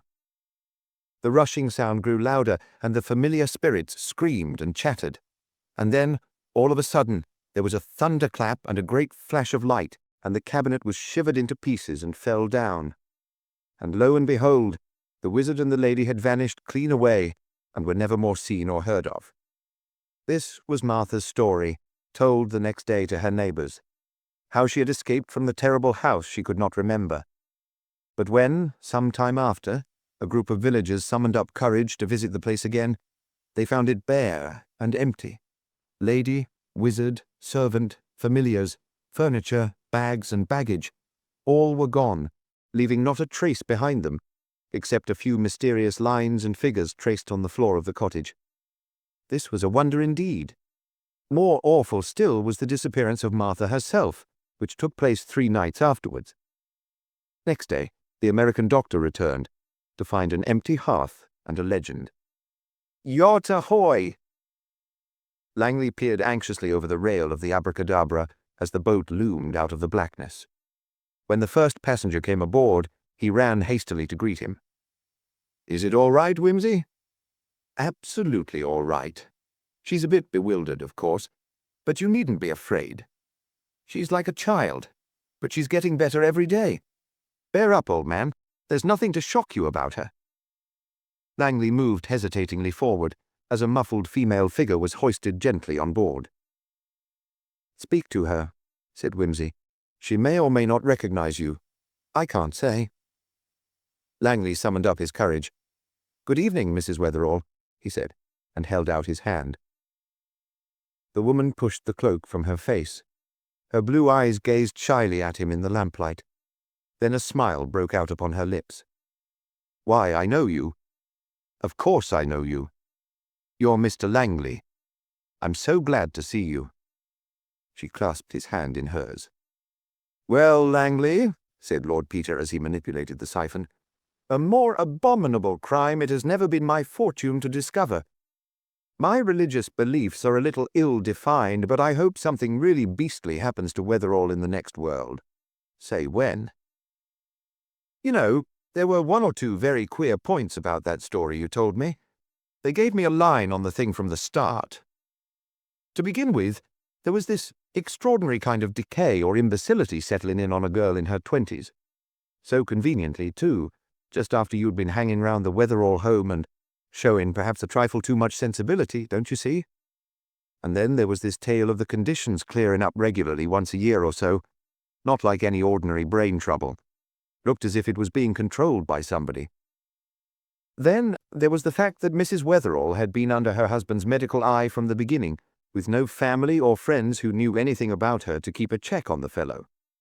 Then there was the determined isolation of her in a place where no doctor could see her, and where, even if she had a lucid interval, there wasn't a soul who could understand or be understood by her. Queer, too, that it should be a part of the world where you, with your interests, might reasonably be expected to turn up some day and be treated to a sight of what she had turned into. Then there were Weatherall's well-known researches, and the fact that he kept in touch with a chemist in London. All that gave me a theory, but I had to test it before I could be sure I was right. Weatherall was going to America, and that gave me a chance. But of course he left strict orders that nobody should get into or out of his house during his absence. I had, somehow, to establish an authority greater than his over old Martha, who is a faithful soul, God bless her. Hence, exit Lord Peter Wimsey and enter the magician. The treatment was tried and proved successful. Hence the elopement and the rescue. Well, now listen. And don't go off the deep end. It's all over now. Alice Weatherall is one of those unfortunate people who suffer from congenital thyroid deficiency. You know the thyroid gland in your throat, the one that stokes the engine and keeps the old brain going? In some people, the thing doesn't work properly, and they turn out cretinous imbeciles. Their bodies don't grow and their minds don't work. But feed 'em the stuff, and they come absolutely all right, cheery and handsome and intelligent and lively as crickets. Only, don't you see, you have to keep feeding it to 'em, otherwise they just go back to an imbecile condition. Weatherall found this girl when he was a bright young student just learning about the thyroid. 20 years ago, very few experiments had been made in this kind of treatment, but he was a bit of a pioneer. He gets hold of the kid, works a miraculous cure, and, being naturally bucked with himself, adopts her, gets her educated, likes the look of her, and finally marries her. You understand, don't you, that there's nothing fundamentally unsound about those thyroid deficients. Keep 'em going on the little daily dose, and they're normal in every way, fit to live an ordinary life and have ordinary healthy children. Nobody naturally knew anything about this thyroid business except the girl herself and her husband. All goes well till you come along. Then Weatherall gets jealous. He had no cause. Wimsey shrugged his shoulders. Possibly, my lad, the lady displayed a preference. We needn't go into that. Anyhow, Weatherall did get jealous and saw a perfectly marvellous revenge in his power. He carried his wife off to the Pyrenees, isolated her from all help, and then simply sat back and starved her of her thyroid extract. No doubt he told her what he was going to do, and why. It would please him to hear her desperate appeals, to let her feel herself slipping back day by day, hour by hour, into something less than a beast. Oh, God! As you say. Of course, after a time, a few months, she would cease to know what was happening to her. He would still have the satisfaction of watching her, seeing her skin thicken, her body coarsen, her hair fall out, her eyes grow vacant, her speech die away into mere animal noises, her brain go to mush, her habits. Stop it, Wimsey. Well, you saw it all yourself, but that wouldn't be enough for him. So every so often he would feed her the thyroid again and bring her back sufficiently to realize her own degradation. If only I had the brute here." "Just as well you haven't. Well then, one day, by a stroke of luck, Mr. Langley, the amorous Mr. Langley, actually turns up. What a triumph to let him see—" Langley stopped him again. "Right-ho, but it was ingenious, wasn't it? So simple. The more I think of it, the more it fascinates me. But it was just that extra refinement of cruelty that defeated him. Because when you told me the story, I couldn't help recognizing the symptoms of thyroid deficiency, and I thought, just supposing. So I hunted up the chemist whose name you saw on the parcel, and after unwinding a lot of red tape, got him to admit that he had several times sent Weatherall consignments of thyroid extract. So then I was almost sure, don't you see? I got a doctor's advice and a supply of gland extract, hired a tame Spanish conjurer and some performing cats and things, and barged off complete with disguise and a trick cabinet devised by the ingenious Mr. Devant. I'm a bit of a conjurer myself, and between us we didn't do so badly. The local superstitions helped, of course, and so did the gramophone records. Schubert's Unfinished is first class for producing an atmosphere of gloom and mystery, so are luminous paint and the remnants of a classical education. Look here, Wimsey, will she get all right again? Right as ninepence, and I imagine that any American court would give her a divorce on the grounds of persistent cruelty. After that, it's up to you. Lord Peter's friends greeted his reappearance in London with mild surprise. "And what have you been doing with yourself?" demanded the Honourable Freddie Arbuthnot. "Eloping with another man's wife," replied his lordship. "But only," he hastened to add, "in a purely Pickwickian sense. Nothing in it for yours truly. Oh well, let's toddle round to the Holborn Empire and see what George Roby can do for us. The Man Who Knew How by Dorothy Sayers." For perhaps the 20th time since the train had left Carlisle, Pender glanced up from Murder at the Manse and caught the eye of the man opposite. He frowned a little. It was irritating to be watched so closely, and always with that faint, sardonic smile. It was still more irritating to allow oneself to be so much disturbed by the smile and the scrutiny. Pender wrenched himself back to his book with a determination to concentrate upon the problem of the minister murdered in the library. But the story was of the academic kind that crowds all its exciting incidents into the first chapter and proceeds thereafter by a long series of deductions to a scientific solution in the last. The thin thread of interest, spun precariously upon the wheel of Pender's reasoning brain, had been snapped. Twice he had to turn back to verify points that he had missed in reading. Then he became aware that his eyes had followed 3 closely argued pages without conveying anything whatever to his intelligence. He was not thinking about the murdered minister at all. He was becoming more and more actively conscious of the other man's face. A queer face, Pender thought. There was nothing especially remarkable about the features in themselves. It was their expression that daunted Pender. It was a secret face, the face of one who knew a great deal to other people's disadvantage. The mouth was a little crooked and tightly tucked in at the corners, as though savouring a hidden amusement. The eyes, behind a pair of rimless pince-nez, glittered curiously, but that was possibly due to the light reflected in the glasses. Pender wondered what the man's profession might be. He was dressed in a dark lounge suit, a raincoat and a shabby soft hat. His age was perhaps about 40. Pender coughed unnecessarily and settled back into his corner, raising the detective story high before his face, barrier fashion. This was worse than useless. He gained the impression that the man saw through the maneuver and was secretly entertained by it. He wanted to fidget, but felt obscurely that his doing so would in some way constitute a victory for the other man. In his self-consciousness, he held himself so rigid that attention to his book became a sheer physical impossibility. There was no stop now before Rugby, and it was unlikely that any passenger would enter from the corridor to break up this disagreeable solitude à deux. But something must be done. The silence had lasted so long that any remark, however trivial, would, so Pender felt, burst upon the tense atmosphere with the unnatural clatter of an alarm clock. One could, of course, go out into the corridor and not return, but that would be an acknowledgment of defeat. Pender lowered Murder at the Manse and caught the man's eye again. "Getting tired of it?" asked the man. Night journeys are always a bit tedious, replied Pender, half relieved and half reluctant. Would you like a book? He took the paperclip clue from his attaché case and held it out hopefully. The other man glanced at the title and shook his head. Thanks very much, he said, but I never read detective stories. They're so inadequate, don't you think so? They are rather lacking in characterization and human interest, certainly, said Pender.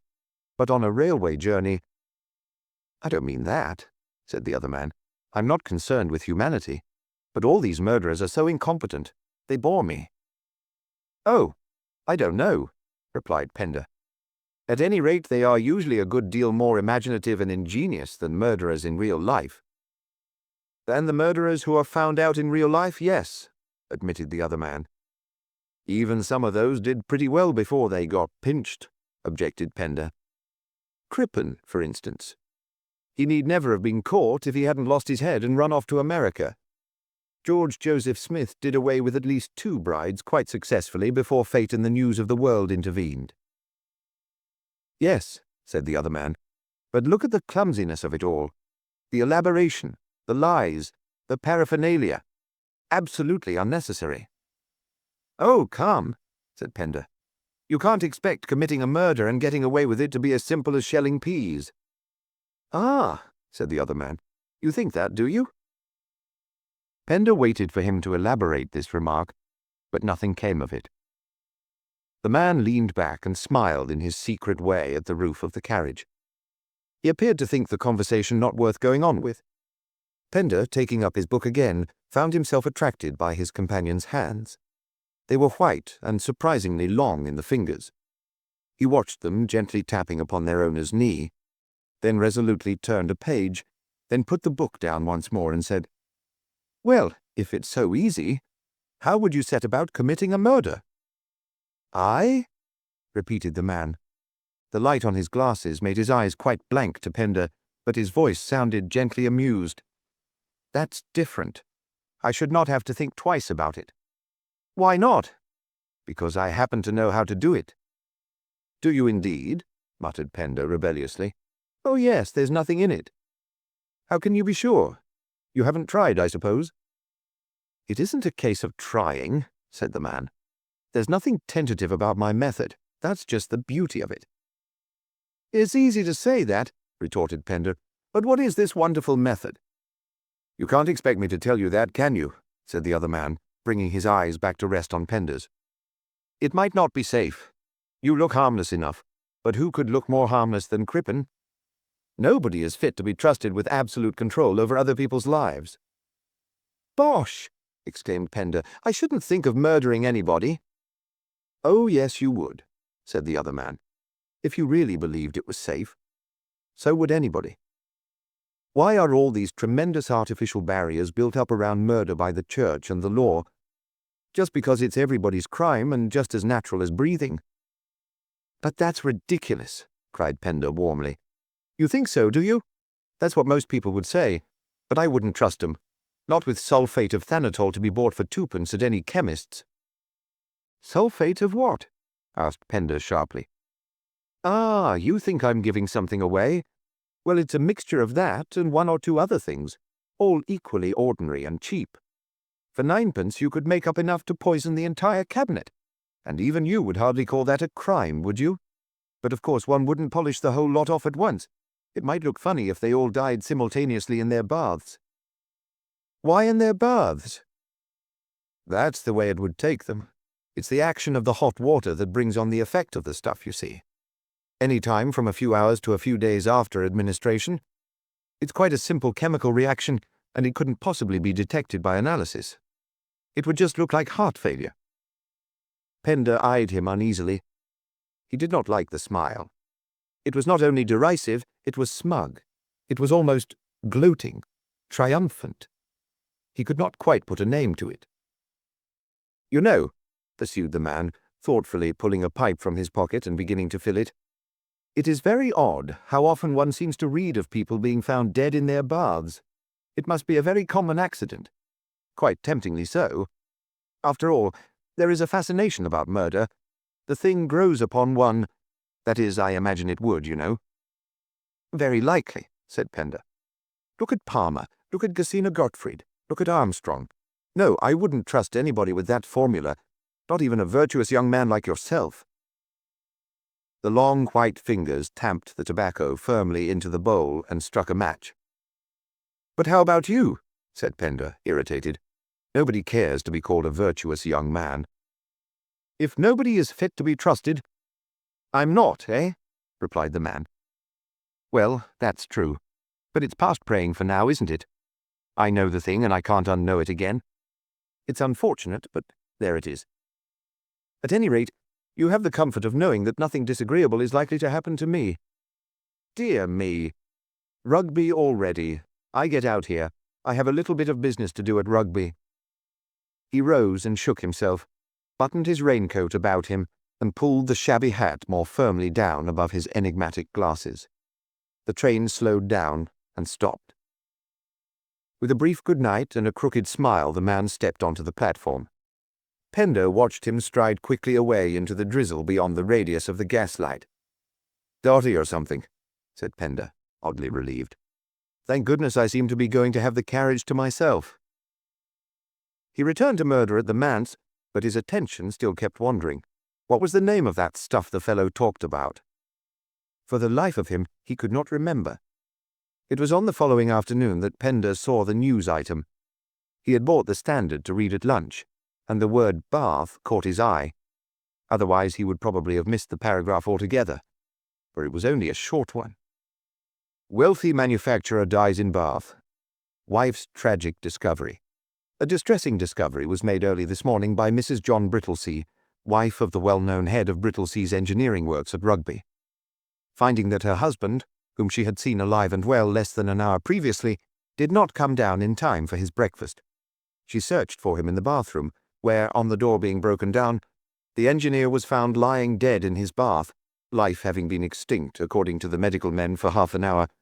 The cause of the death is pronounced to be heart failure. The deceased manufacturer? That's an odd coincidence, said Pender. At Rugby.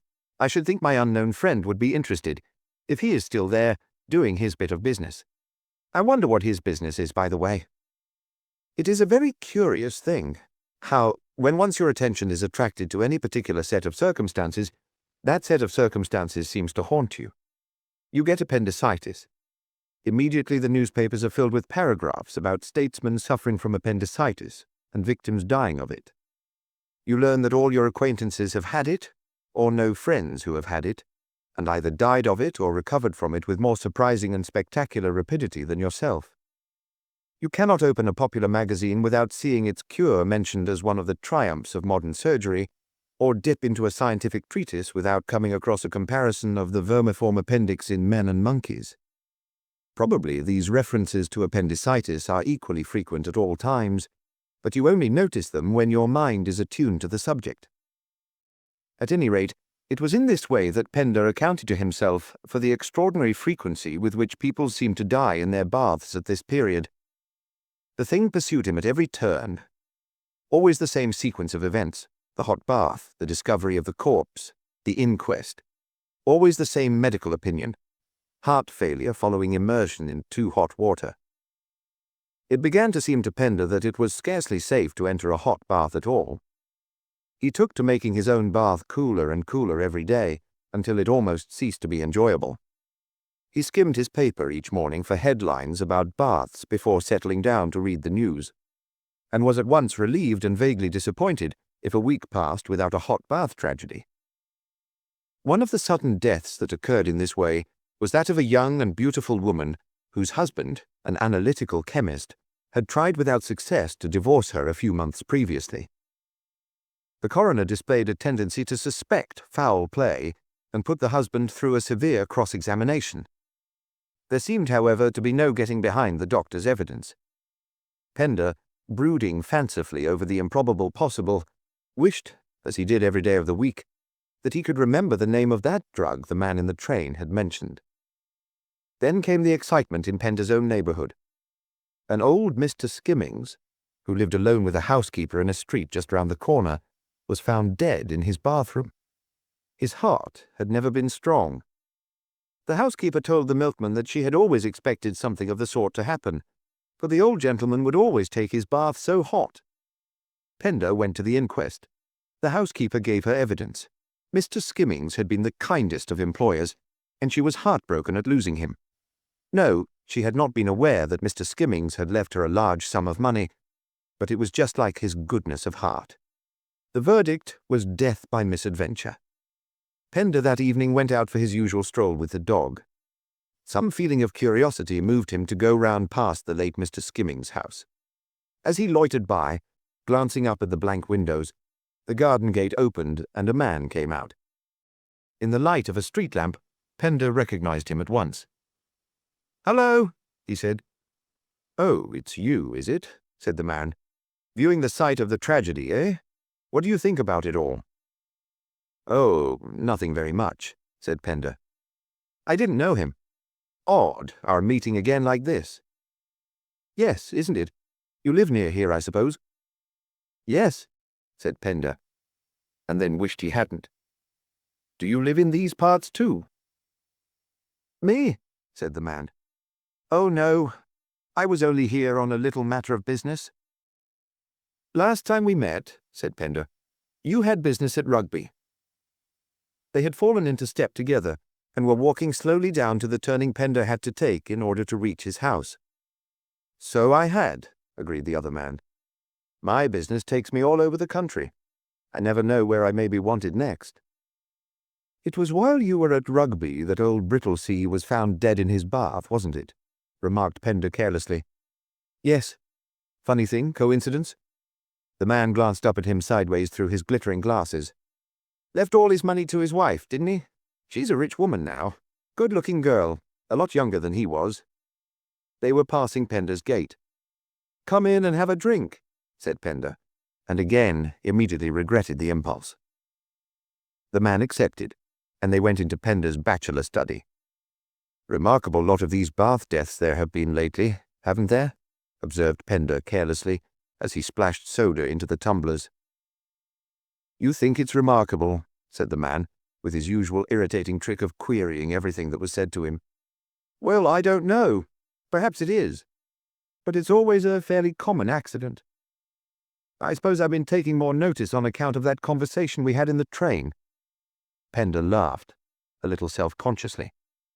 "It just makes me wonder, you know how one does, whether anybody else had happened to hit on that drug you mentioned. What was its name?" The man ignored the question. "Oh, I shouldn't think so," he said. "I fancy I'm the only person who knows about that. I only stumbled on the thing by accident myself when I was looking for something else. I don't imagine it could have been discovered simultaneously in so many parts of the country. But all these verdicts just show, don't they, what a safe way it would be of getting rid of a person." "You're a chemist, then?" asked Pender, catching at the one phrase which seemed to promise information. "Oh, I'm a bit of everything. Sort of general utility man. I do a good bit of studying on my own, too. You've got one or two interesting books here, I see." Pender was flattered. For a man in his position, he had been in a bank until he came into that little bit of money. He felt that he had improved his mind to some purpose, and he knew that his collection of modern first editions would be worth money some day. He went over to the glass-fronted bookcase and pulled out a volume or two to show his visitor. The man displayed intelligence, and presently joined him in front of the shelves. "These, I take it, represent your personal tastes?" He took down a volume of Henry James and glanced at the flyleaf. "That your name? E. Pender?" Pender admitted that it was. "You have the advantage of me," he added. "Oh, I am one of the great Smith clan," said the other with a laugh, "and work for my bread. You seem to be very nicely fixed here." Pender explained about the clerkship and the legacy. "Very nice, isn't it?" said Smith. "Not married?" "No. You're one of the lucky ones. Not likely to be needing any sulfate of any useful drugs in the near future, and you never will if you stick to what you've got and keep off women and speculation." He smiled up sideways at Pender. Now that his hat was off, Pender saw that he had a quantity of closely curled grey hair, which made him look older than he had appeared in the railway carriage. "No, I shan't be coming to you for assistance yet awhile," said Pender, laughing. "Besides, how should I find you if I wanted you?" "You wouldn't have to," said Smith. "I should find you. There's never any difficulty about that." He grinned oddly. "Well, I'd better be getting on. Thank you for your hospitality. I don't expect we shall meet again, but we may, of course. Things work out so queerly, don't they?" When he had gone, Pender returned to his own armchair. He took up his glass of whiskey, which stood there nearly full. "Funny," he said to himself. "I don't remember pouring that out. I suppose I got interested and did it mechanically." He emptied his glass slowly, thinking about Smith. What in the world was Smith doing at Skimming's house? An odd business altogether. If Skimming's housekeeper had known about that money, but she had not known, and if she had, how could she have found out about Smith and his sulphate of— The word had been on the tip of his tongue then. "You would not need to find me. I should find you." What had the man meant by that? But this was ridiculous. Smith was not the devil, presumably. But if he really had this secret, if he liked to put a price upon it, nonsense. Business at Rugby, a little bit of business at Skimming's house. Oh, absurd. Nobody is fit to be trusted. Absolute power over another man's life. It grows on you. Lunacy. And if there was anything in it, the man was mad to tell Pender about it. If Pender chose to speak, he could get the fellow hanged. The very existence of Pender would be dangerous. That whiskey. More and more, thinking it over, Pender became persuaded that he had never poured it out. Smith must have done it while his back was turned. Why that sudden display of interest in the bookshelves? It had had no connection with anything that had gone before. Now Pender came to think of it, it had been a very stiff whiskey. Was it imagination, or had there been something about the flavor of it? A cold sweat broke out on Pender's forehead. A quarter of an hour later, after a powerful dose of mustard and water, Pender was downstairs again, very cold and shivering, huddling over the fire. He had had a narrow escape, if he had escaped. He did not know how the stuff worked, but he would not take a hot bath again for some days. One never knew. Whether the mustard and water had done the trick in time, or whether the hot bath was an essential part of the treatment, Pender's life was saved for the time being. But he was still uneasy. He kept the front door on the chain and warned his servant to let no strangers into the house. He ordered 2 more morning papers and the News of the World on Sundays, and kept a careful watch upon their columns. Deaths in baths became an obsession with him. He neglected his first editions and took to attending inquests. 3 weeks later he found himself at Lincoln. A man had died of heart failure in a Turkish bath, a fat man of sedentary habits. The jury added a rider to their verdict of misadventure, to the effect that the management should exercise a stricter supervision over the bathers and should never permit them to be left unattended in the hot room. As Pender emerged from the hall, he saw ahead of him a shabby hat that seemed familiar. He plunged after it, and caught Mr. Smith about to step into a taxi. "Smith!" he cried, gasping a little. He clutched him fiercely by the shoulder. "What, you again?" said Smith. "Taking notes of the case, eh? Can I do anything for you?" "You devil," said Pender. "You're mixed up in this. You tried to kill me the other day." "Did I? Why should I do that?" "You'll swing for this," shouted Pender menacingly. A policeman pushed his way through the gathering crowd. "Here," said he. "What's all this about?" Smith touched his forehead significantly. "It's all right, officer," said he. "The gentleman seems to think I'm here for no good. Here's my card. The coroner knows me, but he attacked me. You'd better keep an eye on him." "That's right," said a bystander. "This man tried to kill me," said Pender. The policeman nodded. "Don't you worry about that, sir," he said. "You think better of it. The eat in there has upset you a bit. All right, all right." "But I want to charge him," said Pender. "I wouldn't do that if I was you," said the policeman. "I tell you," said Pender, "that this man Smith has been trying to poison me. He's a murderer. He's poisoned scores of people. The policeman winked at Smith. "Best be off, sir," he said. "I'll settle this. Now, my lad," he held Pender firmly by the arms, "just you keep cool and take it quiet. That gentleman's name ain't Smith nor nothing like it. You got a bit mixed up like." "Well, what is his name?" demanded Pender. "Never you mind," replied the constable. "You leave him alone, or you'll be getting yourself into trouble." The taxi had driven away. Pender glanced round at the circle of amused faces and gave in. "All right, officer," he said. "I won't give you any trouble.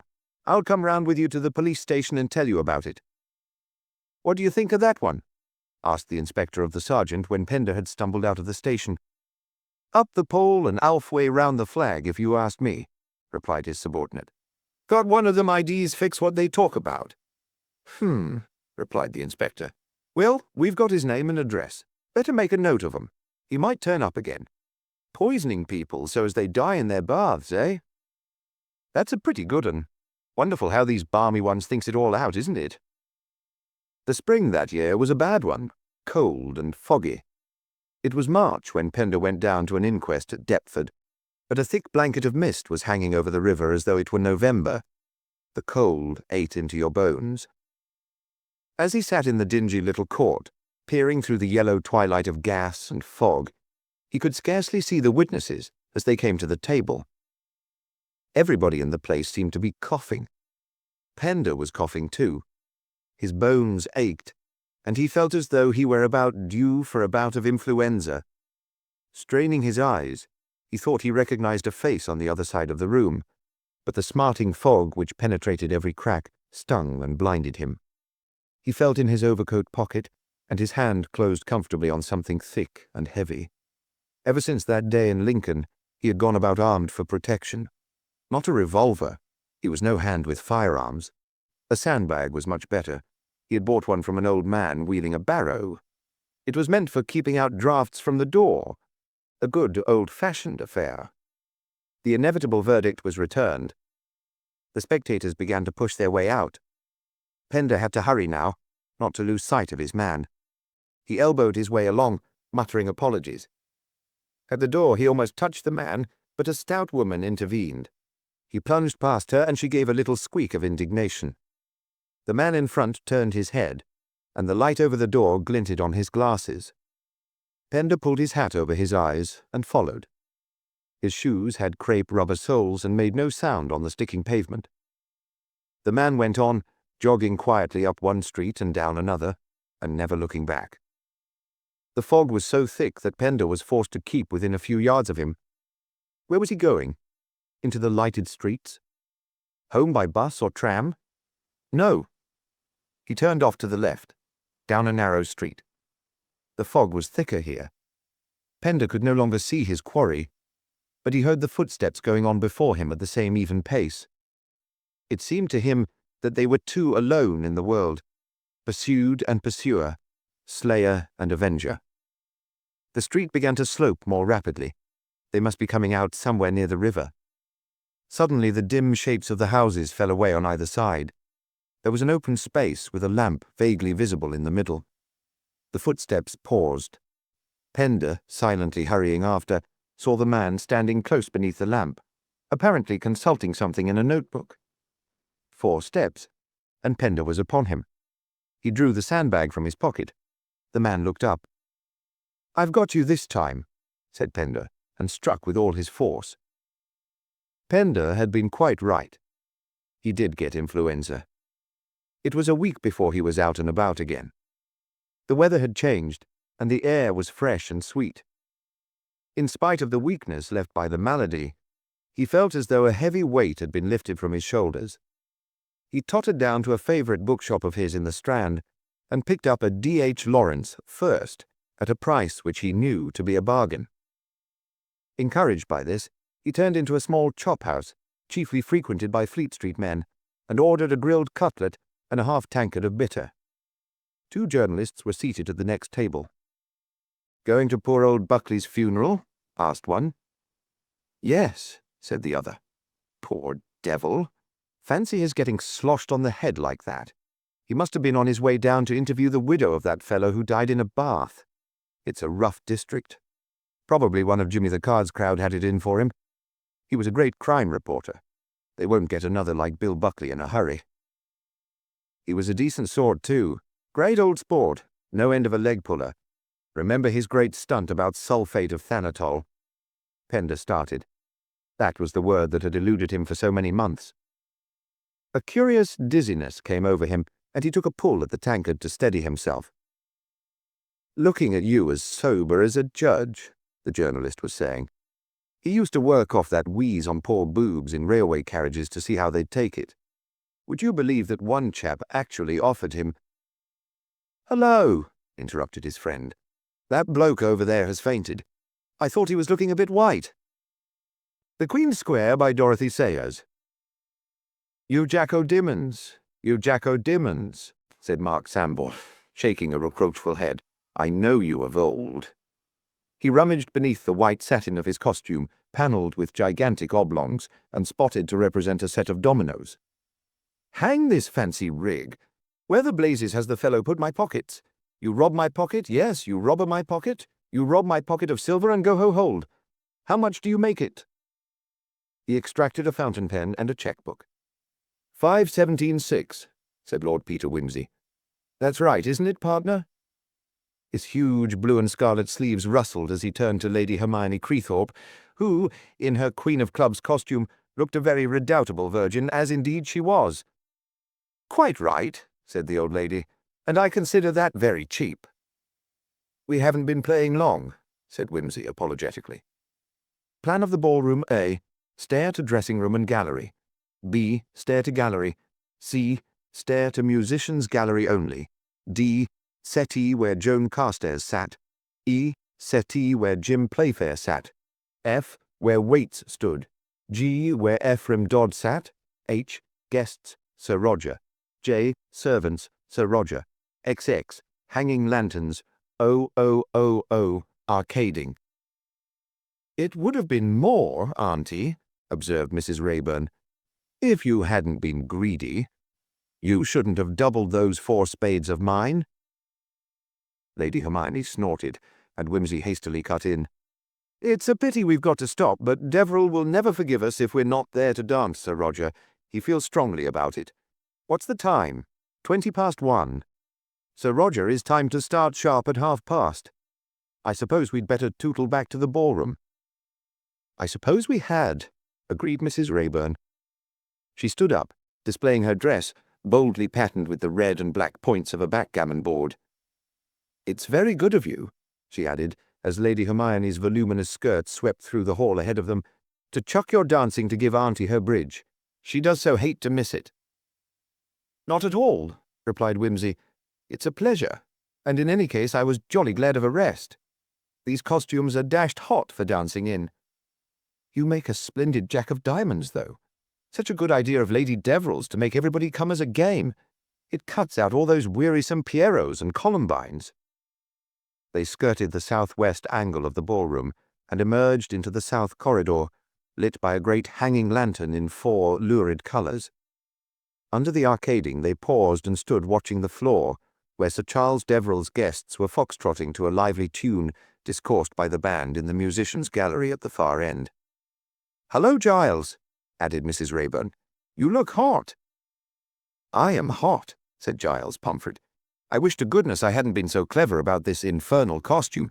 It's a beautiful billiard table, but I can't sit down in it." He mopped his heated brow, crowned with an elegant green lampshade. "The only rest I can get is to hitch my behind on a radiator, and as they're all in full blast, it's not very cooling. Thank goodness I can always make these damned sandwich boards an excuse to get out of dancing." He propped himself against the nearest column, looking martyred. "Nina Hartford comes off best," said Mrs. Rayburn. "Water polo, so sensible. Just a bathing dress and a ball, though I must say it would look better on a less restoration figure. You playing cards are much the prettiest, and I think the chess pieces run you close. There goes Gerda Bellingham, dancing with her husband. Isn't she too marvellous in that red wig? And the bustle and everything. My dear, so attractive. I'm glad they didn't make themselves too Lewis Carroll. Charmian Grayle is the sweetest white queen. Where is she, by the way?" "I don't like that young woman," said Lady Hermione. "She's fast." Dear lady, I've no doubt you think me old-fashioned. Well, I'm glad I am. I say she's fast, and, what's more, heartless. I was watching her before supper, and I'm sorry for Tony Lee. She's been flirting as hard as she can go with Harry Vibart, not to give it a worse name, and she's got Jim Playfair on a string, too. She can't even leave Frank Bellingham alone, though she's staying in his house. Oh, I say, Lady H., protested Sambourne. You're a bit hard on Miss Grayle. I mean, she's an awfully sporting kid and all that. I detest that word, sporting, snapped Lady Hermione. Nowadays it merely means drunk and disorderly, and she's not such a kid either, young man. In 3 years' time she'll be a hag, if she goes on at this rate. Dear Lady Hermione, said Wimsey, we can't all be untouched by time like you.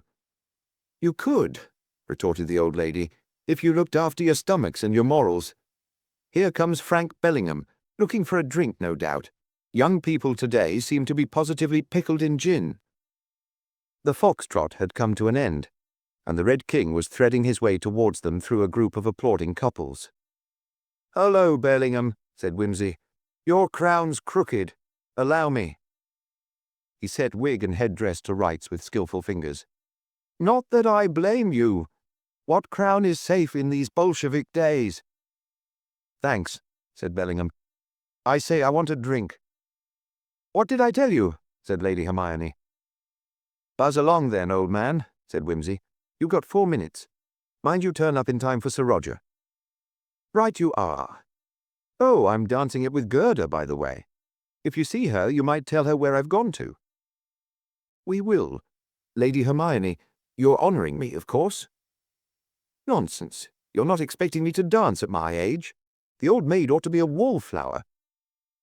"Nothing of the sort. If only I'd had the luck to be born earlier, you and I should have appeared side by side as matrimony. Of course you're going to dance it with me, unless you mean to throw me over for one of these youngsters." "I've no use for youngsters," said Lady Hermione. "No guts. Spindleshanks." She darted a swift glance at Wimsey's scarlet hose. "You at least have some suggestion of calves. I can stand up with you without blushing for you." Wimsey bowed his scarlet cap and curled wig in deep reverence over the gnarled knuckles extended to him. "You make me the happiest of men. We'll show them all how to do it. Right hand, left hand, both hands across, back to back, round you go and up the middle. There's Deverell going down to tell the band to begin.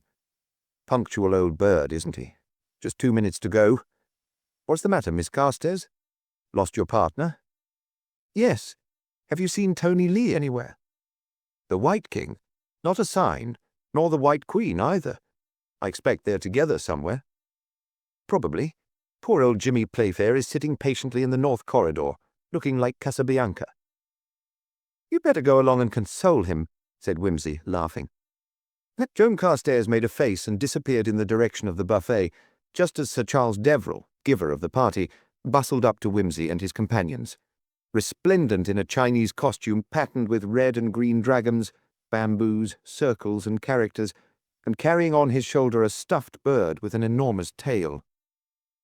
Now, he exclaimed. Come along, come along, come along. All ready for Sir Roger? Got your partner, Wimsey?" "Ah, yes, Lady Hermione. Splendid. You must come and stand next to your dear mother and me, Wimsey. Don't be late, don't be late. We want to dance it right through. The waits will begin at 2 o'clock.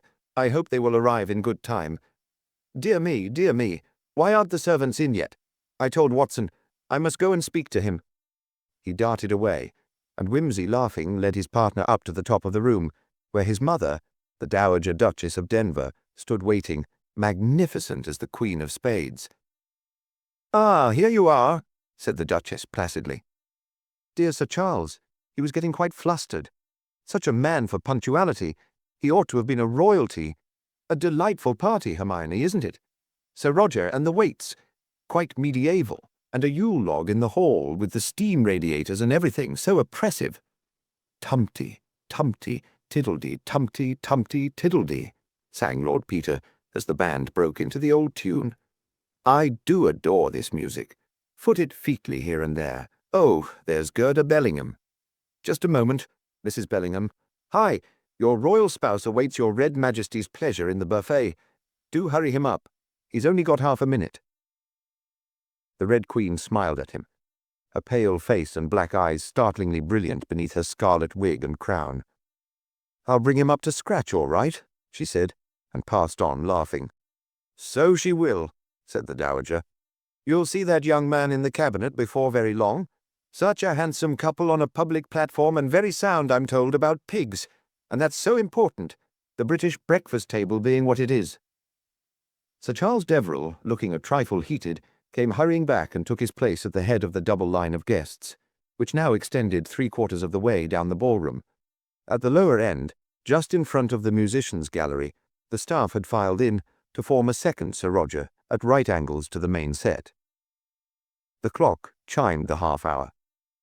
Sir Charles, craning an anxious neck, counted the dancers. 18 couples. We're 2 couples short.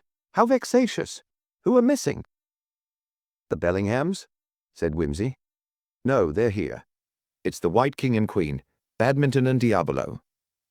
"There's Badminton!" cried Mrs. Rayburn, signalling frantically across the room. Jim, bother! He's gone back again. He's waiting for Charmian Grail." "Well, we can't wait any longer," said Sir Charles peevishly. "Duchess, will you lead off?"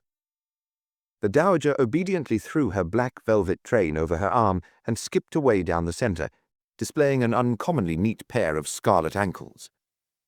The 2 lines of dancers, breaking into the hop-and-skip step of the country dance, jigged sympathetically. Below them, the cross lines of black and white and livery coats followed their example with respect. Sir Charles Deverell, dancing solemnly down after the Duchess, joined hands with Nina Hartford from the far end of the line. Tumty, tumty, tiddledy, tumty, tumty, tiddledy. The first couple turned outward and led the dancers down. Wimsey, catching the hand of Lady Hermione, stooped with her beneath the arch and came triumphantly up to the top of the room in a magnificent rustle of silk and satin. "My love," sighed Wimsey, "was clad in the black velvet, and I myself in cramoisy." The old lady, well pleased, rapped him over the knuckles with her gilt sceptre. Hands clapped merrily. "Down we go again," said Wimsey, and the Queen of Clubs and Emperor of the great Mahjong dynasty twirled and capered in the centre. The Queen of Spades danced up to meet her Jack of Diamonds. "Bézique," said Wimsey, "double bézique," as he gave both his hands to the Dowager. Tumty, tumty, tiddledy. He again gave his hand to the Queen of Clubs and led her down. Under their lifted arms, the other 17 couples passed. Then Lady Deverell and her partner followed them down, then 5 more couples. "We're working nicely to time," said Sir Charles, with his eye on the clock. "I worked it out at 2 minutes per couple. Ah, here's one of the missing pairs." He waved an agitated arm. "Come into the centre. Come along in here." A man whose head was decorated with a huge shuttlecock, and Joan Carstairs, dressed as a Diabolo, had emerged from the north corridor. Sir Charles, like a fussy rooster with 2 frightened hens, guided and pushed them into place between 2 couples who had not yet done their hands across, and heaved a sigh of relief. It would have worried him to see them miss their turn. The clock chimed 1:45. "I say, Playfair, have you seen Charmian Grail or Tony Lee anywhere about?" asked Giles Pomfret of the badminton costume. "Sir Charles is quite upset because we aren't complete." "Not a sign of 'em. I was supposed to be dancing this with Charmian, but she vanished upstairs and hasn't come down again. Then Joan came barging along looking for Tony, and we thought we'd better see it through together." "Here are the waits coming in," broke in Joan Carstairs. "Aren't they sweet? Too truly rural." Between the columns on the north side of the ballroom, the waits could be seen filing into place in the corridor under the command of the vicar. Sir Roger jigged on his exhausting way, hands across, down the centre and up again. Giles Pomfret, groaning, scrambled in his sandwich boards beneath the lengthening arch of hands for the 15th time.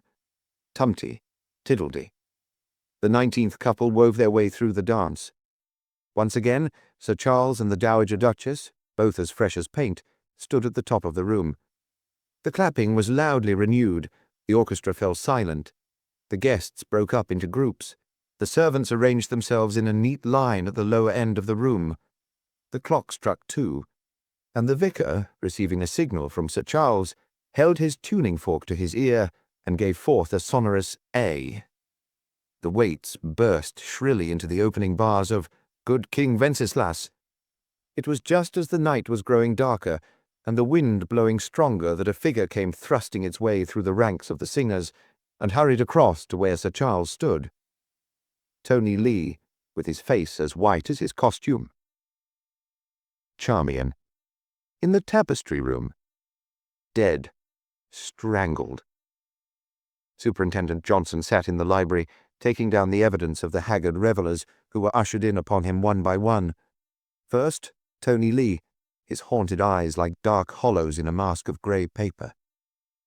Miss Grayle had promised to dance with me the last dance before Sir Roger. It was a foxtrot. I waited for her in the passage under the musicians' gallery. She never came. I did not search for her. I did not see her dancing with anyone else. When the dance was nearly over, I went out into the garden, by way of the service door under the musicians' stair. I stayed in the garden till Sir Roger de Coverley was over. Was anybody with you, sir? No, nobody. You stayed alone in the garden from 1:20 to past 2 o'clock. Rather disagreeable, was it not, sir, with the snow on the ground? The superintendent glanced keenly from Tony's stained and sodden white shoes to his strained face. I didn't notice. The room was hot. I wanted air. I saw the waits arrive at about 1:40. I dare say they saw me. I came in a little after 2 o'clock. By the service door again, sir? No. By the garden door on the other side of the house, at the end of the passage which runs along beside the tapestry room. I heard singing going on in the ballroom and saw 2 men sitting in the little recess at the foot of the staircase on the left-hand side of the passage. I think one of them was the gardener. I went into the tapestry room. With any particular purpose in mind, sir?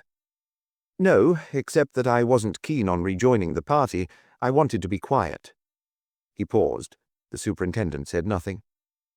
Then I went into the tapestry room. The light was out. I switched it on and saw Miss Grayle. She was lying close against the radiator. I thought she had fainted. I went over to her and found she was dead. I only waited long enough to be sure, and then I went into the ballroom and gave the alarm. Thank you, sir. Now, may I ask, what were your relations with Miss Grayle? I admired her very much. Engaged to her, sir? No, not exactly. No quarrel, misunderstanding. Anything of that sort? Oh, no. Superintendent Johnson looked at him again, and again said nothing, but his experienced mind informed him. He's lying. Aloud, he only thanked and dismissed Tony. The White King stumbled drearily out, and the Red King took his place. Miss Grayle, said Frank Bellingham, is a friend of my wife and myself. She was staying at our house. Mr. Lee is also our guest. We all came in one party. I believe there was some kind of understanding between Miss Grayle and Mr. Lee. No actual engagement. She was a very bright, lively, popular girl. I have known her for about 6 years, and my wife has known her since our marriage. I know of no one who could have borne a grudge against Miss Grayle. I danced with her the last dance, but 2. It was a waltz. After that came a foxtrot and then Sir Roger. She left me at the end of the waltz. I think she said she was going upstairs to tidy. I think she went out by the door at the upper end of the ballroom. I never saw her again. The ladies' dressing room is on the 2nd floor, next door to the picture gallery. You reach it by the staircase that goes up from the garden passage. You have to pass the door of the tapestry room to get there. The only other way to the dressing room is by the stair at the east end of the ballroom, which goes up to the picture gallery. You would then have to pass through the picture gallery to get to the dressing room. I know the house well. My wife and I have often stayed here. Next came Lady Hermione, whose evidence delivered at great length amounted to this. Charmian Grayle was a minx, and no loss to anybody. I am not surprised that someone has strangled her. Women like that ought to be strangled. I would cheerfully have strangled her myself. She has been making Tony Lee's life a burden to him for the last 6 weeks. I saw her flirting with Mr. Vibart tonight on purpose to make Mr. Lee jealous. She made eyes at Mr. Bellingham and Mr. Playfair. She made eyes at everybody. I should think at least half a dozen people had very good reason to wish her dead. Mr. Vibart, who arrived dressed in a gaudy polo costume and still ludicrously clutching a hobby horse, said that he had danced several times that evening with Miss Grayle. She was a damn sporting girl, rattling good fun. Well, a bit hot, perhaps, but dash it all, the poor kid was dead. He might have kissed her once or twice, perhaps, but no harm in that. Well, perhaps poor old Lee did take it a bit hard. Miss Grayle liked pulling Tony's leg. He himself had liked Miss Grayle, and was dashed cut up about the whole beastly business. Mrs. Bellingham confirmed her husband's evidence. Miss Grayle had been their guest, and they were all on the very best of terms. She felt sure that Mr. Lee and Miss Grayle had been very fond of one another. She had not seen Miss Grayle during the last 3 dances, but had attached no importance to that. If she had thought about it at all, she would have supposed Miss Grayle was sitting out with somebody. She herself had not been up to the dressing-room since about midnight, and had not seen Miss Grayle go upstairs. She had first missed Miss Grayle when they all stood up for Sir Roger. Mrs. Rayburn mentioned that she had seen Miss Carstairs in the ballroom looking for Mr. Lee, just as Sir Charles Deverell went down to speak to the band.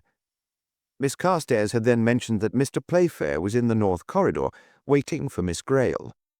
She could say for certain that the time was then 1:08. She had seen Mr. Playfair himself at 1:30. He had looked in from the corridor and gone out again.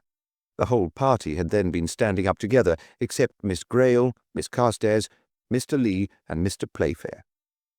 She knew that because Sir Charles had counted the couples. Then came Jim Playfair, with a most valuable piece of evidence. Miss Grayle was engaged to me for Sir Roger de Coverley. I went to wait for her in the north corridor as soon as the previous dance was over. That was at 1:25. I sat on the settee in the eastern half of the corridor. I saw Sir Charles go down to speak to the band. Almost immediately afterwards, I saw Miss Grayle come out of the passage under the musicians' gallery and go up the stairs at the end of the corridor. I called out, "Hurry up! They're just going to begin." I do not think she heard me. She did not reply. I am quite sure I saw her. The staircase has open banisters. There is no light in that corner except from the swinging lantern in the corridor, but that is very powerful.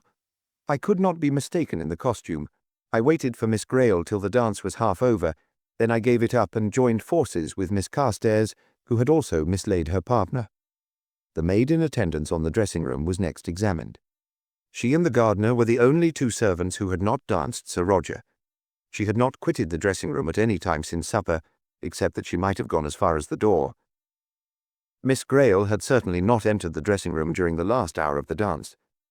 The vicar, much worried and distressed, said that his party had arrived by the garden door at 1:40. He had noticed a man in a white costume smoking a cigarette in the garden. The waits had removed their outer clothing in the garden passage, and then gone out to take up their position in the north corridor. Nobody had passed them till Mr. Lee had come in with his sad news. Mr. Ephraim Dodd, the sexton, made an important addition to this evidence. This aged gentleman was, as he confessed, no singer, but was accustomed to go round with the waits to carry the lantern and collecting box. He had taken a seat in the garden passage to rest me poor feet. He had seen the gentleman come in from the garden, all in white with a crown on his head. The choir were then singing, "Bring me flesh and bring me wine." The gentleman had looked about a bit, made a face like, and gone into the room at the foot of the stairs. He hadn't been absent more nor a minute, when he come out faster than he gone in, and had rushed immediately into the ballroom. In addition to all this, there was, of course, the evidence of Dr. Patterson. He was a guest at the dance, and had hastened to view the body of Miss Grayle as soon as the alarm was given. He was of opinion that she had been brutally strangled by someone standing in front of her. She was a tall, strong girl, and he thought it would have needed a man's strength to overpower her. When he saw her at 2:05, he concluded that she must have been killed within the last hour, but not within the last 5 minutes or so. The body was still quite warm, but since it had fallen close to the hot radiator, they could not rely very much upon that indication. Superintendent Johnson rubbed a thoughtful ear and turned to Lord Peter Wimsey, who had been able to confirm much of the previous evidence, and in particular the exact times at which various incidents had occurred. The superintendent knew Wimsey well, and made no bones about taking him into his confidence. "You see how it stands, my lord. If the poor young lady was killed when Dr. Patterson says, it narrows it down a good bit. She was last seen dancing with Mr. Bellingham at, call it 1:20. At 2 o'clock she was dead. That gives us 40 minutes. But if we're to believe Mr. Playfair, it narrows it down still further. He says he saw her alive just after Sir Charles went down to speak to the band, which you put at 1:28. That means that there's only 5 people who could possibly have done it, because all the rest were in the ballroom after that, dancing Sir Roger. There's the maid in the dressing room. Between you and me, sir, I think we can leave her out. She's a little slip of a thing, and it's not clear what motive she could have had. Besides, I've known her from a child, and she isn't the sort to do it. Then there's the gardener. I haven't seen him yet, but there again, he's a man I know well, and I'd as soon suspect myself. Well now, there's this Mr. Tony Lee, Miss Carstairs, and Mr. Playfair himself. The girl's the least probable for physical reasons, and besides, strangling isn't a woman's crime, not as a rule. But Mr. Lee, that's a queer story, if you like. What was he doing all that time out in the garden by himself? It sounds to me, said Wimsey, as if Miss Grayle had given him the push, and he had gone into the garden to eat worms. Exactly, my lord, and that's where his motive might come in. So it might, said Wimsey. But look here. There's a couple of inches of snow on the ground. If you can confirm the time at which he went out, you ought to be able to see from his tracks whether he came in again before Ephraim Dodd saw him. Also, where he went in the interval, and whether he was alone. That's a good idea, my lord. I'll send my sergeant to make inquiries. Then there's Mr. Bellingham. Suppose he killed her after the end of his waltz with her. Did anyone see him in the interval between that and the foxtrot? Quite, my lord. I've thought of that. But you see where that leads. It means that Mr. Playfair must have been in a conspiracy with him to do it. And from all we hear, that doesn't seem likely. No more it does. In fact, I happen to know that Mr. Bellingham and Mr. Playfair were not on the best of terms. You can wash that out. I think so, my lord. And that brings us to Mr. Playfair. It's him we're relying on for the time. We haven't found anyone who saw Miss Grayle during the dance before his. That was the foxtrot. What was to prevent him doing it then? Wait a bit. What does he say himself? Says he danced the foxtrot with the Duchess of Denver. The superintendent's face fell, and he hunted through his notes again. She confirms that. Says she was with him during the interval and danced the whole dance with him. Well, my lord, I suppose we can take her Grace's word for it.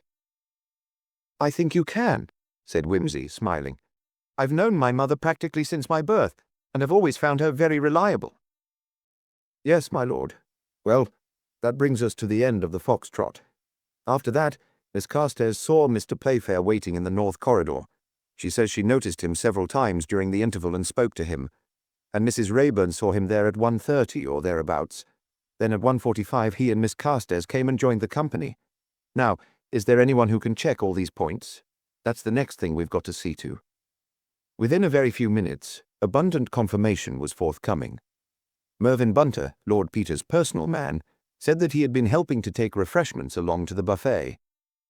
Throughout the interval between the waltz and the foxtrot, Mr. Lee had been standing by the service door beneath the musician's stair, and halfway through the foxtrot he had been seen to go out into the garden by way of the servants' hall. The police sergeant had examined the tracks in the snow and found that Mr. Lee had not been joined by any other person, and that there was only the one set of his footprints, leaving the house by the servants' hall and returning by the garden door near the tapestry room. Several persons were also found who had seen Mr. Bellingham in the interval between the waltz and the foxtrot, and who were able to say that he had danced the foxtrot through with Mrs. Bellingham. Joan Carstairs had also been seen continuously throughout the waltz and the foxtrot, and during the following interval and the beginning of Sir Roger. Moreover, the servants who had danced at the lower end of the room were positive that from 1:29 to 1:45, Mr. Playfair had sat continuously on the settee in the north corridor, except for the few seconds during which he had glanced into the ballroom. They were also certain that during that time no one had gone up the staircase at the lower end of the corridor, while Mr. Dodd was equally positive that, after 1:40, nobody except Mr. Lee had entered the garden passage or the tapestry room.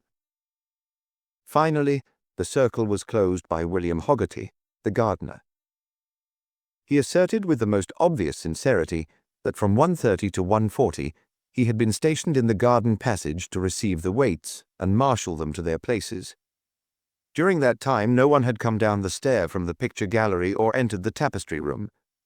From 1:40 onwards he had sat beside Mr. Dodd in the passage, and nobody had passed him except Mr. Lee. These points being settled, there was no further reason to doubt Jim Playfair's evidence, since his partners were able to prove his whereabouts during the waltz, the foxtrot, and the intervening interval. At 1:28, or just after, he had seen Charmian Grayle alive. At 2:2, she had been found dead in the tapestry room. During that interval, no one had been seen to enter the room, and every person had been accounted for. At 6 o'clock, the exhausted guests had been allowed to go to their rooms, accommodation being provided in the house for those who, like the Bellinghams, had come from a distance, since the superintendent had announced his intention of interrogating them all afresh later in the day. This new inquiry produced no result.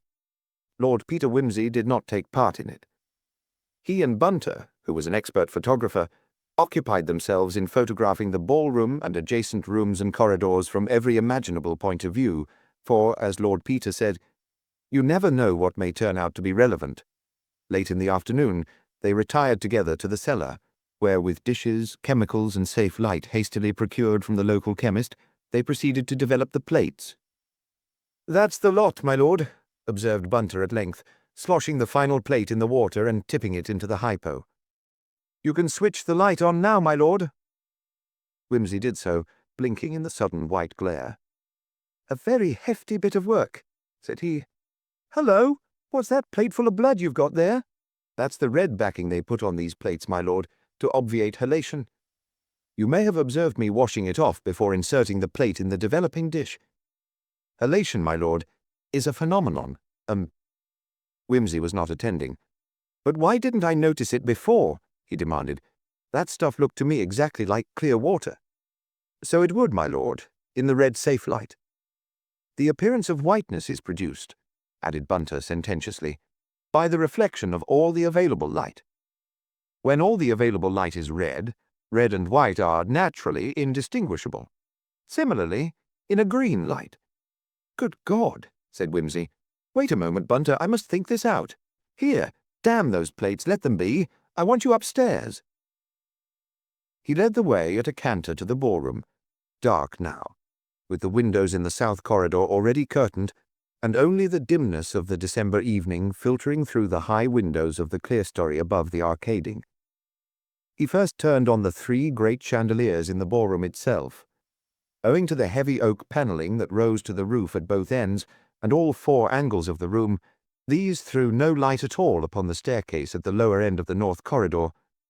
Next, he turned on the light in the 4-sided hanging lantern, which hung in the north corridor above and between the 2 settees. A vivid shaft of green light immediately flooded the lower half of the corridor and the staircase. The upper half was bathed in strong amber, while the remaining sides of the lantern showed red towards the ballroom and blue towards the corridor wall. Wimsey shook his head. "Not much room for error there. Unless, I know. Run, Bunter, and ask Miss Carstairs and Mr. Playfair to come here a moment." While Bunter was gone, Wimsey borrowed a step-ladder from the kitchen and carefully examined the fixing of the lantern. It was a temporary affair, the lantern being supported by a hook screwed into a beam and lit by means of a flex run from the socket of a permanent fixture at a little distance. "Now, you two," said Wimsey, when the 2 guests arrived, "I want to make a little experiment. Will you sit down on this settee, Playfair, as you did last night? And you, Miss Carstairs, I picked you out to help because you're wearing a white dress. Will you go up the stairs at the end of the corridor as Miss Grayle did last night? I want to know whether it looks the same to Playfair as it did then. Bar all the other people, of course." He watched them as they carried out this maneuver. Jim Playfair looked puzzled. "It doesn't seem quite the same, somehow," I don't know what the difference is, but there is a difference." Joan, returning, agreed with him. "I was sitting on that other settee part of the time," she said, "and it looks different to me.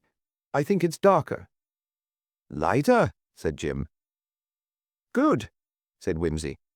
"That's what I wanted you to say. Now, Bunter, swing that lantern through a quarter turn to the left." The moment this was done, Joan gave a little cry. "That's it, that's it, the blue light. I remember thinking how frosty-faced those poor waits looked as they came in." "And you, Playfair?" "That's right," said Jim, satisfied. "The light was red last night. I remember thinking how warm and cozy it looked." Wimsey laughed. "We're on to it, Bunter. What's the chessboard rule? The queen stands on a square of her own colour. Find the maid who looked after the dressing room, and ask her whether Mrs. Bellingham was there last night between the Foxtrot and Sir Roger." In 5 minutes, Bunter was back with his report. "The maid says, my lord, that Mrs. Bellingham did not come into the dressing room at that time, but she saw her come out of the picture gallery and run downstairs towards the tapestry room, just as the band struck up Sir Roger." "And that," said Wimsey, "was at 1:29. "Mrs. Bellingham?" said Jim. "But you said you saw her yourself in the ballroom before 1:30. She couldn't have had time to commit the murder." "No, she couldn't," said Wimsey. "But Charmian Grail was dead long before that. It was the Red Queen, not the White, you saw upon the staircase. Find out why Mrs. Bellingham lied about her movements, and then we shall know the truth." "A very sad affair, my lord," said Superintendent Johnson some hours later.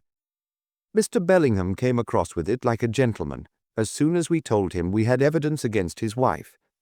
It appears that Miss Grail knew certain facts about him which would have been very damaging to his political career. She'd been getting money out of him for years. Earlier in the evening she surprised him by making fresh demands. During the last waltz they had together, they went into the tapestry room and a quarrel took place. He lost his temper and laid hands on her. He says he never meant to hurt her seriously, but she started to scream and he took hold of her throat to silence her and, sort of accidentally, throttled her. When he found what he'd done, he left her there and came away, feeling, as he says, all of a daze. He had the next dance with his wife. He told her what had happened, and then discovered that he'd left the little sceptre affair he was carrying in the room with the body. Mrs. Bellingham, she's a brave woman, undertook to fetch it back. She slipped through the dark passage under the musicians' gallery, which was empty, and up the stair to the picture gallery. She did not hear Mr. Playfair speak to her. She ran through the gallery and down the other stair, secured the sceptre, and hid it under her own dress. Later she heard from Mr. Playfair about what he saw, and realized that in the red light he had mistaken her for the White Queen. In the early hours of this morning she slipped downstairs and managed to get the lantern shifted round. Of course, she's an accessory after the fact, but she's the kind of wife a man would like to have. I hope they let her off light." "Amen," said Lord Peter Wimsey.